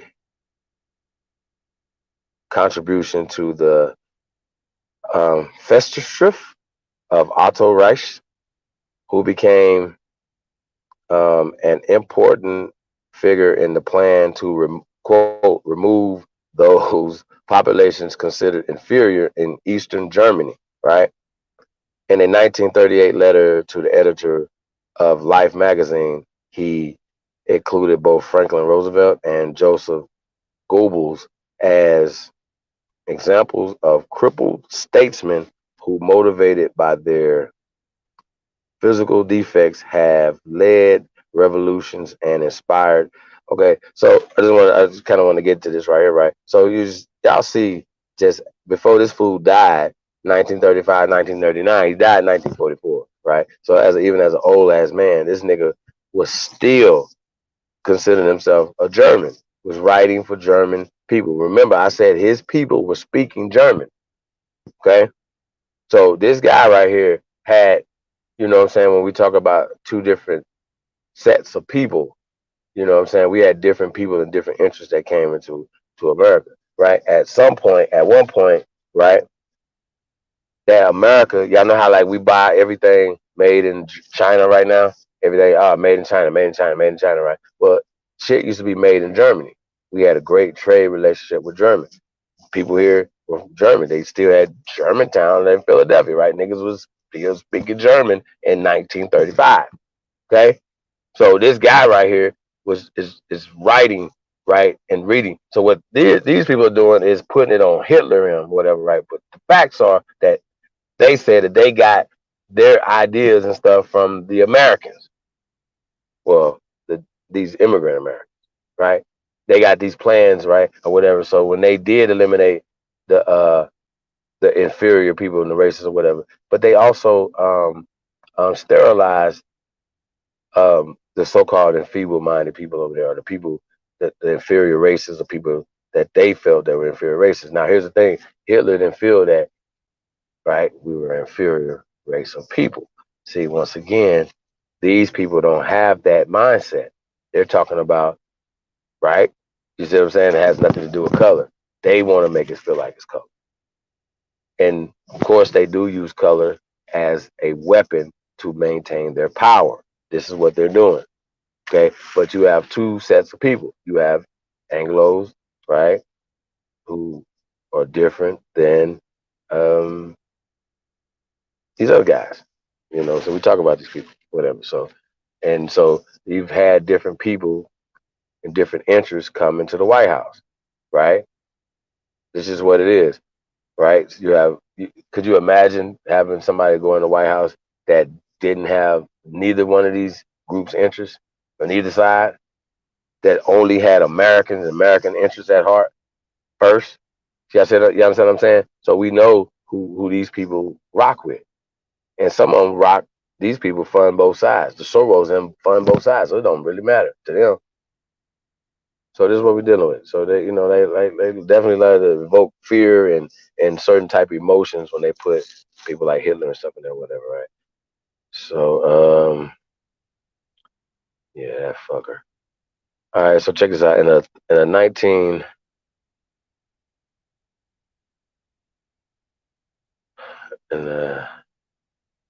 1938 letter to the editor of Life magazine, um, he included both Franklin Roosevelt and Joseph. Okay, we talked about that, right? All right, and they were motivated. Okay, all right. The revolution in the country inspired. Okay. He said they were dictatorships while burdening their country with heavy taxes and reducing its finances to chaos, right? That's end quote. They said that this dude died of pneumonia in 1944, right? Cool, right? So if you think about like the today's time and you see right wing, guys and alt right guys and they so I guess you can kind of say they're putting it as like as if Trump represents those guys. Then you have these other guys, the leftists, the left wing people, whatever, they like to call the liberal side or whatever, right? And they have certain ideas and how they want things to go, right? And everybody's by, jockeying for our approval, especially in election time periods and stuff like that or whatever, right? So, this all ties back in when we talk about these things or whatever, we talk about eugenics or whatever, these are the things that LeBron James them need to understand a little bit more in depth. I'm sure they know about Margaret Sanger. I'm sure they understand, but you got to understand a lot of the Black Lives Matter conversation is a part of upholding this eugenics system.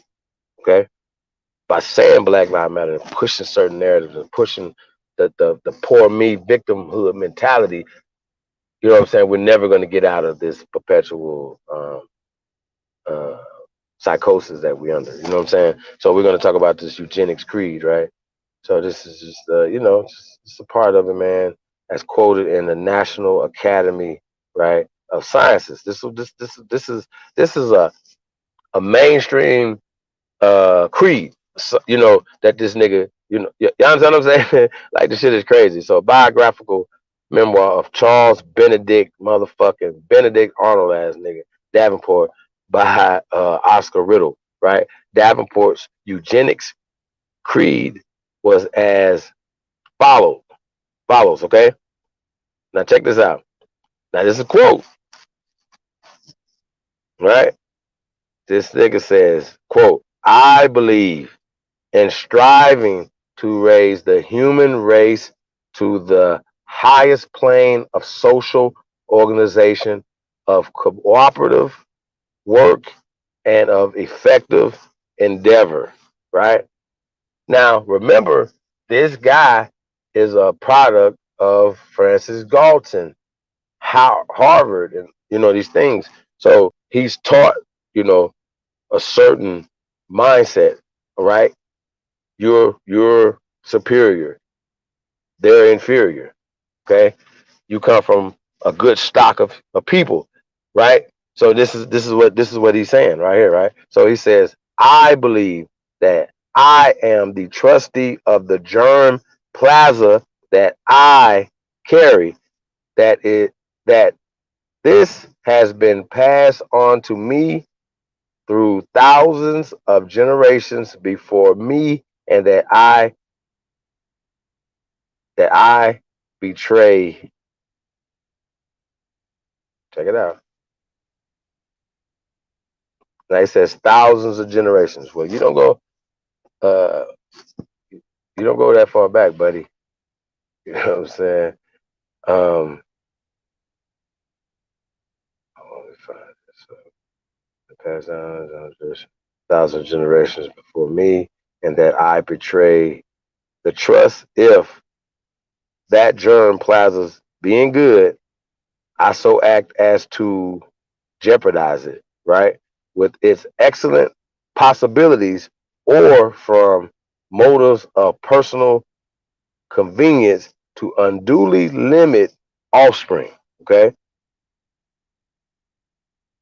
I believe that having made our choice in marriage carefully, we, the marriage pair, should seek to have 4 to 6 children in order that our carefully selected germ plasm shall be reproduced in adequate degree, and that this preferred stock shall not be swamped by that.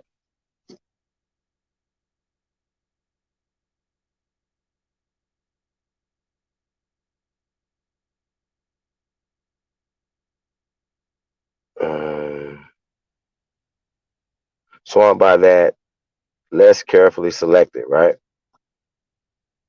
I believe in such a selection of immigrants as shall not tend to adulterate our national germ plasma with socially unfit traits. You're the immigrant. I believe in repressing my instincts when to follow them would injure the next generation, right? Now, everything they talking about, that part right there is pretty interesting. He's thinking of keeping it, keeping their genes pure, right? We were just talking about goodgenes.com, people, wanting to, you know, so-called keep their genes pure. So a lot of times, when you're talking to, European Americans, right? They literally tell, they keep they connected back to Germany, France, or whatever. And they're proud of it, right? And so they try to stay amongst themselves too. So they look for it. You know what I'm saying?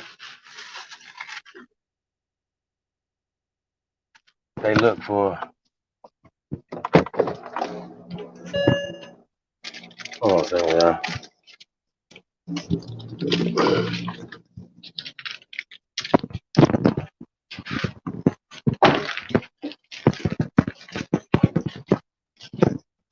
Yeah, we're gonna get back to this creed though. I mean, this is exactly what Margaret Sanger talked about. You know,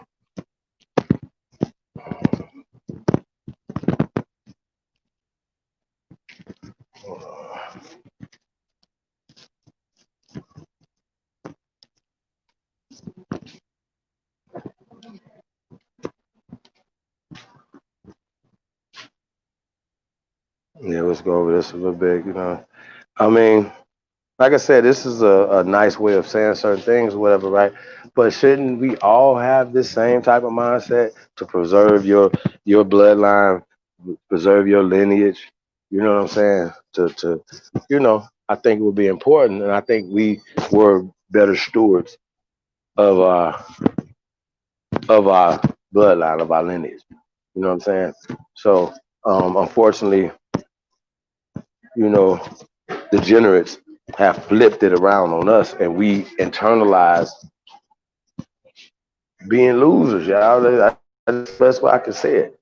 We internalize being losers. This man saying, look, you gotta, they're pushing a moral attitude as well that comes from their religious background. So y'all gotta kind of understand what we're talking about when we're saying this. You know what I'm saying? So Davenport and all these different people are bringing that Quaker, Puritan, Protestant, bringing these different attitudes into, you know, American culture, and bringing that religious stuff into this. So once again, once you see the Richard Allen ass niggas bringing any conversations that sound anything like Charles Davenport, then you got to understand that they're Asians, and they're never going to be able to tell us that they're not. So for me, I don't go back and forth and debate on that from that perspective. They don't have anything to bring to the table other than eugenic talking creed. You niggas push their creeds, period. And you don't even know it.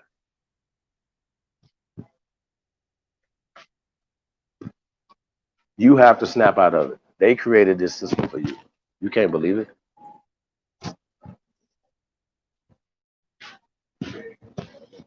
You shouldn't believe it. You know what I'm saying? So that's what we're dealing with, man. A1, you there, brother? No, he gone. J Rock's in the building. What it do? J Freeway. Peace to the guys, man. Let me put the link back in the chat room, man. Nah, man, we're gonna get up out of here. I definitely appreciate everybody, man. Put in this work. Yeah. What can I get? What are you talking about? What can you get? Well, okay, now. Leave out. Okay, no. All right. I can't. Nah, I don't know. I don't know if you're talking to me. Camp Power Hotson's in the building. Peace to the guy, man. Rockefeller started Spelman, so we accept medicine. Yeah, I mean, yo, it's definitely factual, man. We know that these people have been hoodwinking us from the whole time, man. That's just what it is, man. A1 must be gone. I'm in the back. Okay, now I don't see you back there, bro.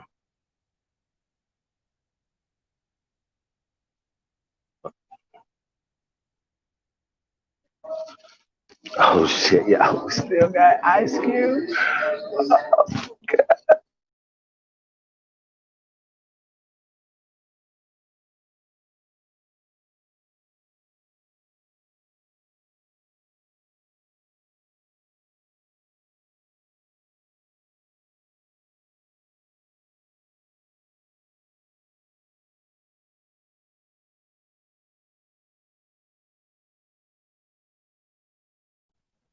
Yo, we still got Ice Cube, y'all. Ah ha ha. All right, man. Let's get to it, man. Let's roll our sleeves up, man. Let's get to this thing. You know, baby, you said it's Ice Cube. We gotta put this Ice Cube in there. Hey, man. One time for Aboriginal love, man. One time for Aboriginal love. Yeah, man. Be on the lookout for the Aboriginal Love Show hosted by yours truly, Mr. Fluffy. Yeah, man. Baby, I definitely appreciate you holding me down. Man, get you a great woman, get you a great Aboriginal woman, brothers. Ain't nothing like it. Salute. Absolutely. Salute to Aboriginal love, man. That's what's up. Hey, so as y'all seen, we had talked about this week or so ago, man. I'm just gonna kind of get into this Ice Cube thing, man. Um, shout out, peace to the guy Ice Cube. And yo, just for the record, right? I was listening to that Roland Martin interview, right? And so Roland Martin was another wannabe elite motherfucker. You know what I'm saying? Snooty ass nigga.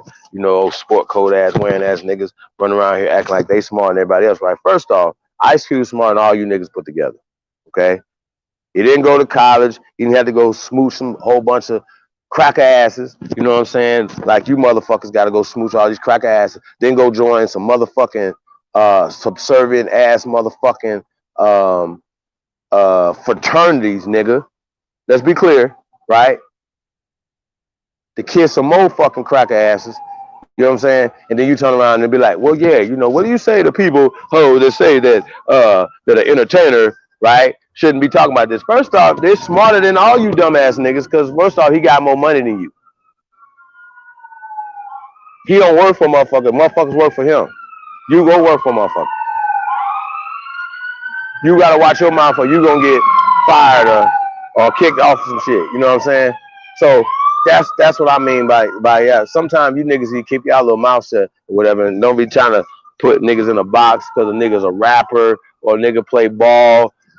A nigga that was on the ball court as a child, like all of us were, right? Take that and make $500 million. Are you serious? After they finish playing, he's still selling his shoes and t-shirts and jerseys and hats and whatever. And they stretching their careers out. They not smart. I'd rather be a motherfucking basketball player than everything that y'all talk about being. Think about it. About a ball player, basketball player. Rapper. What's better life than being a ball player or rapper? I'll wait. You tell me. Dumbass. Fuck is y'all talk about? Oh, shut up and dribble. Really? Yeah, y'all should have just took y'all ball on home, LeBron, and stood on it, bro. Straight up. Let the chips fall where they may. You know what I'm saying? We gotta be men, bro. Y'all gotta let y'all nuts drop, bro. Stop letting these people fuck over y'all, man, and tell y'all anything. so Ice Cube going back and forth, Roland Martin, man. Like I said, salute to the guy, Ice Cube, man. You know, like I said, man, he said some key things, basically like, yo, hey man, I thought people that thought they was, Indians, we all say, we got Indian in our family and stuff like that. Well, Indian means niggas, period. It's like saying, man, I heard you got niggas in your family. Yeah. Because if I go anywhere on this planet, right? Check me out, right? Check this out. So I go anywhere on this planet, right? Go on vacation. Me and baby go on vacation. Hey, baby, go on vacation, right? and we somewhere, whatever. Right? We come back from vacation. We say, yo, bro, we went and seen some beautiful sights. We seen some ruins. We went to Mexico, seen some Mayan ruins, some shit, whatever, right? And I come back and I say, man, we went to this small town, blah, blah, blah. And it was my rendition, right? When niggas was everywhere, right? Everybody on this motherfucking line, right?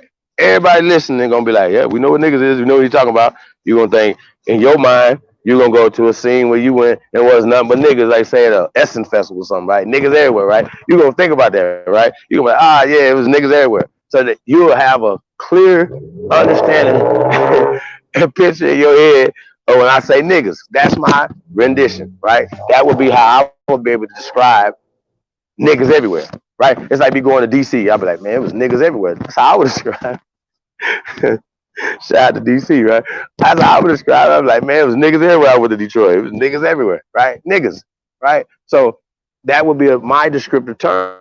So if I was to write that down or whatever, and then somebody that say, hey, but I don't like I'm gonna edit this and we're gonna say we seen blacks, or how about this?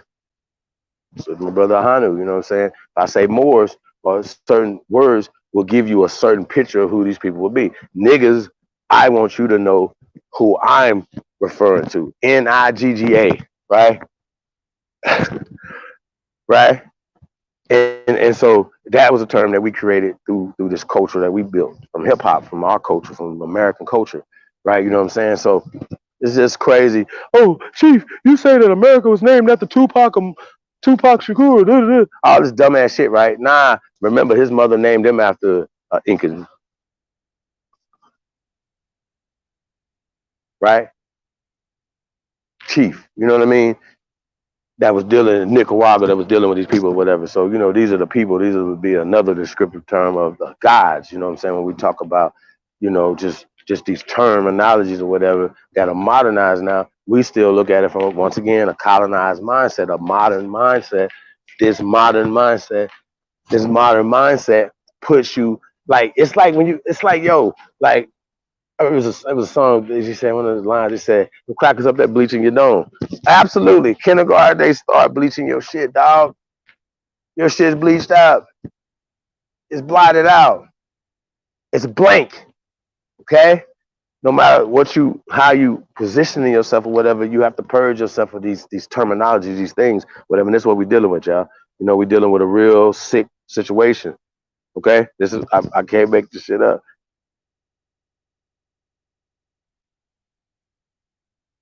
Yeah, I mean, new Puri, you know what I'm saying? Like, you gotta, you know, like I said, it's all psychological.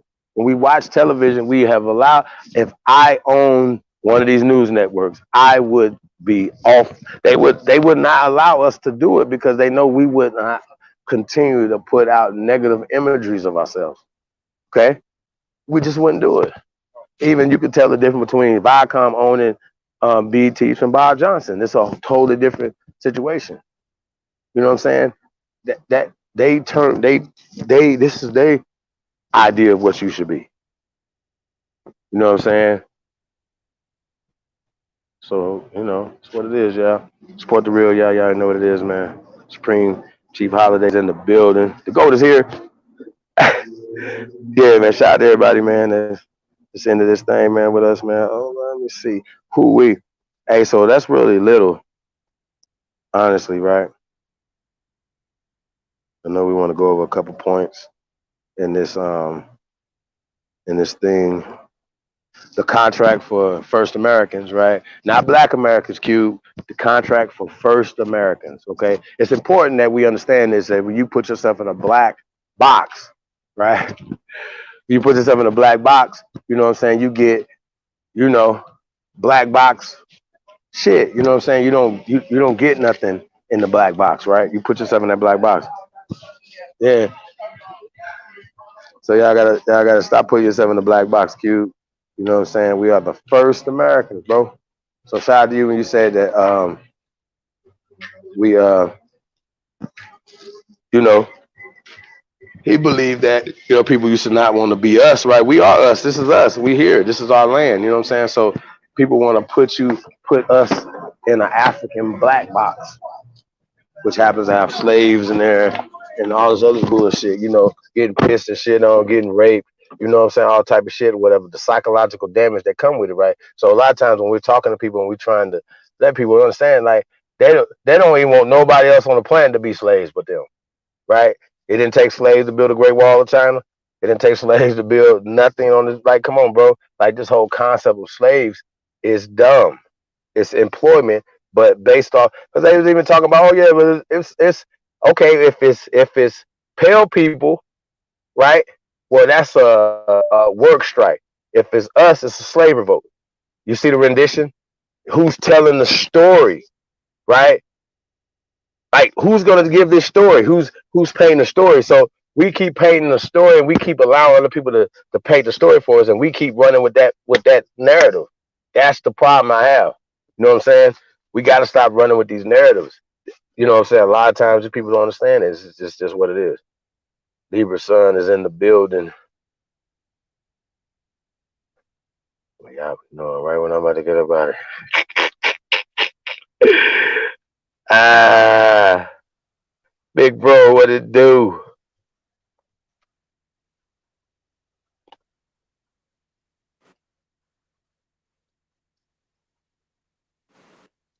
Libra. Fact, I hear you. I got facts, you. all facts, 100%. What it do, man? Peace, peace to the American gods and goddesses. What's good, That's right. That's right. man? Shit, man, all is well, man. How about yourself, man? How you feeling? Man, chilling, man, chilling. You already know, man. Everything good? Everybody good? Man, I keep getting these damn I don't know why it keep echoing, man. This shit is weird, man. I might have to go back out and come back in. Okay, no problem.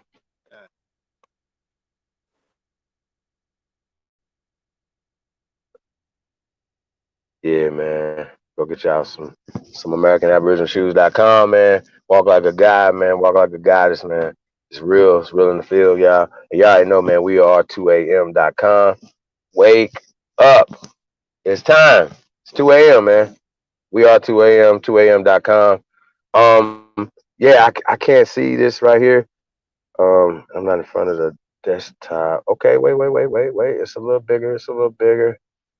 Uh, super little though. I got it. Hey, I kind of right like Q, bro. I see black in here 800 times, bro. Bliggity black. And if we want to get things done, we want to get things make it effective. We have to start speaking words of affirming power. We have to give power to our words. Black is taking power from it because you give power to white. Okay? There's no such thing as white. It's waste. Okay? Because nobody's gonna come up to you and be like, "Oh yeah, I'm a white man." Yeah, right? Well, okay. Remember, hey, well, white is a part of a system. Are you a part of that system, sir? Oh no, I'm not a part of that system. See what I'm saying? We have to take power. While taking power, we gotta like right. Power doesn't concede anything with power. Their power is illusion. Okay, I can trick you into taking power from you. Right? I could trick you into running up and down this fucking court for us. It's only been 100 years, bro. LeBron, come on, bro. How I know for a fact you can own a team. It don't cost that much. You've been playing for 17 years, dog. There's no way you can't tell me you can't own a team. Michael Jordan on a team. How about this? There's no way y'all can't tell me we can't start a league. Is this real? I got the Las Vegas guys. What's up? DBU and DC. We got the DC Suns. You know what I'm saying? Y'all know what I'm saying? We could do this, man. We don't need these people, bro. Like, I don't understand. Why do we keep doing this to ourselves and don't have 100-year plan for ourselves? Man, I'll go over here and play for them for 20 years if my knees don't give out. Really? What? What? Like, come on, bro. Like, some of these niggas are smarter than you because they go to college, right? Leave college after a year or two, whatever.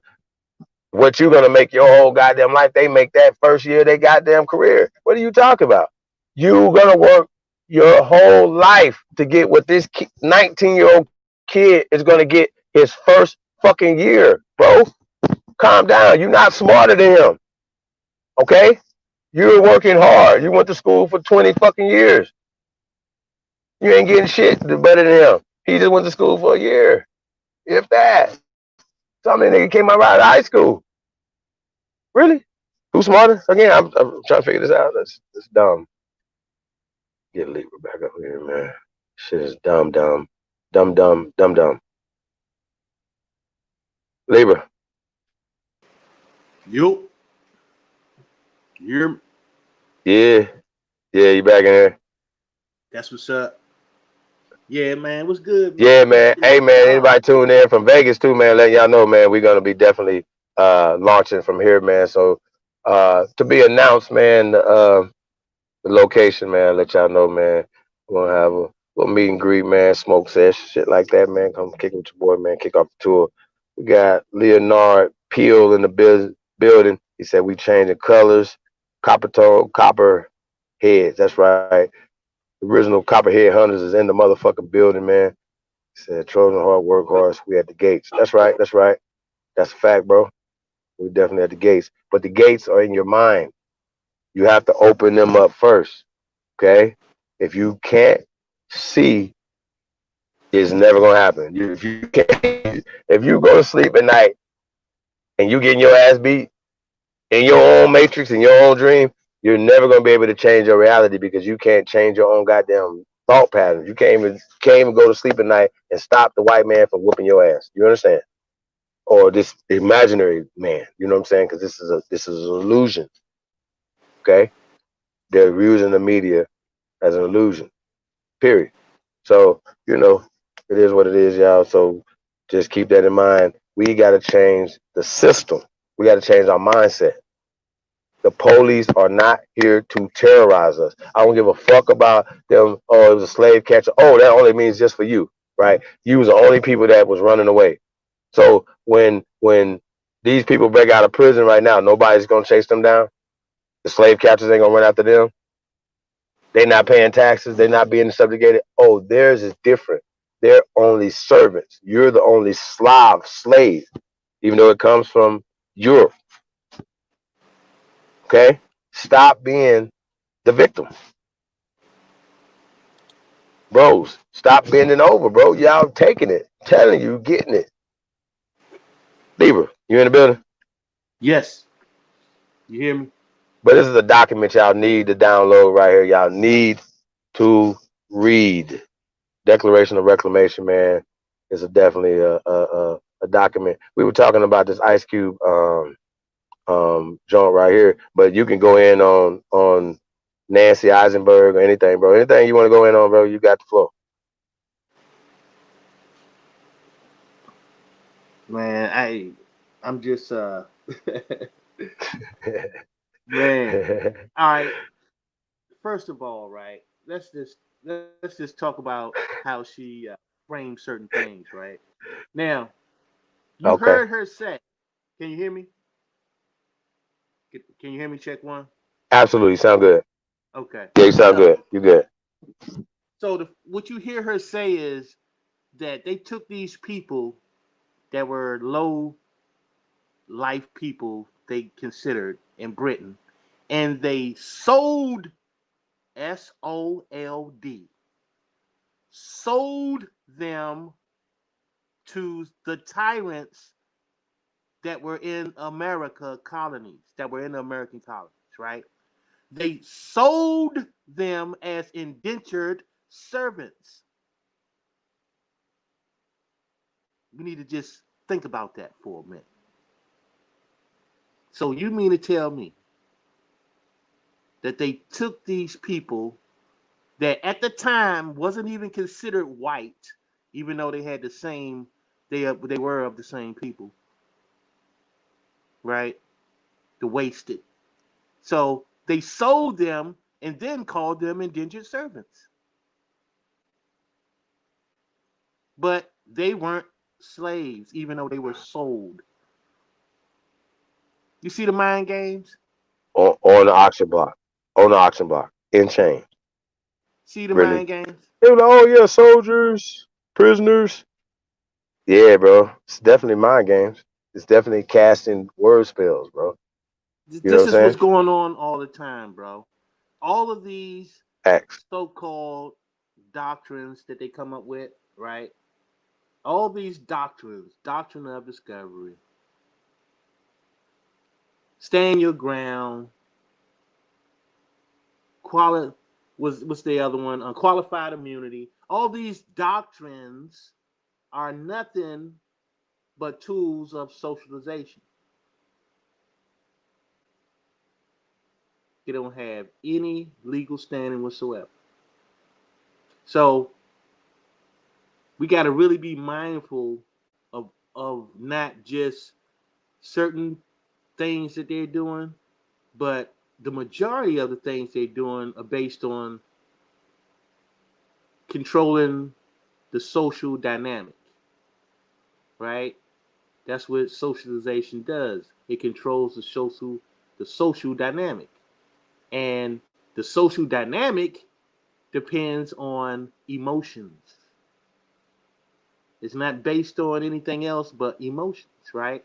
So when they start telling you that, oh, well, if the officer felt threatened or fear of their life, right? You have to think about that for a minute, right? So, okay. So when you say fear for their lives, do you mean an emotional response? Right? So If they're having a bad dream and they're having a nightmare that their wife was coming after them with a knife, can they wake up and shoot their wife? Could they wake up out the dream and shoot their wife and get away with it? Because, they fear for their life. Based on their emotional state, which could be actually unstable at the time. So you're trying to tell me that we are creating laws based on people's emotions? There's no fucking way that junk should even deserve an argument. These doctrines are outside of reality. Okay? That's the first thing. It has nothing to do with facts. It has nothing to do with evidence. These doctrines are merely emotional responses. And there's no laws based off of no emotional response. They are playing games. They're violating the law, playing these games. They're playing these emotional games.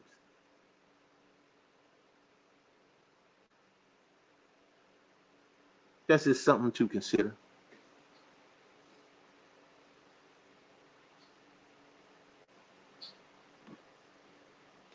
Go ahead, Chief. I rest. Yeah, man.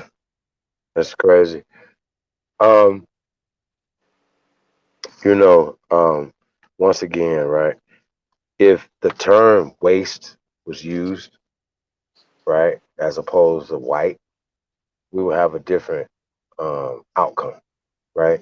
If we say certain terms and create a power vacuum, right, within those terms, you know what I'm saying? Like we're not, we're not focused, like because we allow these people to create, like, say for instance, every artist, right? For instance, because I'm in the business, right? They know that the media ain't shit. Period. Niggas have an interview and they have to say the little interview shit. They get off the interview and they can have, y'all know, like sometimes they be like they have an somebody would be recording like conversations off the record. We don't want this recorded, right? Y'all know, we like back chat stuff. It's off the record. You don't want this like recorded, right? That's what they're doing. Like they know that they can't certain things. I remember Meek Mill was having a conversation at breakfast. He said, "Man, y'all know y'all stop asking me these fucking questions. Y'all know good and goddamn well if I say certain things, they cut my checks. If you say certain things, you getting fired because you don't own this shit." Going back to ownership, when we talk about what Ice Cube is talking about, fuck all that. It's in terminology. First Americans. We are the first Americans. Say this with me, boys and girls. Not y'all. Y'all the great ones. Salute. First Americans. We are the first Americans. Call yourself whatever over there, but get with the first American agenda. Okay? We are the first Americans. First. So, right? So, anywhere that you see black or anything else, nigga, anything, say first. Please. Before you get ready to say anything out your goddamn mouth, Indian, Moor, anything, say first. Please. Say first. Get on code. Please. If you don't understand what Aboriginal is, you understand what one S the fuck T is. If you niggas argue over there, I'm gonna slap. I'm gonna pray for you, okay? I'm gonna pray for you, right? I don't know what to say to you. Like that doesn't make any goddamn sense to me to keep arguing back and forth over these goddamn terms. Leave them terms over there in the trash, or not in the my bad, yeah, in your pocket or at the door. We are the first Americans, okay? First, I'm gonna keep saying this. Every time you want to say black out your mouth or anything else, whatever the fuck you want to say, nigga, say first, please. First. It's easy. We are the first. Like playoffs. First, motherfucker. We are the first Americans. Paul Pierce. We are the first Americans. Robert Horry. First fucking Americans. Shaquille O'Neal. You know this. You was on there when the brother said that you talk about this. You gotta have these conversations in the open, bro. We let the Davenports and these motherfuckers know you are immigrants. This is our motherfucking land. This is America, Jack. We are the first Americans. I gotta keep saying that. First Americans. First. First. One SC, bro. It's simple. It's like first grade. First. Please. Get on code. Nobody can argue that. No, none of you niggas, none of you niggas, the God bodies, the Nation of Islam, Hebrew Israelites, no Christians, nobody can dispute first. We're the first. We're the first human beings. And guess what? Guess what? Guess what we got? Libra. You know what we got that they don't have? Bones. Fuck what you talking about. Every fucking time you niggas pull out a fucking article, a book, I'm gonna pull out a bone. Please, right here. Here's the bone. Nigga, you niggas believe in dinosaurs and fucking monkey people. I got our ancestors right here. You ain't got shit. Here are our ancestors in the ground, painting themselves on the wall, carved themselves in fucking stone. Nigga, you niggas got all type of motherfucking shit to carve shit right now. You won't go carve your motherfucking face in stone nowhere. Bet you I fucking am. Fuck is wrong with y'all? That shit crazy as hell to me. You niggas suck. Like that is terrible. There's no way the fuck you gonna tell me that we allowing this shit to keep going on. Oh yeah. Oh sorry, us, it's poor us. We're so little. Black lives matter. No, the fuck they don't. Shout out one man did Black lives matter don't matter. They don't. All that shit don't. Y'all lying. You know what I'm saying? They lying. This shit don't. This shit matters. If it That's a did, fact. I'm pro-life. That's all I gotta say. That's a What you say, fact, bro? G. Yeah, man, because they don't Fuck understand. out of here. Man.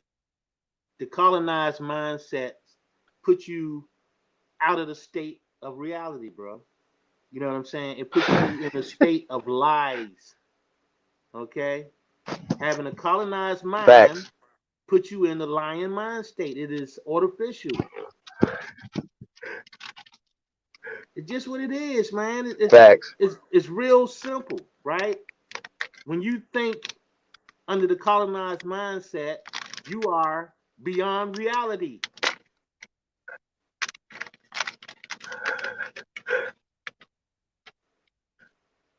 Basically, it's just made up. Super facts. You know what I'm saying? Super facts.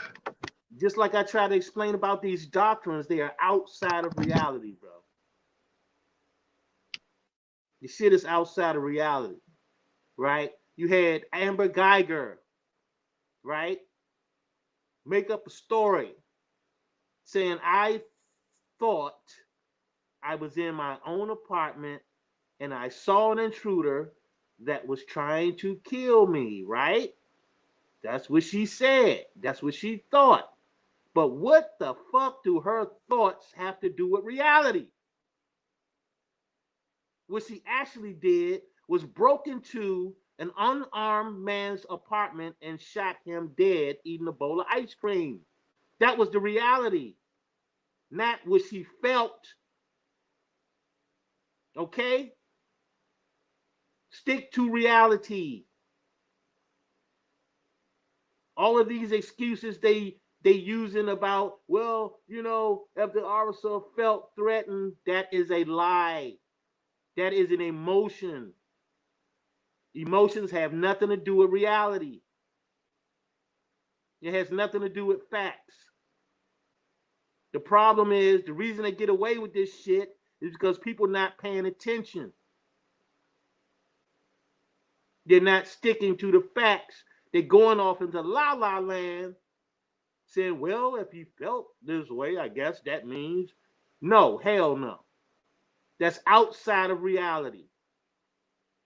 The person's feelings, whether they scared, whether they threatened, they saw a weapon. I thought I saw him reach for a gun. Well, if he didn't have a gun, then that was outside of reality. Then it wasn't a fact. And you don't get to use that as an excuse based on your emotional feelings at that time. That's the argument. Stop getting lost into these words and these feelings and shit. That has nothing to do with reality. It has nothing to do with facts. If they want to win these cases, all they need to do is stick with the facts. It ain't about what you felt. It ain't about what you thought or you thought you saw, because that has nothing to do with what actually happened. Do not let them put emotion into the picture. Whether you're talking Black Lives Matter or any other thing. It cannot be driven by no made up reality or fiction, okay, trying to pass as reality. If it's fictitious, then that's what it is. You can't move off of no fictitious shit. Stick with the facts.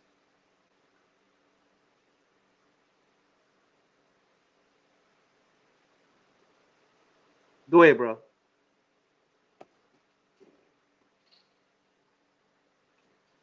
Gee. Yeah. Hey, can you kind of reiterate emotions have nothing to do with reality? Like, you know, Yeah, because well, we're just like I emotionally said. like what I get from. Go ahead. Well, that's just like I was explaining about Amber Geiger, right? When she said she thought she was in her apartment.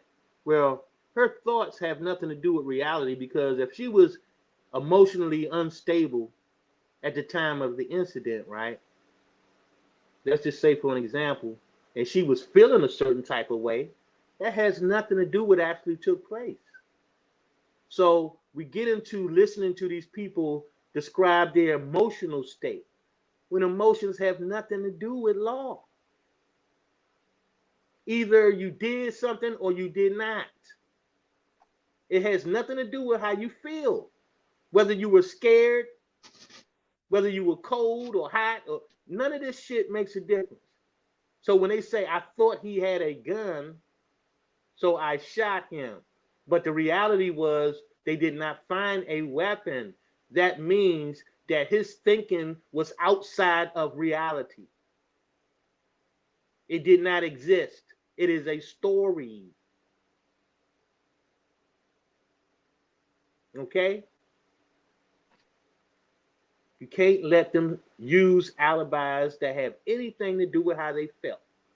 I feared for my life. Guess what? That's an emotional response. Okay?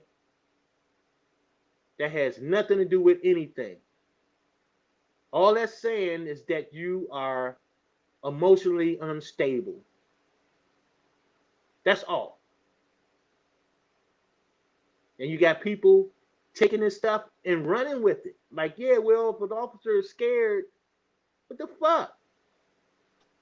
What the fuck do that got to do with anything? So that give you a right to make up shit? Or are we dealing with reality? These these stories that they come up with are fake. And people are buying this shit. They're just fake stories, bro. Anything that has to do with some emotion in law mixed together, you got a problem. Because laws are not emotions. If somebody violates your Fourth Amendment right to due process, then emotions do not exempt them from that. They're getting away with this fake shit. This is called socialization. That's when they put these fake ass laws together to make people believe they're actual laws when it's only part of socialization. This is what these things are for. Mind control. Okay? Have you believing in shit Mhm. that don't exist? Believing in shit that's outside of reality. This is what socialization does. Mm. Okay? You got somebody calling themselves a white supremacist, right? That is outside of reality. So why are we listening to shit that's outside of reality? Mm-hmm. And then we get emotional about it and start doing the same shit. Instead of thinking Mm-hmm. That's that, fact. well, we know that the term white don't exist. That's outside of reality. So being a white supremacist got to be outside of reality because being white is outside of reality. Okay?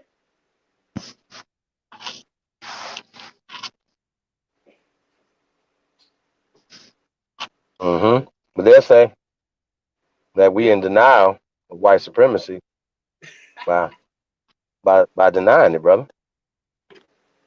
Well, that's You know what I'm saying? once again, that's because they cling on to things that's outside of reality, bro, and they get mad Mm. about it. You know what I'm saying? Because religion, right, is outside of reality, bro, and they do things as a religion. So when they talk about being black and being white, it becomes a religion to people, and it's outside of reality. But they get mad about things that they believe. You know what I mean? Because if it was within reality, you wouldn't have to believe. You would know. You believe in things that's outside of reality.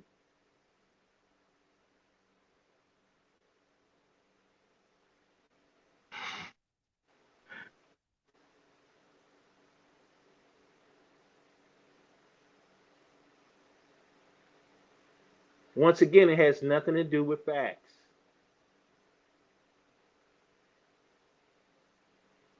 And the truth is that sometimes we may not know the facts, but that doesn't,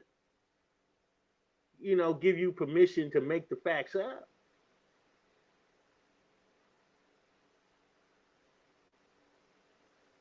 and turn them into a belief system.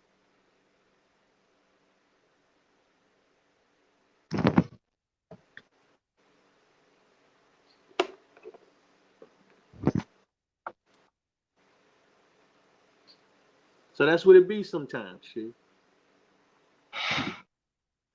What would Nagi always saying? Wise up and rise up. Okay.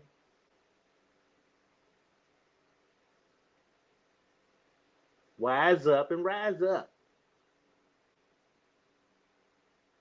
If we knew better, we do better, right? That right, Chief? Yep, absolutely, brother. Can you hear me? Yeah, I can hear you. Okay, Yeah. for sure.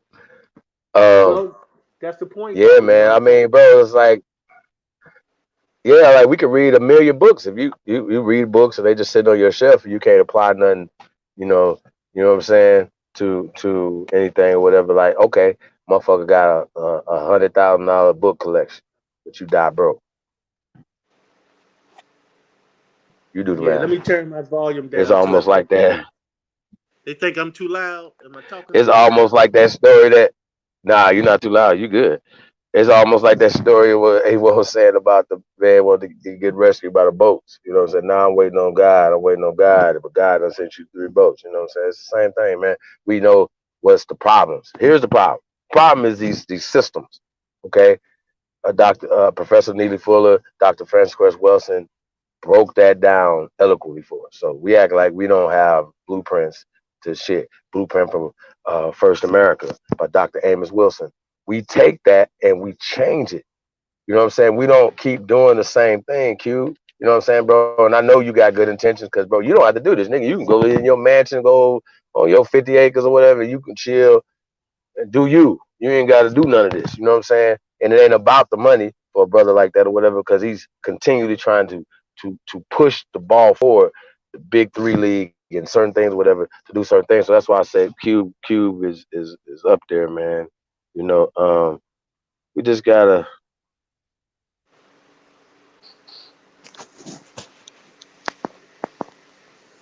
You know what I'm saying?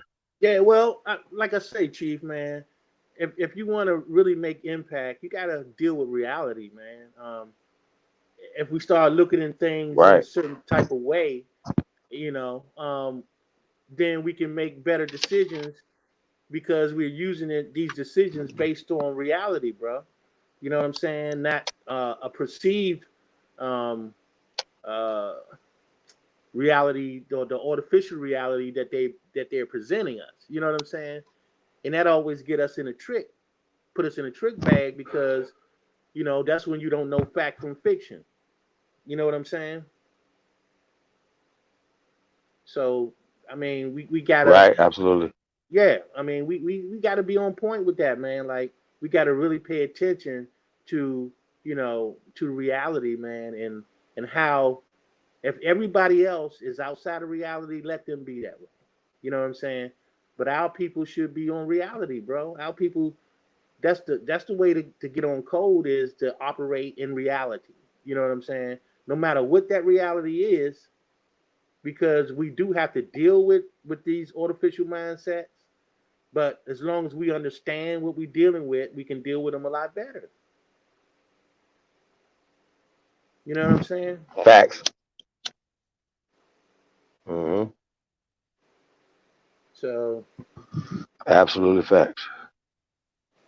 yeah, that's what's up, man. That's all we have to do, man.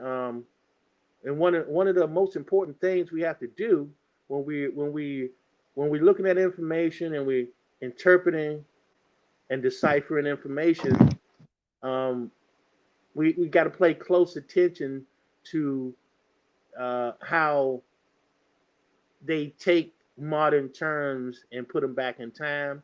They take modern people and put them back in time, right? Facts. Because Can who you give us an example of that, brother? yeah, I can give you a prime example, right? So if you go into the 1828 dictionary and you look up Americans, right, and it'll say originally given to the Aborigines or the copper-colored races, but now given to the crackers. So that means that they just are imposters. They are not the Americans. They took that title and gave us nigger or Negro or black or African American because they took the title of American. They are imposters. Why couldn't they keep their own damn title?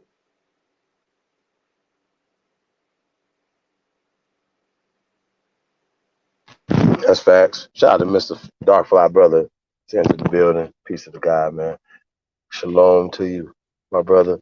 Hey, oh, yo, bro, this is facts, man. Like I don't understand why people are not getting this, man. Like this is like it's just like okay, like in order for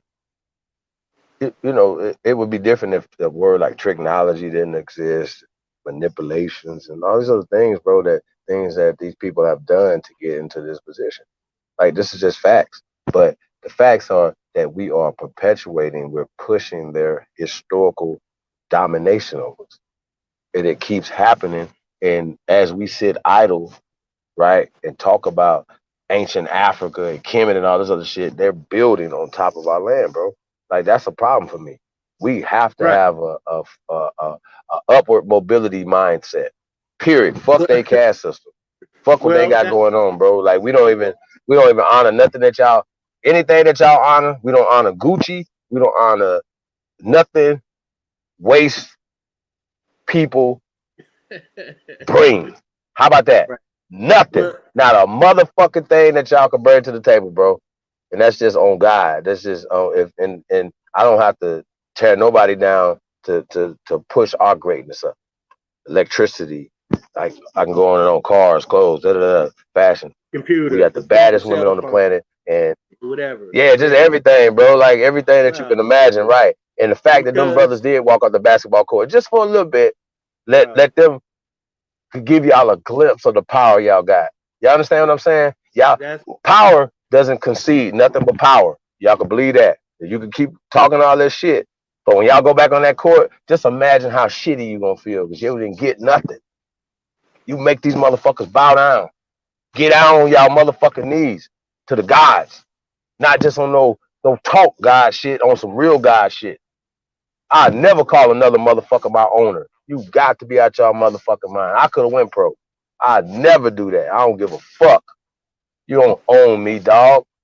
Slavery. $40 million, $40 million slave. Go look that book up. That's what you're dealing with. When you're dealing with a motherfucker that can't, he's strong in the body, but his mind is weak. Dog, I love me some Shaquille O'Neal, bro, but you be on some coon ass shit, fam. That shit right there, I don't like that, bro. You niggas gotta get on code. You too bro, big and rich for that, fam. You rich for life. Nigga, you ain't gonna never not have to worry about no job, nigga. You in the general kicking it.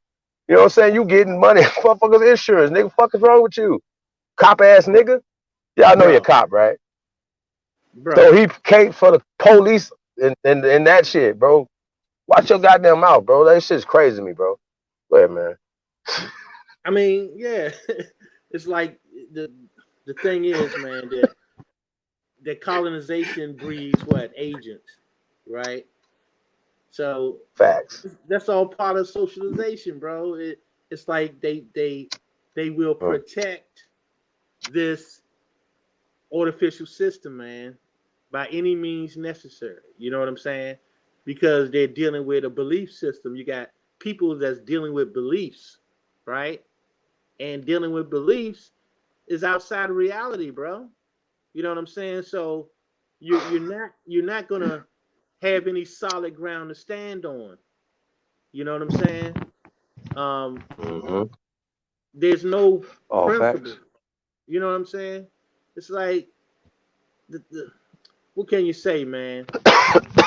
Get some principles in your life, not no artificial ones. Get some real shit. You know what I'm talking about?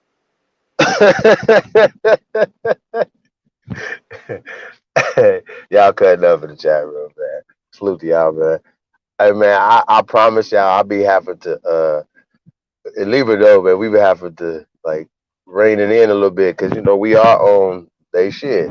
You know what I mean? And like bro, like I said, it's not about hate, it's about the truth. And these people do not like the truth. Okay, LeBron, you the guy, right? And you know what you got that Michael Jordan didn't have, and all these other people didn't have. Like you got other billionaires and other people behind you, bro. Like you powerful, bro. Don't let these people punk you out, man. Like straight up, it ain't.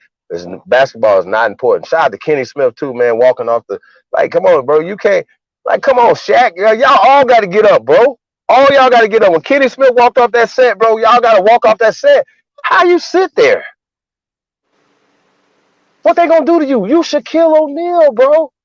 You know when they fired Kenny Smith, you know what he'll be? Well, he should have told us before he walked off the set, yeah, oh. Nigga, bro, come on, fam. You niggas, that right there is unacceptable. Shout out to Shannon Sharp, bro. You niggas, that shit is unacceptable. Okay? We gotta put all the dots together, man. Y'all not figuring this shit out right now. Y'all not understanding. I seen somebody say something, well, you know, maybe because of the athletes and entertainers are right getting it. Now we gotta put them. This what. Sorry, sorry. Michael Eric Dyson, right? Shout out to Michael Eric Dyson, Dr. Michael Eric Dyson, right? Bro, I need to talk to you, man. You need to have a conversation, right? But all this bliggity black shit, you not black, nigga. You yellow as fuck. You're not black, okay, sir? But he said some shit that I don't agree with at all. Cause you just supposed to be the smart people, the educated motherfuckers, but you the indoctrinated niggas and you the agents. That's just what it is. I'm not about to keep going back and forth with y'all. They don't need to sit down and talk to none of you ass niggas. And then he started naming Al Sharpton's group and that and these other niggas groups that are known agents to the community, bro. So when you said that, fam, that right there does not sit well with me, bro. They got to stop pulling these same agents up to talk on television for all black people, bro. We're not having that, fam. Sit y'all motherfucking asses down, bro. I'm not about to keep telling y'all shit, bro. You niggas, and this is the problem right here. And we honor they channel. We honor they shit. Fuck is wrong? This is the problem, bro. This is the problem. That's why we never gonna get nowhere with niggas like this. When Kenny Smith walked off that set, all y'all would have walked off. And Ernie Smith would have got him walked off with y'all. Just to let y'all know, yeah, I'm with y'all on this. Y'all gotta do that, man. You can't do that, man. That man start taking this shit off, bro. Shaq, you should have did the same thing. Oh man, come on, bro. Like Barkley, come on, bro. Y'all niggas rich, bro. You don't need that job. In fact, ain't nobody gonna watch that shit without Shaq and Charles Barkley. Come on, bro. Stop playing with me, bro. Y'all know Kenny's expendable. If that nigga go, y'all better, man, I promise. I promise I'll make a video every day about you niggas. I promise, bro. Like, you niggas, we cancel you niggas. Oh, speaking of cancel, oh, God. Bro, Akon, when you going home, nigga? Hey, can we deport Akon, please? Can somebody please deport this nigga? Please. Please. Please. That's all I'm going to say. I'm done with you. And I'm not going to speak on another nigga. Like, that don't even make sense. Like, we just got to, like.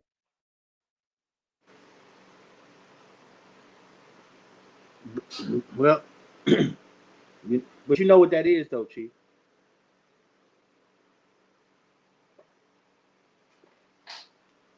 Chief, you there?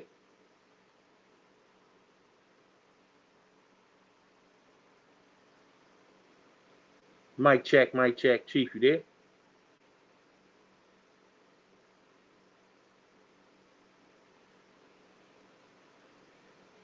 You must be on mute, Chief.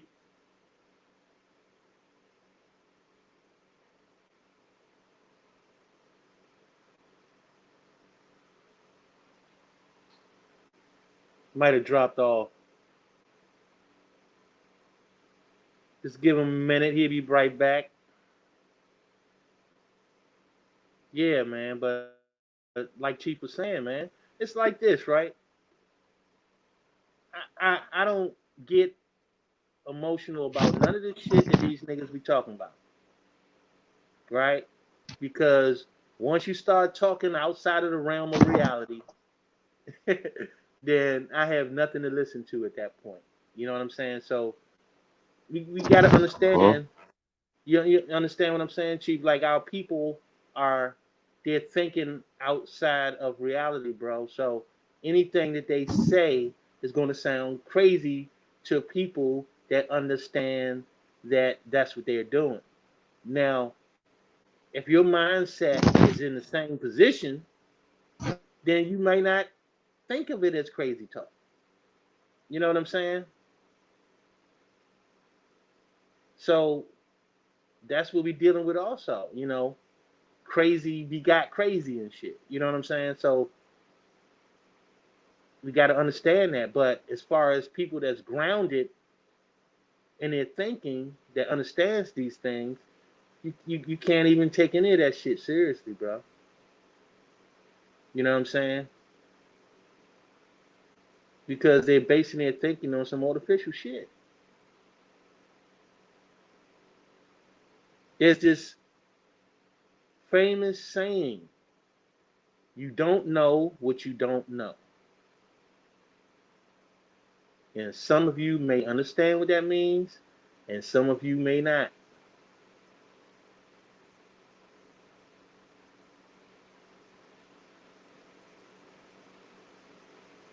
But that's what we're dealing with. Anything can happen in an artificial society.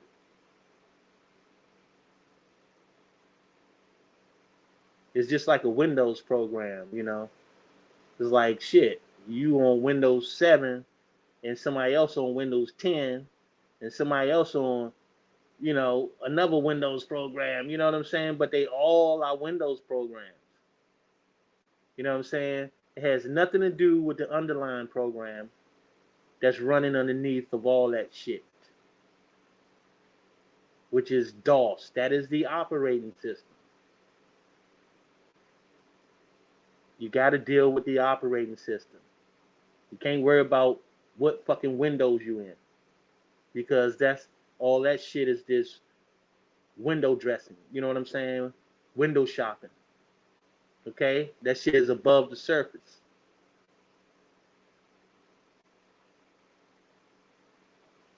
You got to dig beneath the surface. You know what I'm saying? And that's where you got That's to a live fact, at. bro. Yeah. That's a fact.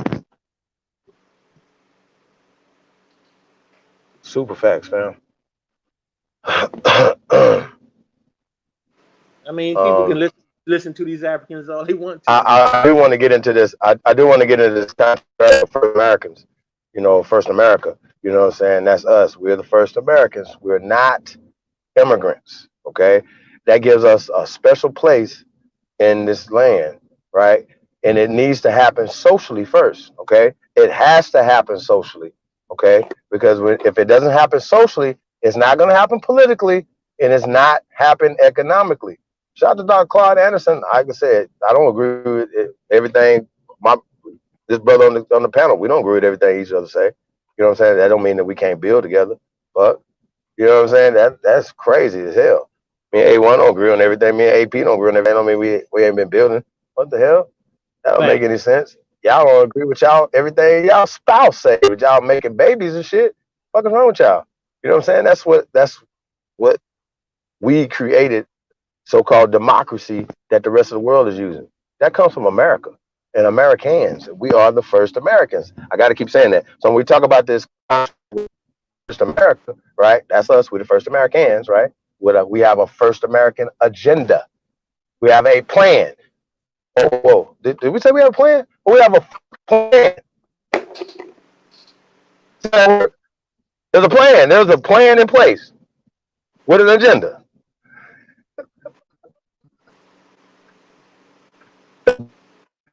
You know what I'm saying? Was the importance of a man with a plan? I'm sure the sister's gonna appreciate a man with a goddamn plan. Okay? Y'all gotta have a plan even when y'all walking off that basketball court, and I do agree with that. You know what I'm saying? What's the plan? Shouldn't be just emotional responses to anything, right? Because what the hell the damn owners gonna do? They ain't like the owners is God around this motherfucker. Like, hey owners, please stop them from. Nah, bro. Like, come on, bro. Like, this is it's so big. It's so much going on when you have right? Mistakes happen, things happen, or whatever, right?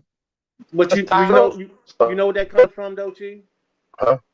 You know where that What's comes that? from? Because in their paradigm, they're looking at the owners as feeding them, right?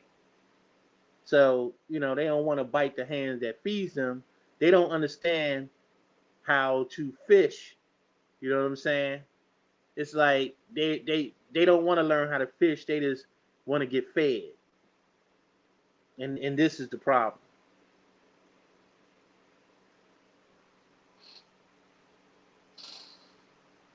Like baby birds? Like baby birds? Yeah, Hey, you say like baby birds? yeah. They be holding their face They back, just want to their they just head want to back. get fed. They Just want don't them to they put the don't worm in their mouth. they don't want to Yeah, y'all want worm in y'all mouth. Y'all want a worm in y'all mouth. Ah. they don't want to do the fishing, bro. ah. They don't want to do the building. They don't want to do the fishing. Ah. You understand what I'm saying? Yeah, It's a mentality. yeah, that's fine. But y'all been not never let me get on that motherfucker. Uh, get to talk to y'all, America.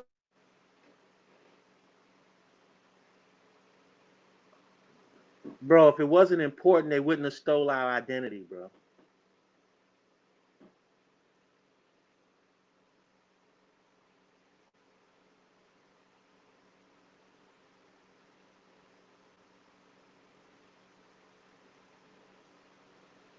You know what I'm talking about?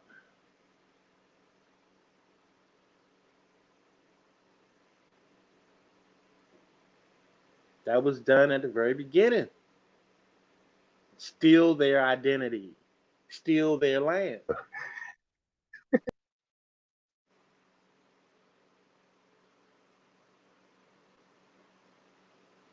You know what I'm talking about, Chief?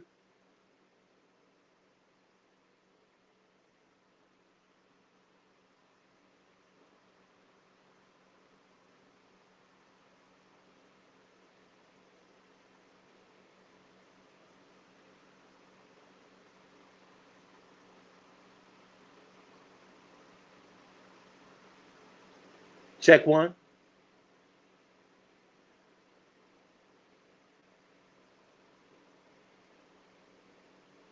Chief, you there? Yeah, man. But I mean, we just gotta be more aware of what's really going on,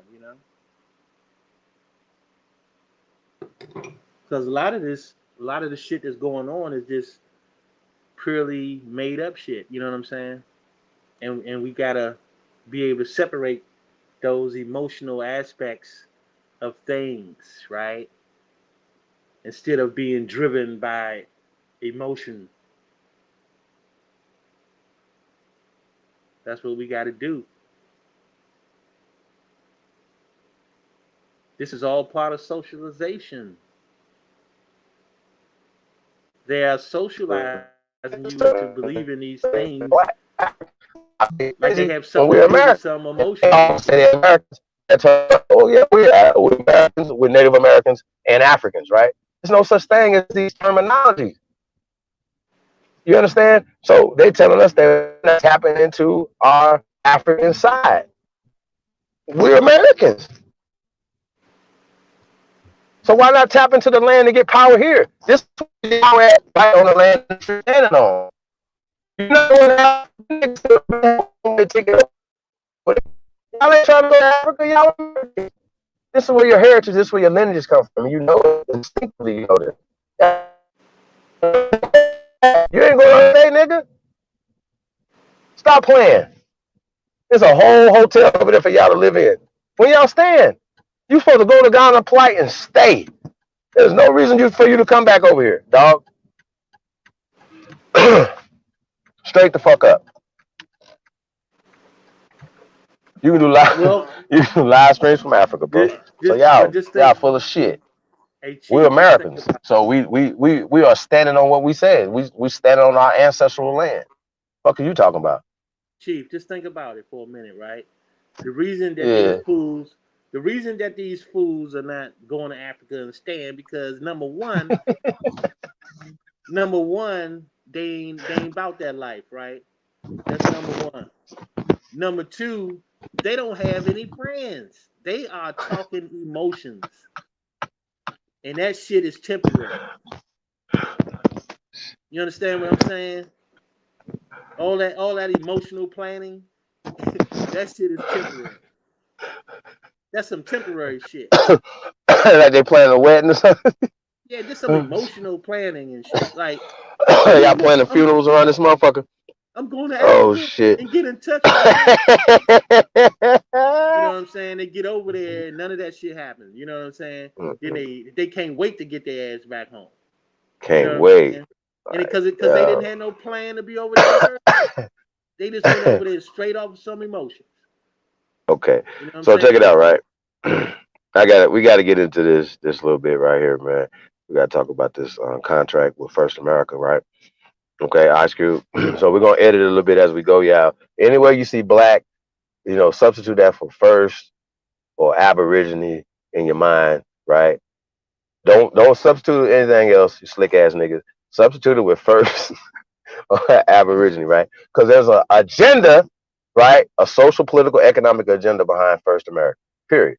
That you can respect that or check it. Because goddamn it, if you have the same goddamn agenda as the American Colonization Society or the Cherokee Nation or anybody else, any Walter Plecker or anybody, right? If you have the same agenda as him, we're not on the same page for power. We talking power over here, correct?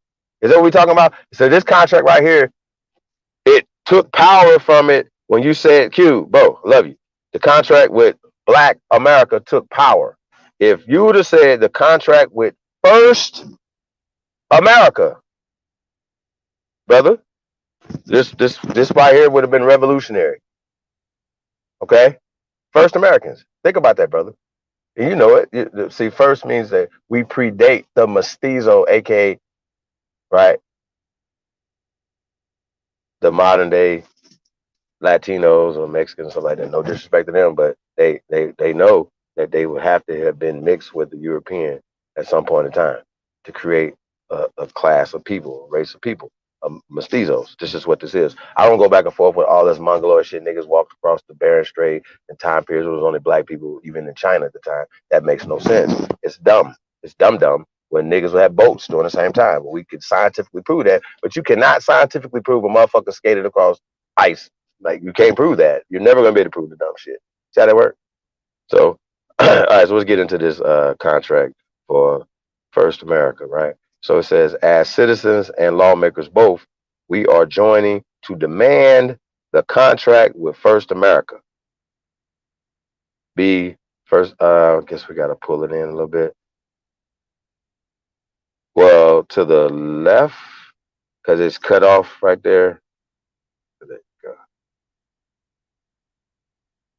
Okay, so it says demand join to demand the contract with Black America be addressed immediately to finally create the more perfect union all Americans deserve, right? As such, it is time for a complete paradigm shift in how we run our institutions and operate our country, right? The problems facing America are too deep and wide to simply reform one area or another. Long lasting solutions demand a comprehensive, thorough, rethink of America, with um, First America being provide conceptual approaches in several areas. Okay. Derek Hamilton, in the preface to the contract, says, this contract with First America, right, strikes at the heart of racism, right? What the fuck is that? It presents a blueprint to achieve racial economic justice. Now, remember we talk about creating economics, right? Well, it has to come from a social conversation. We have to start having a social we have to start winning the social battles, right? So when they call us Africans and when they call us black, whatever Q, whatever, those are the things that we're pushing back on with the declaration of reclamation of our natural rights and our identity. You know what I'm saying? So this is what we're talking about, bro. So it um it was written in the backdrop of the killing of George Floyd, which set off a wave of protests not seen since the civil rights era of 1950s and 60s, and a global pandemic in which the Aboriginal mortality rate is more than double the waste rate, and in which 45%, nearly half of black owned, I'm sorry, Aboriginal owned businesses closed, right? Now, you own a business or whatever, your business closed down, you should definitely seek relief for that, and it's not a handout, because I know you're proud and you pulled yourself up by your bootstraps to do your business, you know what I'm saying, to create your business, whatever. But this money is your money, like JG Whitworth, so you need to get to it, you know what I'm saying? So I would suggest that y'all get to that as soon as possible, right? It says, but it says that, they talk about double the rate of them, you know what I'm saying, or whatever, of course, you know what I'm saying, because they didn't have a deficit, as much of a deficit as we did coming into it. But you seen major corporations closing down, major businesses closing down, whatever. So people have been closing down. You know what I'm saying? Also, yeah. Libra, what do you think about that? Real fast, go ahead.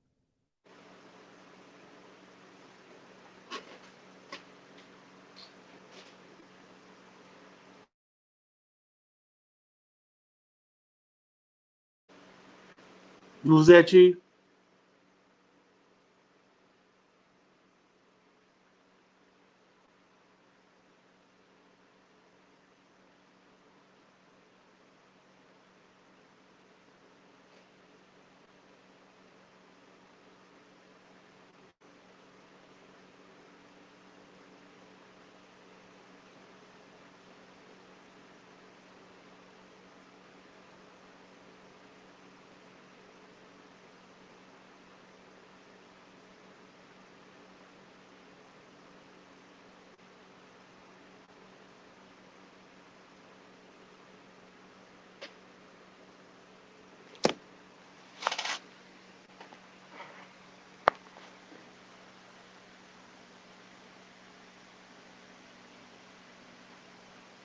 Yo, Libra, you there? Yo, yeah. Was you asking me something? Nah, well, I was just saying what you thought so far about this contract of where it said Black Well, America, but well, First see, America.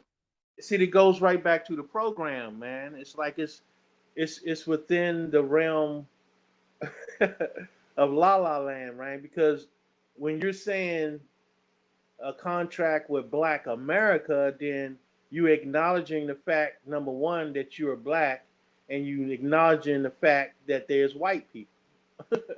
You know what I'm saying? So it still plays into the same pocket, you know. Um, and that's the problem because you got these imposters that's impersonating Americans. You know what I'm saying? And the problem is we have to take our title back from them and give them their title back. They are immigrants. They are foreigners. And they need to keep that title.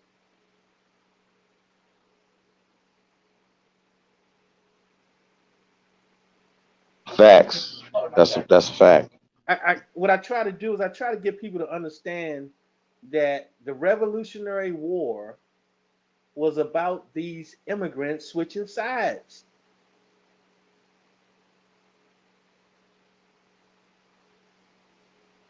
This is how they usurped our title.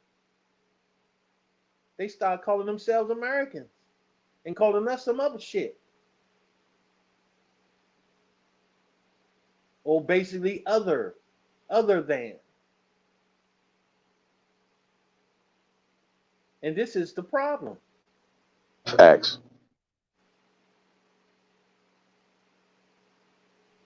And they put gatekeepers in place, right?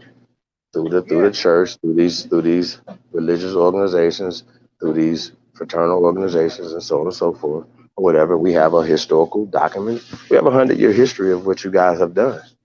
So I'd be damned if you guys are gonna keep pushing uh, uh, this agenda on our people, bro, and then pushing off is some type of something that's supposed to be good for our people. This sounds crazy, but we're the self haters.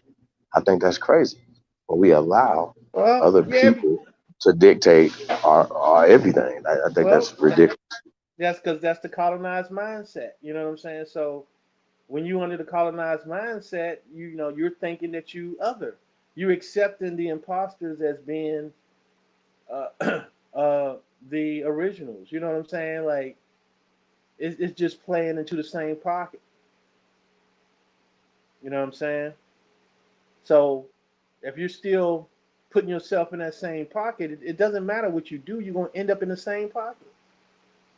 It's not enough to put immigrants on notice about who we are. That's not enough. We got to also put them on notice about who the fuck they are and who they're not. They're definitely not Americans, and they need to be reminded that they are immigrants.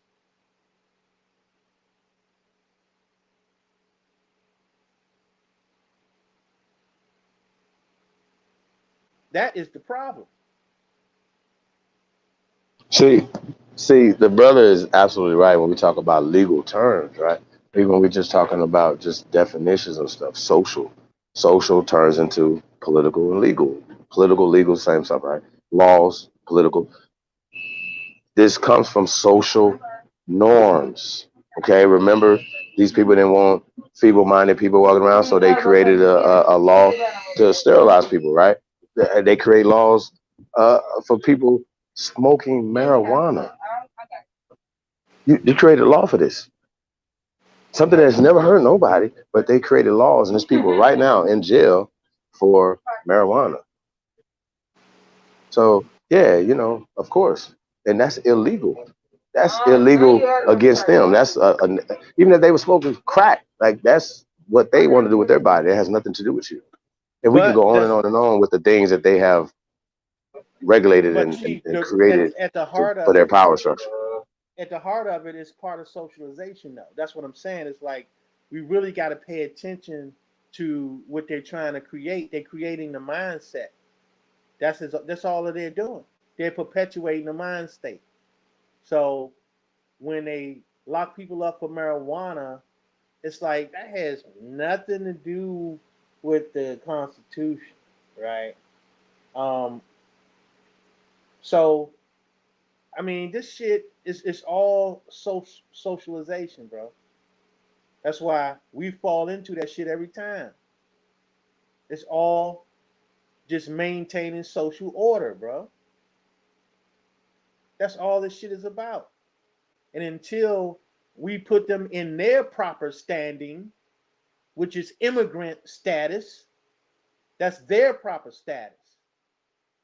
It ain't just about us being in our proper status, but when we put them in their proper status or put ourselves in our own proper status, that should be putting them in their proper status.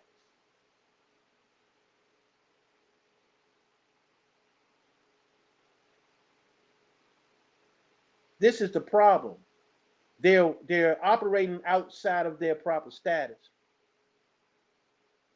They're operating as if they are Americans. This is the problem that needs to be corrected.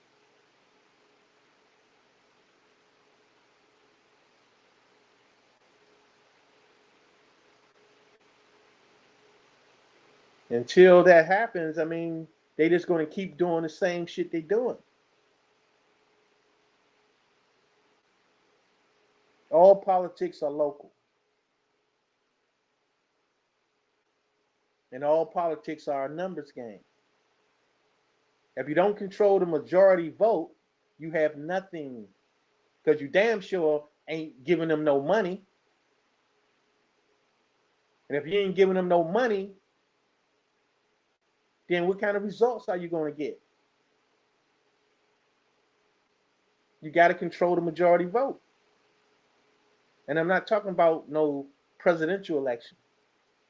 I'm talking about local, you know, mayor's race, the city council. You gotta control the majority vote on the city council in order to get anything done.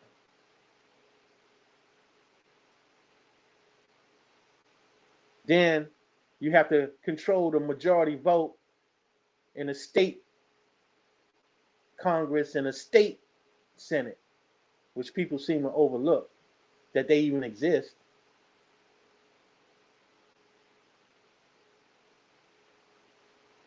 Okay? The governor.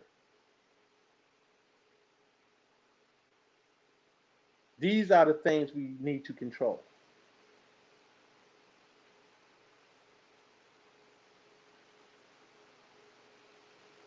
You got to have a majority vote, period. You can't say, all of us need to vote for this one person for the city council. What the fuck is that going to do? You're just going to have one vote. So you want everybody to vote for this person to get this person on the city council, and you only had one vote, and you think you done something. Well, we got our person elected to the city council. Okay, you got one vote. Now you got 4 more votes to get.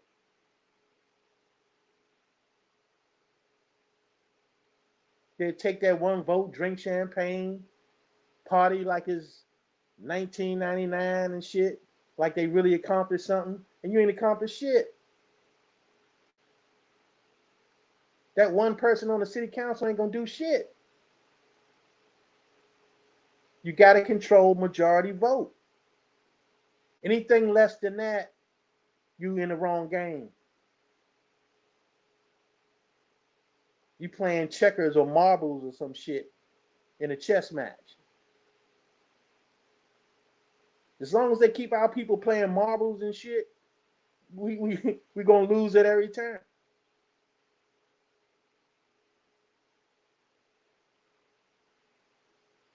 As long as our people keep getting caught up in this emotional game,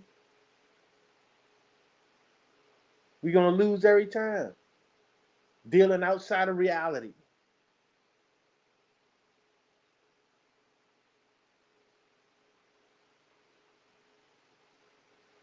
Not want to control our own resources. All these athletes and actresses and actors and shit that got a cumulative billions of dollars. If they was really upset about Flint, Michigan, in the water situation, all they had to do was buy the goddamn water plant. Why couldn't they just put their money together and buy the goddamn plant? It was probably pennies on a dollar.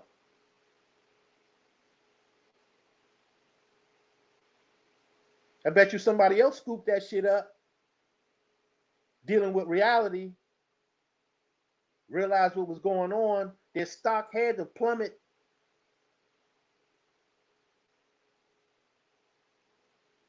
You would have been able to buy the shit for pennies on a dollar. And you think any of these Negroes gave that any thought?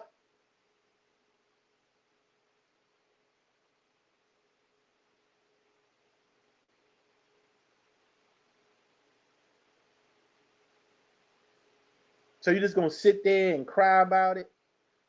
They need to fix our water. Why don't you fix your damn water?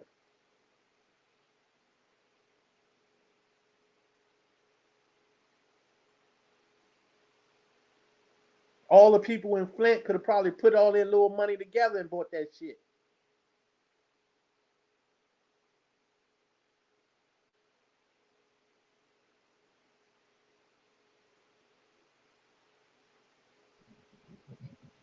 Well, last time I checked, they had a city manager, so they vote don't even count it. So, That's what I'm saying. uh, It's like it's an illusion, bro.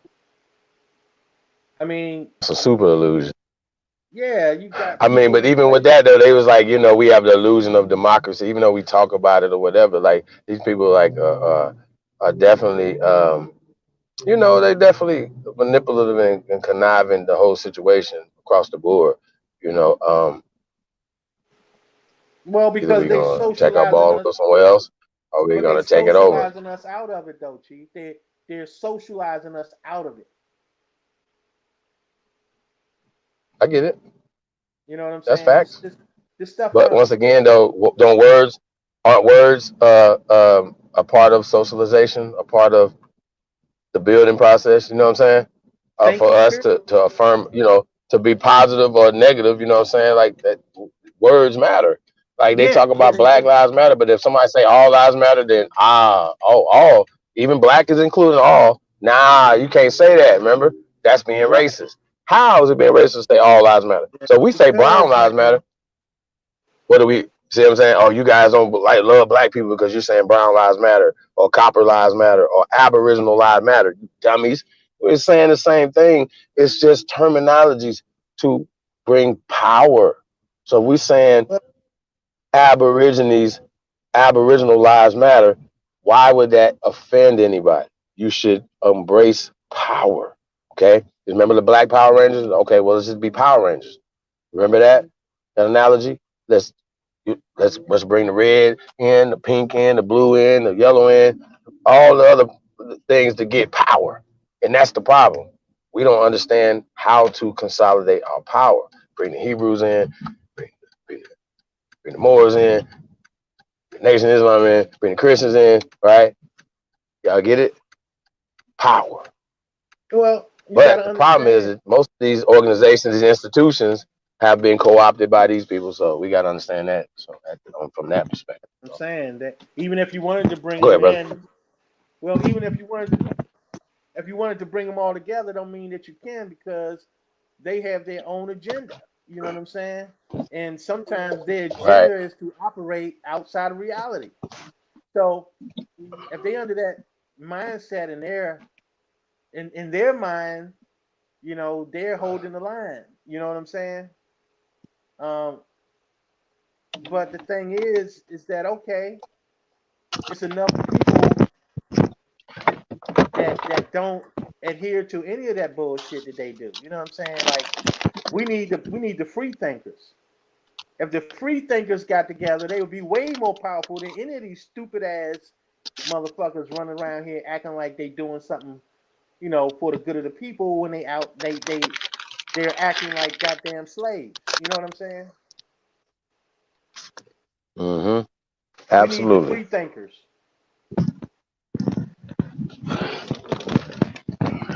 But you know, they call people that think free, you know, they call us crazy.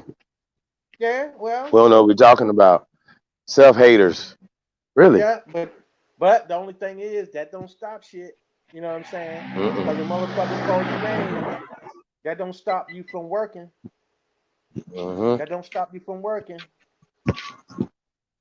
You know what I'm saying? Mm. Speaking We of need that, let's to get back into this real fast. Go ahead, though, brother. go ahead. Well, hold on, let me take this down. Yeah, shout out to Leonard Peel. But yeah, we definitely need to have better terminology. ATF, Chief Copperfoot in the building. Peace of God, man. What's up, boy? What's happening, man?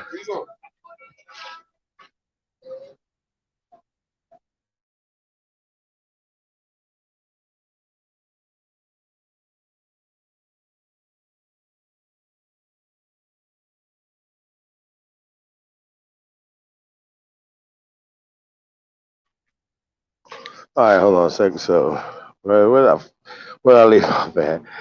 All right, so we'll just go back to Derek Hamilton. In the preface, the contract says, the contract, quote, the contract with First America strikes at the heart of racism and presents a blueprint to achieve racial economic justice. Now, let me ask you a question. When they already got certain type of laws on the books, we need more laws, or do we just need enforcement of the laws? Like I don't know. You know, like we trying to get you know, justice, or we trying to get something extra? See, I think that's what we have to ask the question: are we getting something extra, or are we, you know, or Well, is this, here's the or is thing, this man. stuff already on the books? Do we already got rights that we're not getting enforced on the books, bro? I need to know. Go ahead. The problem is that they socializing the law, bro.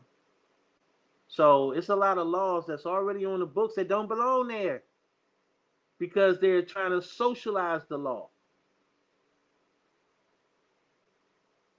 See, that's the problem because they're they're just doing this. They just doing it to maintain social order.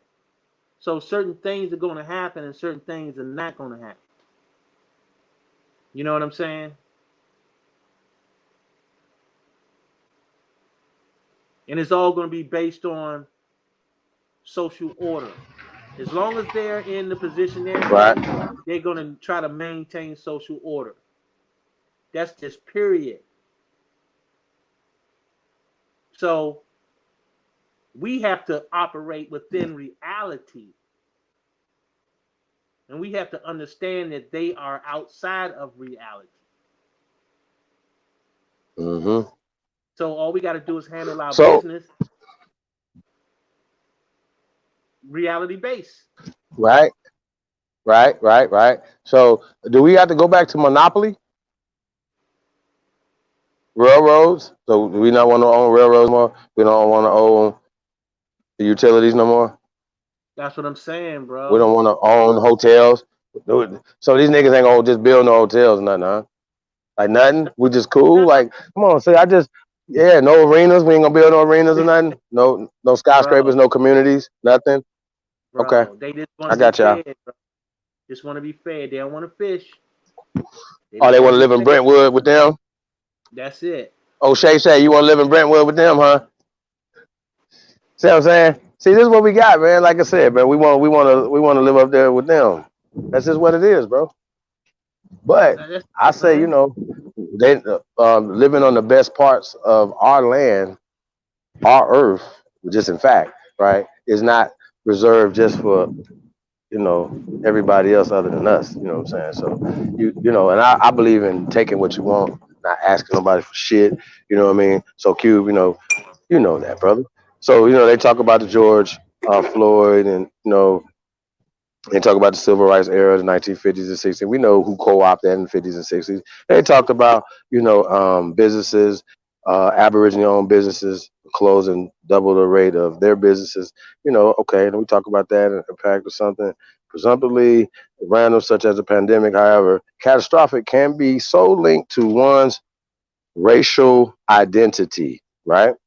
Is highly problematic and further evidence that as a nation, right? We're the First Nation. We are failing miserably. Facts. Yeah, This link, because this, go ahead. I mean, just think about it. It's like you identifying the problem, but you're not.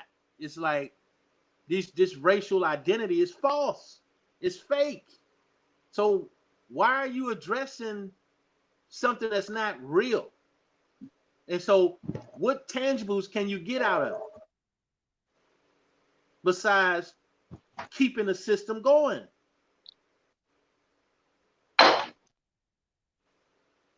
There's Facts. no tangibles to this race identity shit, bro. Ain't no tangibles. This shit is emotional. Mm. Racial identities are Emotions is emotional, bro. emotions is a motherfucker, boy. I tell you. Sheesh. That's all I'm saying. Once you break it down, it's easy. It's not hard at all. It's easy to call bullshit. That's facts. That's it. You dealing with racial identities. That's a game. That's Parker Brothers. That's socialization, bro. Maintaining social order. Well, bro, them niggas was playing Monopoly. Maybe y'all need to play Monopoly with money, you rich ass niggas. Maybe y'all need to do that and get back to doing some shit that makes sense, man. And once again, man, rest in paradise to the great late Nipsey Hussle. You know what I'm saying? Um, that was the blueprint for a lot of you rich ass niggas. He didn't even have close to the money as some of you niggas got. You know what I'm saying? Magic Johnson should have been there. Y'all follow me? Like, okay, I see this young brother trying to do something. Yeah, man, we got to stop playing, man. Like that's all I'm saying, man. We got to stop playing. And you pointed out that they collectively have billions to work with. Billions. Where's Colin Kaepernick at now? You're gonna sweep him to the side because all y'all doing what y'all all kneeling now. You niggas is walking off the court. You niggas is doing the most right now. So when y'all gonna bring Colin Kaepernick back and start honoring him, and I'm saying that for a reason, y'all. So y'all, even the people that got the conspiracies and stuff, and he's a part of it, and blah blah blah, all this extra shit, whatever. Come on, bro. What are you gonna do in your town? Where you standing at? What affects your children at this school and the police in your town that terrorize you? Police terrorize us in this town. At certain times of night, it's like this right here. Leave. I'll be like, hey man, I ain't going to that side of town tonight. He'd be like, man, you scared of something over there? Nah, I'm scared of the police who terrorize our people on that side of town at night. See how that work? You're getting pulled over, you're getting harassed, you know what I'm saying? Hope you're all right. Hope you ain't got nothing wrong with you, you know what I'm saying? Or whatever. Or you just don't want to get harassed or possibly punked.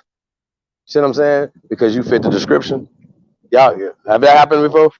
I don't even want to get no ones in there because I don't even want y'all to bring that up. But I know there's plenty of brothers in here that have been stopped by the police while walking or driving while Aborigine, right?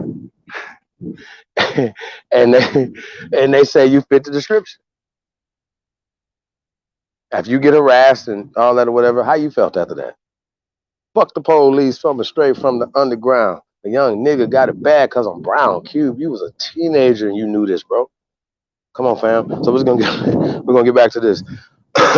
Shout out to salute to the guy, Ice Cube, Don Mega. Yeah. So it says this links to a larger political and economic vulnerability, right?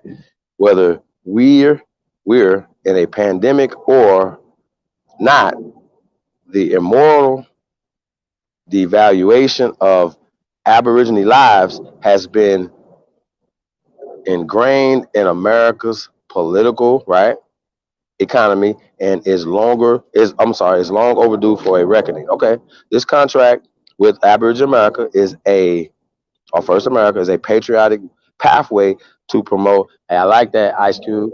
I like that patriotic talk right there, fam, fam. For real, for real. Patriotic should have been the cap, bro.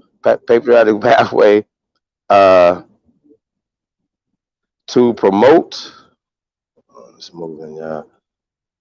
Let me find it again. Okay, to promote our shared prosperity and achieve racial economic justice. Now, like I like that patriotic talk right there, brother, and prosperity, right? And CQBC, I like where this is going. I like once again the black word, right? Patriotic is a word of power. It's a word that is not um, offensive to America, right? Because for some odd reason we have been positioned to be anti-Americans. That flag's not ours, right? Remember, not kneeling down with it or stuff like that or whatever, right? And that wasn't what the initial protest that Colin Kaepernick was calling for. He was like, "Yo, this flag right here is supposed to represent justice, right? Freedom, equality, all the things that they got on the back of them fucking jerseys and things that they writing on walls and streets and shit like that. All the things that Colin Kaepernick kneeled down for. That's what you niggas is co-opted, bro. You know what I'm saying? This is what we talking about. This is the fucking problem that we having. You know what I'm saying? Why we can't get anywhere because we have gatekeepers blocking shit. You know what I'm saying? So it says this contract with average America is a patriotic pathway to promote our shared prosperity and achieve racial economic justice, right? Ambassador Andrew Young is equally supportive, right? Quote, the pandemic has revealed to us the importance of the essential worker, right, of which many are minorities. We can grow no stronger without improving the substantiability of those at the bottom of the economic pyramid, right? The contract for Black America is a comprehensive step towards an action plan, right, that addresses the future stability of minorities, right? We need to change that word, bro, and essential workers across the nation, right? End quote, right? And I think that was There we go. Andrew Young saying that, right? See, once again, right, you know what I'm saying? Shout out to Andrew Young because he was put in a lot of work, bro. You know what I'm saying? We just gotta ask our question: is he a gatekeeper? Q, Well, you we know what back I'm to that. saying? We back to those terms, minority. We back to Yeah, I those. mean, once again, right? We're not minorities. We got to stop saying words that put us in a inferior status. It doesn't matter if we was 3% of the fucking population, like some of, like, oh, matter of fact, like people that are 1% of the population that get reparations or get restitution for some shit that we paying for as taxpayers that has nothing to do with us because we didn't uh we didn't violate you. See what I'm saying? So a lot of times we're still paying for other people's shit or whatever. I feel like every Aboriginal American should get a check every month in the mail. You heard? Facts. Period. Facts. You feel what I'm saying? And so I like what Q said though. Just a sidebar before we get back to this. He said, Lil, after the Democratic convention, yo, man, hold y'all vote, man. The Democrats ain't talking about nothing. They ain't talking about nothing for us. It's the same old two-step. And they tell you in your face, man, I'm a lifelong career motherfucking prosecutor. I believe in law and justice. This what Kamala the motherfucking cannibal said. You know what I'm saying? I'm like, yo, she's letting you motherfuckers know right now I'm on your ass. Let you know I'm blocking all y'all asses up. Her and Biden gonna write a 2024 motherfucking crime bill. You know what I'm saying? Hey, Chief. Let me just say this, Yeah, right? you got it. Just think about this for a minute, right? What would be uh, the reason? What would be the reason for them to take over our identities, bro? what? What It's would the be the land of milk and reason? honey. Well, just think about it, right? If they take over our Power. identity, right? If they take over our identity, then they could become the sovereign. Okay. This is what this is about, bro. These are imposters. They are acting as sovereigns when they are not. They are not the sovereigns, but they're socializing us into believing that they're the sovereigns, we're the immigrants, we're the minorities. Mm-hmm. This is the reason that they took our identity from us. Mm-hmm. Right? That's a fact. Yep. Yo, I talk about this a few times, whatever. Y'all remember the movie White Man's Burden with Harry Belafonte and John Travolta? If you haven't seen that movie, go back and watch it. Um, Basically, it's set in modern times. I guess when it was. Hold on. Hold on. Hold on.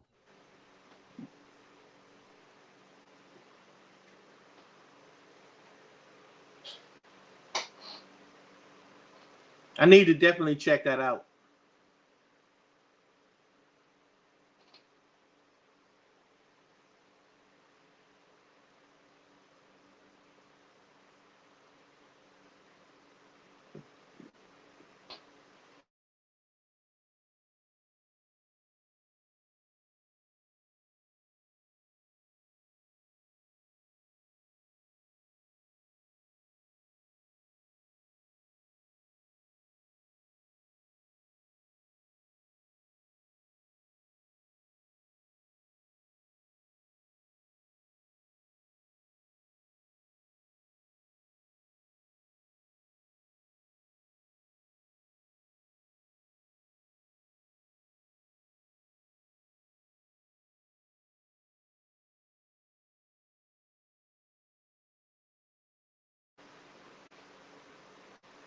Yeah, Chief, you on mute.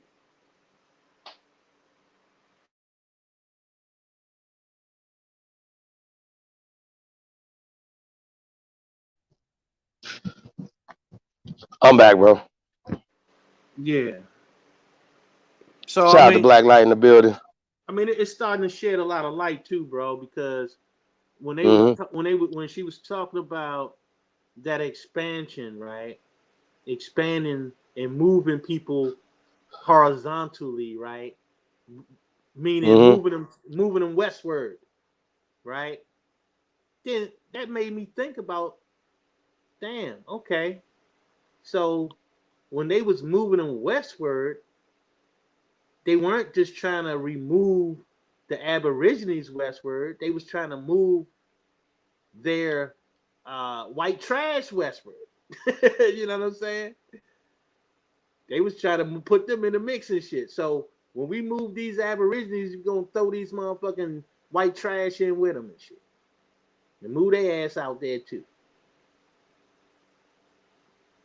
You know what I'm saying? Mm-hmm. So it all makes sense, man. But Facts. at the end of the day, it's about identity, and they have taken our identity and given us some bogus identity just so they can claim sovereignty, which they are not. And I don't give a fuck what nobody says. That's how I see it.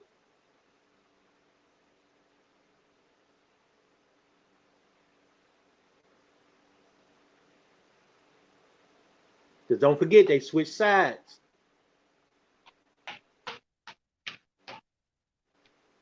You know what I'm Right. saying? So the play was, okay, what we'll do is we'll separate from England and get the Americans to back us, and then we'll steal their identity and become the Americans and control all this shit.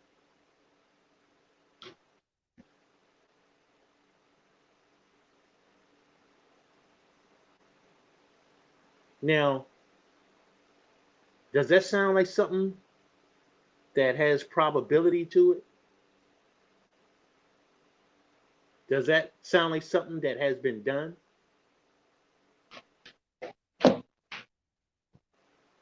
It's a fact. It definitely has been done. You know what I'm saying? I mean, how many more times do we gotta tell them? Like, you know what I'm saying? Like, this stuff has happened, and you have these things called gatekeepers. You have these people who literally, you know, been working for these people, and then they recruit. You know what I'm saying? Our best athletes, our best entertainers, our best, anybody that's making moves, you know what I'm saying? They get them to ensure that they really not going to do any work. Because I'm just still trying to figure this out. Why do y'all need the NBA people who are not in your community to do the work that you're supposed to be doing? Right? You guys are more influential. Michael Jordan's more influential than Jerry Reinsdorf. Huh? Most people in the damn chat room right now don't even know the hell Jerry Reinsdorf is. He was the owner of the Bulls. I think he's dead now. Right?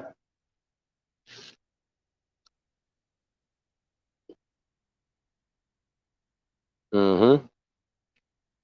So the talented tenth, when we talk about Dubois, I mean, Man, come on, bro. the big money moves in silence, bro. It's what? Mm-hmm. You saying silence? Yeah. The big money moves in Mm. silence, man. They don't have to be out there. Mm-hmm. A1 was telling me earlier today about Jason Whitlock, some shit Jason Whitlock was saying. And it was just what you were saying. He was saying, well, all you athletes, y'all all know each other. Y'all got all this money. Ain't not once y'all said, hey, let's put a bank together. Hey, let's pool our resources together to do this. Not once. I think that's interesting. But if you're a $40 million slave, you don't have that type of mentality anyway, right? Them niggas in Dallas, for instance, right? I lived out there. And right?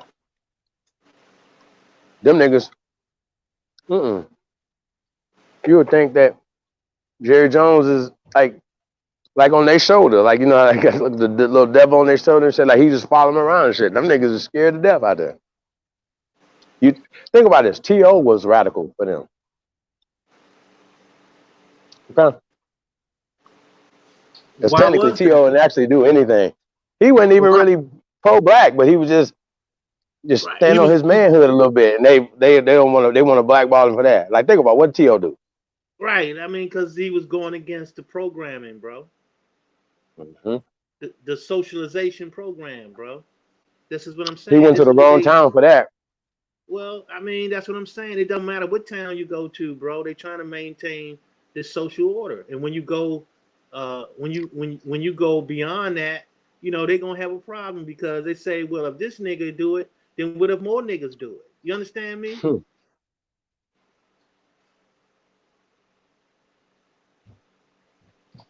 You know what's so crazy though?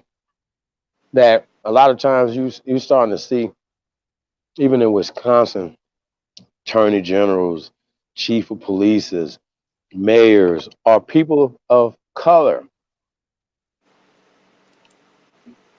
Baltimore, even with Freddie Gray, right? The mayor was an Aboriginal woman, right? Yeah.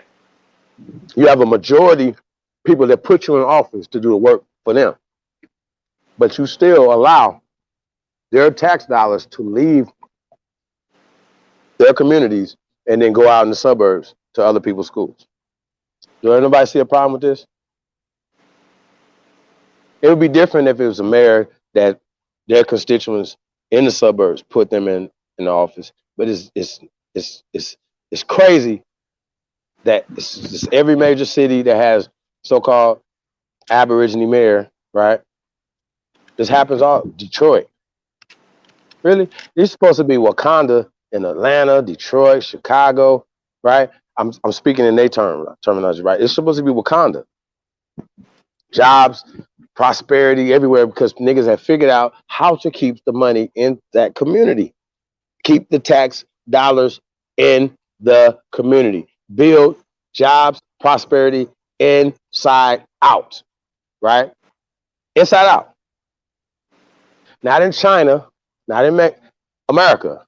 America first, right? This is what we talk about. We're talking about prosperity. We're talking about growth. We're talking about forward thinking, upward mobility for everybody.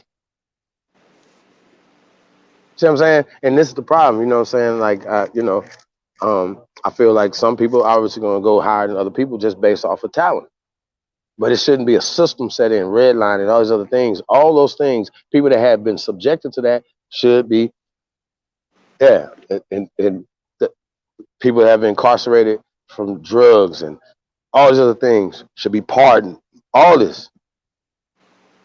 You understand what I'm saying? So I know Cube is going to get into a lot of that stuff or whatever, some of the demands and things that they're looking for or whatever. Once again, um, you don't ask for power or ask for trinkets, right? Especially when somebody has a system in place to keep that system is never going to put you in a position to take them out of power. The Asian community is not asking them for power. The Arab community is not asking them for power. Trust me, they just getting it. They're getting to it. They not only they have a smaller voting block, but they have a more of a powerful voting block because they spend money. Their money is concentrated, y'all.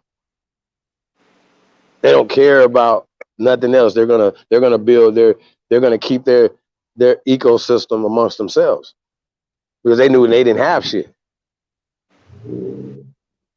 See what I'm saying?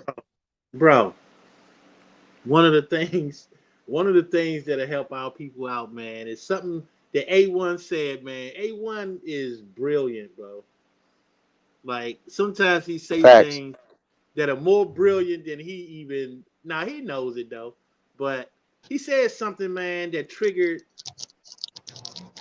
something that I was thinking, and what he was saying was that Aborigines need qualified immunity. Qualified immunity for Aborigines. That would change the whole motherfucking game, bro. That would change the whole game, bro. Qualified immunity for Aborigines. That would change the whole game, bro. Mm-hmm. But at the same time, it's about being able to take our title back because number one, the people holding our title are imposters, and that shit just need to be rectified. That shit need to be rectified ASAP. You know what I'm saying? Their power lies in their holding our title, bro. That's facts. That's a super fact, right? Because the rest of the world know who the Americans are, right? A European from America goes to Europe, right, with a Aboriginal American and an Asian American. All these people were born in there. They go to Europe and they say, "Hey, Americans, raise your hand." All three of us raise our hand, right? Well, automatically they look at the Asian guy and say, "Well, you from Asia, right?" Look at the pale guy, says, "You from right over here, from Deutschland." The only American that raised his hand would be us, the Aborigine. The Germans know this. The French know this. The Dutch know this. The Chinese, everybody knows this but us. I think that's amazing. How they say that American school system is dumbed down. Like I think that's amazing. Because it is a fact. That's because the real Americans are dumbed down. You know what I'm Hmm. saying? I mean, it's just they taking our identity, man. We need to get our identity back. You Hmm. know what I'm saying? Because these immigrants have no business patrolling nothing. You know what I'm Nothing. saying? Patrol these nuts. You know what I'm saying? Hmm. So that's what it is, man. We need to get our identity back. We need to give them their identity back, which is immigrant status. You know what I'm saying? And keep it moving. Hmm. Princess, you know what's so crazy? Shout out to Princess High. We were the first to get colonized by the Europeans. You know what I'm saying? But even if we go before that, we colonized other places. So once again, it's like uh, they want to go with selective time periods. They love to go in time periods that they have crafted for their power structure. Oh, we start taking power in 1492. We ran the Moors out of Spain. Then we followed them to America. We took their shit. Boom, we beat everybody up. We raped and fucked everybody. You know what I'm saying? And then discovered everything. You know what I'm saying? And they just tell the dumbest fucking stories, like the Marigold versus Gucci story and all this other shit that nigga, like, that means, like, to make that whole story up, right? We know that they created the story and they put it in the general education or whatever, because once again, it uplifts the European settlers who came here.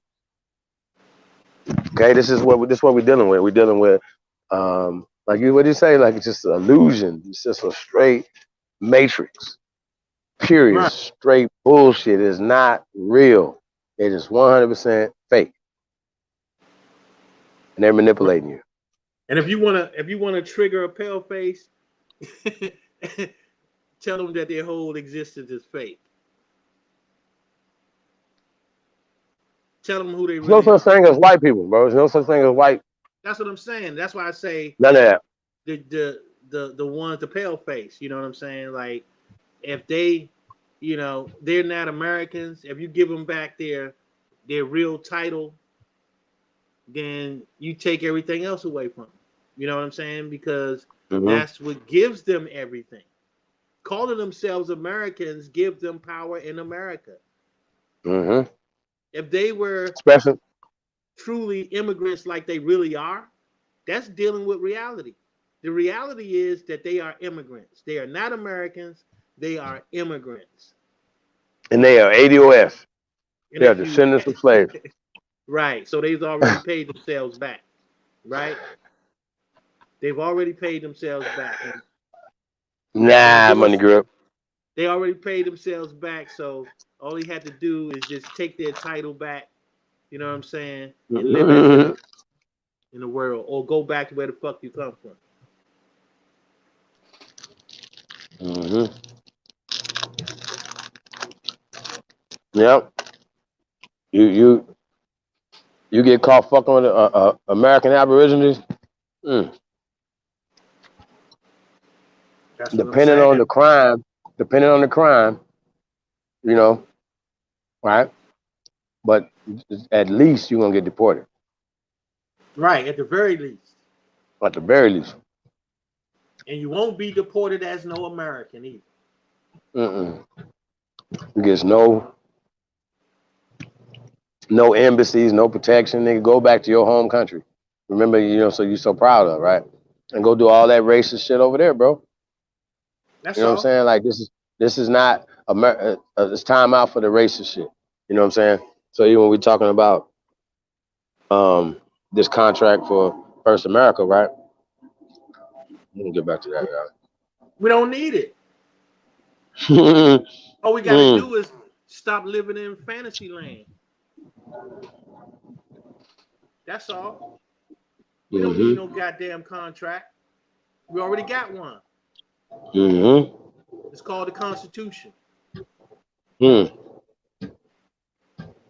That's their charter. So Yeah, check you this heard out. me right. You heard me right. That's their charter. That's right. He said to address racial inequality after reading the contract with Aboriginal America, we, I can't see that, under a design, agree to support and demand an open debate and a clear and fair vote within the first 100 days of the 117th Congress in 2021 on the following proposals to be codified into specific bills, right? Now, got different bills. I don't really want to. I'm just gonna kind of skim over some of these or whatever because I think it's kind of long. It's just 23 pages, y'all. So we're gonna get some highlights. We ain't gonna go through all 23 pages of shit. It's kind of late. We've been a long time. We ain't gonna do that, y'all. We'll put the link in the description box, man. We'll check it out. It says bill to guarantee first opportunity or American opportunity, right? And representation. Now people say, well, you're just saying American, right? Well, when we say first or Aborigine American, it's a specific because anybody that came here, they have a record of when they people came here. It doesn't matter. Whenever they came here, there's a record of when your great whoever came here. And it wasn't that long ago. So there's a clear record of when these people came here. So the first Americans, the Aborigine Americans, right? And they know who's an Aborigine American as well. We don't have to form a new Indian bureau. Be checking motherfuckers Indian blood quantum and shit. You know what I'm saying? Go ahead, Libra. Well, it's back to what I'm saying, man. That shit ain't even necessary, bro. None of that shit is necessary, bro.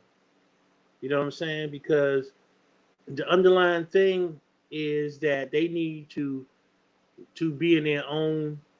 They need to be in their proper status, bro. That's it. They are immigrants. They shouldn't be running shit. Period. Period. Shouldn't be running nothing over here.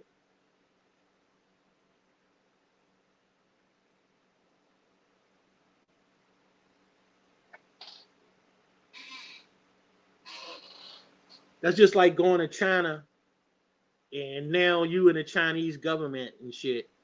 You know what I'm saying? The Chinese Senate and all that old shit. You know what I'm saying? Whatever form of government that they have. But I mean, this shit is ridiculous, bro. This shit is But ridiculous, look at man. this though. They said they put a bill to guarantee black opportunity. See, That's what I'm that saying, right there, that right there, Cube. Nah, bro. bro. Nah, we had this thing. Ah. Bro, it's all listen, man. Listen. All this racism shit is fake, bro. All this racism shit is fake, bro. Ain't no need to even Facts. dealing with that shit, man. It's like, look, this shit is socialization. You know what I'm saying? All this uh, racial politics and all that old bullshit. All that shit is phony, bro. All that shit is phony. So why are we even dealing with it? It's phony. You know what I'm saying? Let's deal with reality and take our title back. Okay? That's what we need to be dealing with. All this old other phony baloney shit, black this, white that shit is phony, bro.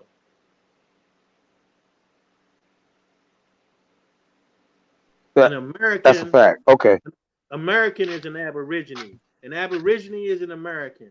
Anything outside of Facts. an Aborigine is not American. Okay? Very simple. Amru Khan. We the real Amru Khan, right? So check it out. So it says bill to guarantee. I'm gonna say this for this thing. Black opportunity, right? And once again, you know, this black opportunity is the leftover or whatever, the waste of the white opportunity. Sort of like a malt liquor. Anyway, right? So check this out. Now, this is what's interesting to me.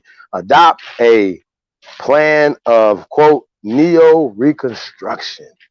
Fuck all that. New reconstruction. Yeah. They always want to go back. Nah, motherfucker. Like new construction. Like, you know what I'm saying?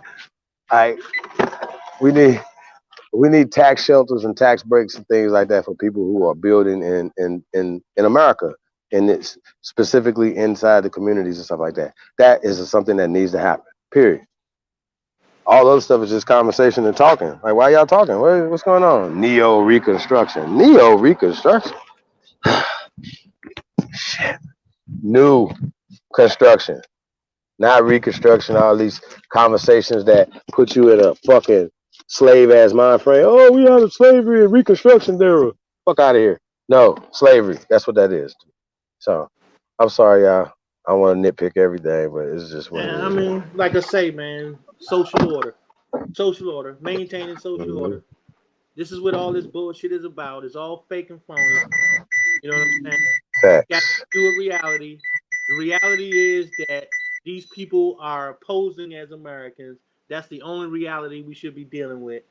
Get these motherfuckers back into their proper status. You know, we always talk about, man, you got to get in your proper status, this and that. Yeah, you know what? What we need to do is get them motherfuckers in their proper status.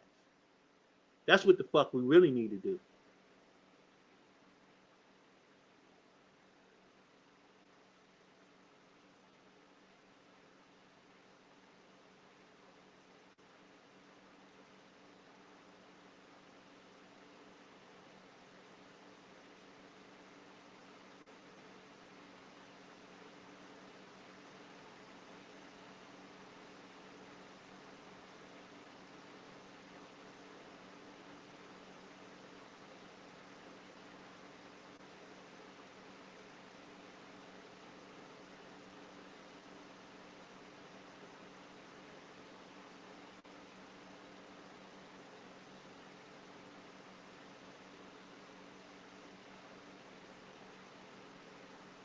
Yo, Libra, you hear me?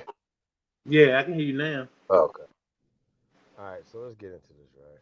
So, neo reconstruction to I can't hear redress now. Though. past wrongs systematically imposed on You need to speak the up so we can Americans, hear. Okay, there you go. Aboriginal Americans economically throughout many generations, right? So we know that these things have happened, you know, throughout American history or whatever. So it says Bro, Black Americans will pass, huh? I'm It's look, man. All I'm saying is this whole shit is a waste of time, bro. You know what I'm saying? Because it's still not dealing with the outline problem. The problem is that these foreigners need to be put in their proper status, bro. Anything other than that, because we don't have to do none of this shit. This is all socialization. This is all make right. believe. You know what I'm saying? So why are we putting energy So into this do make you think believe that? shit? So not only with Andrew Young, you think this is all control opposition It or is. Well, free freely knowing or not knowing? Like we let shouldn't me have put to it this way: go through it's this whole thing. indoctrinated opposition. Okay, Okay, let's just call it cool. indoctrinated opposition. Even if they So if a they they may motherfucker not don't know even that be aware they of it. right, so they even if so ignorance is not necessarily a in this case a good thing anyway. You still uh, hurting the future. You know what I'm saying? Yeah, because we still dealing in fantasy, man. As long as we deal in fantasy, we don't have no future.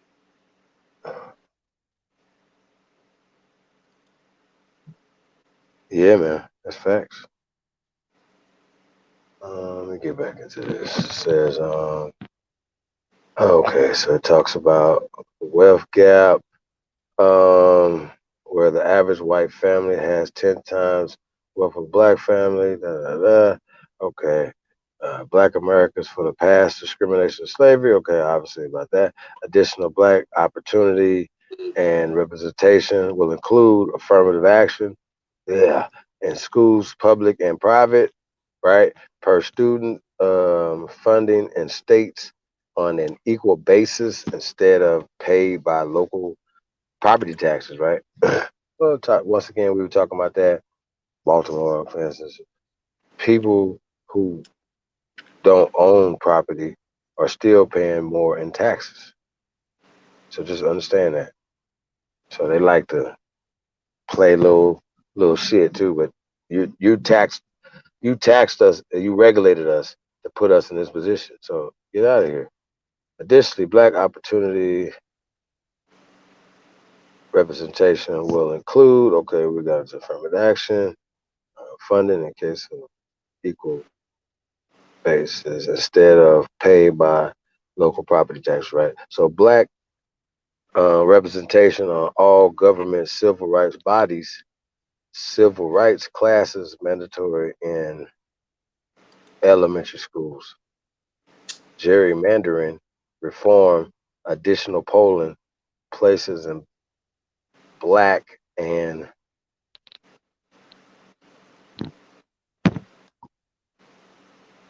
Yeah, I'm starting to see that one. Sheesh. Yeah, we'll have to do a part 2 of this. Yeah, that's what I'm saying, man. They getting into all these different factions, man, talking about, politics and all this kind of stuff. You know, there's a remedy for it, but people ain't even if you told them what the remedy was, they still ain't gonna do it. You don't need a fucking contract. You know what I'm saying? If you really wanted to make change and you wanted a remedy, pick a state and everybody move into that goddamn state, take over the political um, engine in that state, and just expand from there. Do it the same fucking way they did it. It's not rocket science, but people just aren't willing to really do what it takes. People aren't they're not willing to do what it takes. So, I mean, we can Facts. philosophize, we can philosophize and pontificate all damn day long, all night long about what we can do, and motherfuckers ain't gonna raise a goddamn finger to do none of it. You know what I'm saying? So let's be real with ourselves. We're dealing with reality over here. We're dealing with reality, Facts. man. That's a super So, fact. so Yeah. yeah. So let's get it. People Okay. don't want to raise a finger, man. They just want to be fed just like the motherfucking athletes.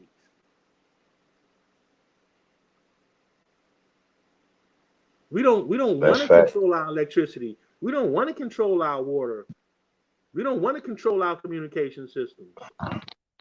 Okay, we Said want none of them to us. do that. You know what I'm saying? Stop playing games with yourself. Stop playing games. The shit is All is, right. is easy. The shit is easy, but you know, or should I say, it's simple but not easy. You know what I'm saying? So the thing is, what are people willing to do to get change? And you ain't gonna do it waiting for somebody to give it to you or asking somebody to give you change. That ain't gonna make it. That ain't gonna make it. You know what I'm saying? Because they're interested in maintaining their social order. They don't have any intentions of changing it. The only ones that can change it is you and I. We the only ones that can change it by understanding what we're dealing with and dealing in reality. This is how we change. All that old emotional shit, identity politics, you know what I'm saying? Racial politics, all that bullshit, playing the color game and being involved in all that kind of shit is all part of socialization. And we shouldn't be actually concentrating on putting much energy into socialized thinking and shit. Like the shit is just crazy. Indoctrination, socialization, all the same thing. Colonization, all the same thing. You know what I'm saying? We put too much energy in this emotional shit. That's If, facts. if you want change, But start dealing with reality. And the reality is that you are not a minority. You are an aborigine, and you need to start moving like an aborigine. you're an American. We need to Facts. start moving like real Americans. We need to Right. That's produce it. things and sell it to the world. We need to produce our own sports, our own entertainment, our own goods and services, and everything that the world buys. We need to And all these create it like we're countries, creating it and and distribute it. all these countries using our technology need to pay some goddamn money. Need to Mm-hmm. pay us for our technology. They wouldn't have Mm-hmm. computers. They wouldn't have cell phones or none of that shit. You know what I'm saying? Like you wouldn't have none of this technology. None of it. Only thing they did was improved on something that was already created. But as far as doing an initial creation, they couldn't do it. Every time they have a problem with something, they go find the smartest nigga they know to solve their problem for them. Mm-hmm. Just that simple. And then turn That's around fact. and box you out the whole system. Turn around and box you out. That's all it is. We being boxed out. and that's social. Mm-hmm. Okay.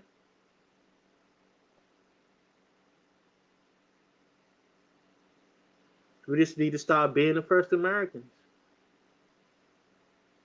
Mama Bear, how you doing?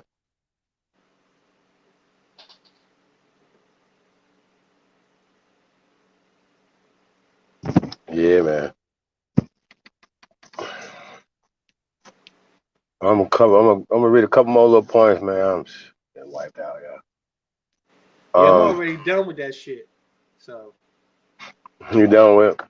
yeah, I don't even pay attention to shit like that because I know it's still dealing with indoctrination, man. I'm not gonna give indoctrination that much energy. Mm-hmm. I mean, that's just what it is for me. I ain't got time for it. I'd rather do something that's in reality.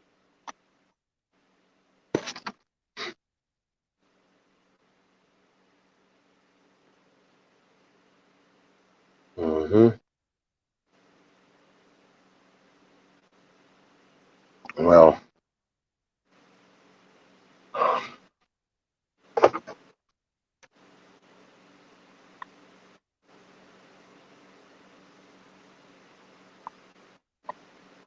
it said, once again, black representation on all government civil bodies, civil rights classes, mandatory elementary schools. No, the hell. See, you already know what civil rights classes look like. We shall overcome, ass niggas. Niggas be over here crying and shit to the babies. Babies be feeling like a slave in kindergarten, bro. Nah. Mm-mm. Mm-mm. Bro, I can't take it, bro. I just can't take it, man. And you got all these people gonna think it's such a great idea. Damn, Ice Cube, you're a genius.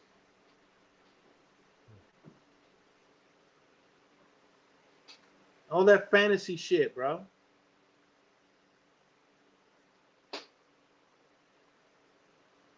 These people, they don't talk to the right people, man, before they even do some shit like this.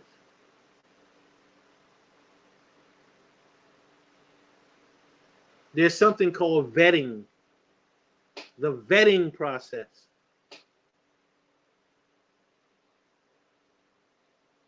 And our people just don't understand that shit.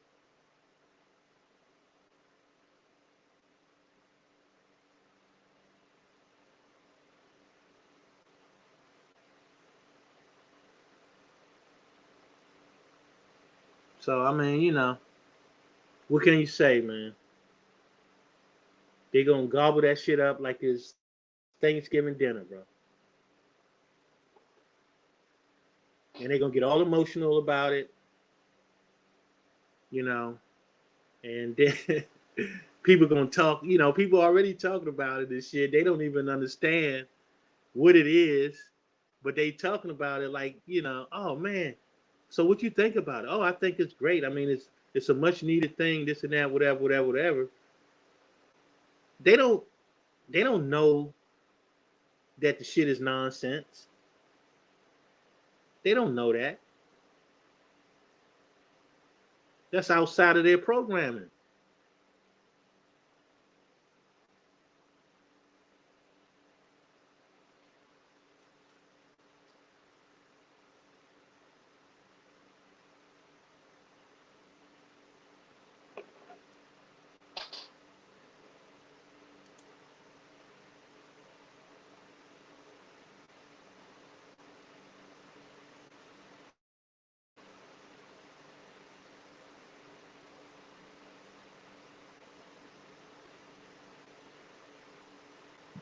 Yo, labor. Yeah, Yeah. let's shut this thing down, bro. All right, bro. I'm I got so work to tired. do anyway. So yeah. Yeah, you let it know. Yeah, Just want man. to thank everybody. I did want to thank everybody, man. We got to get back to this Ice Cube And one day or something, I guess, only place that we are black or white. Why? Whew. It's a great question. I mean, this is the matrix that they set up. If Right. That's right, we're my gonna have to man. do that. We're gonna have to do that black white Yeah. experiment, bro. It's That's all gonna be bad. It's gonna be it's all dope. part of the artificial society, bro. It's like you say, it's the matrix. You know, we're living in we're not living in reality over here. This is why this shit is the only place. You know, this is where it all started from. The both Mm-hmm. those terms came from America. I don't give a damn what nobody else says. All right, these terms come from America.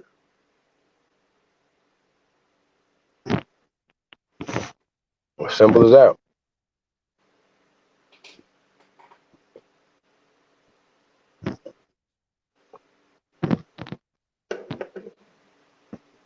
As simple as that, bro.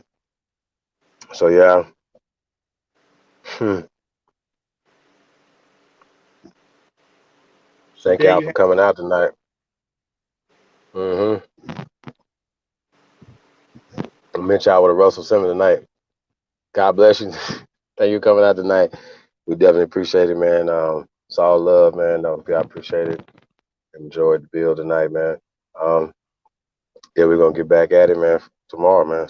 Peace, peace and paradise to everybody, man. And y'all have a great night. Yeah, Yeah. peace to the Americans, man.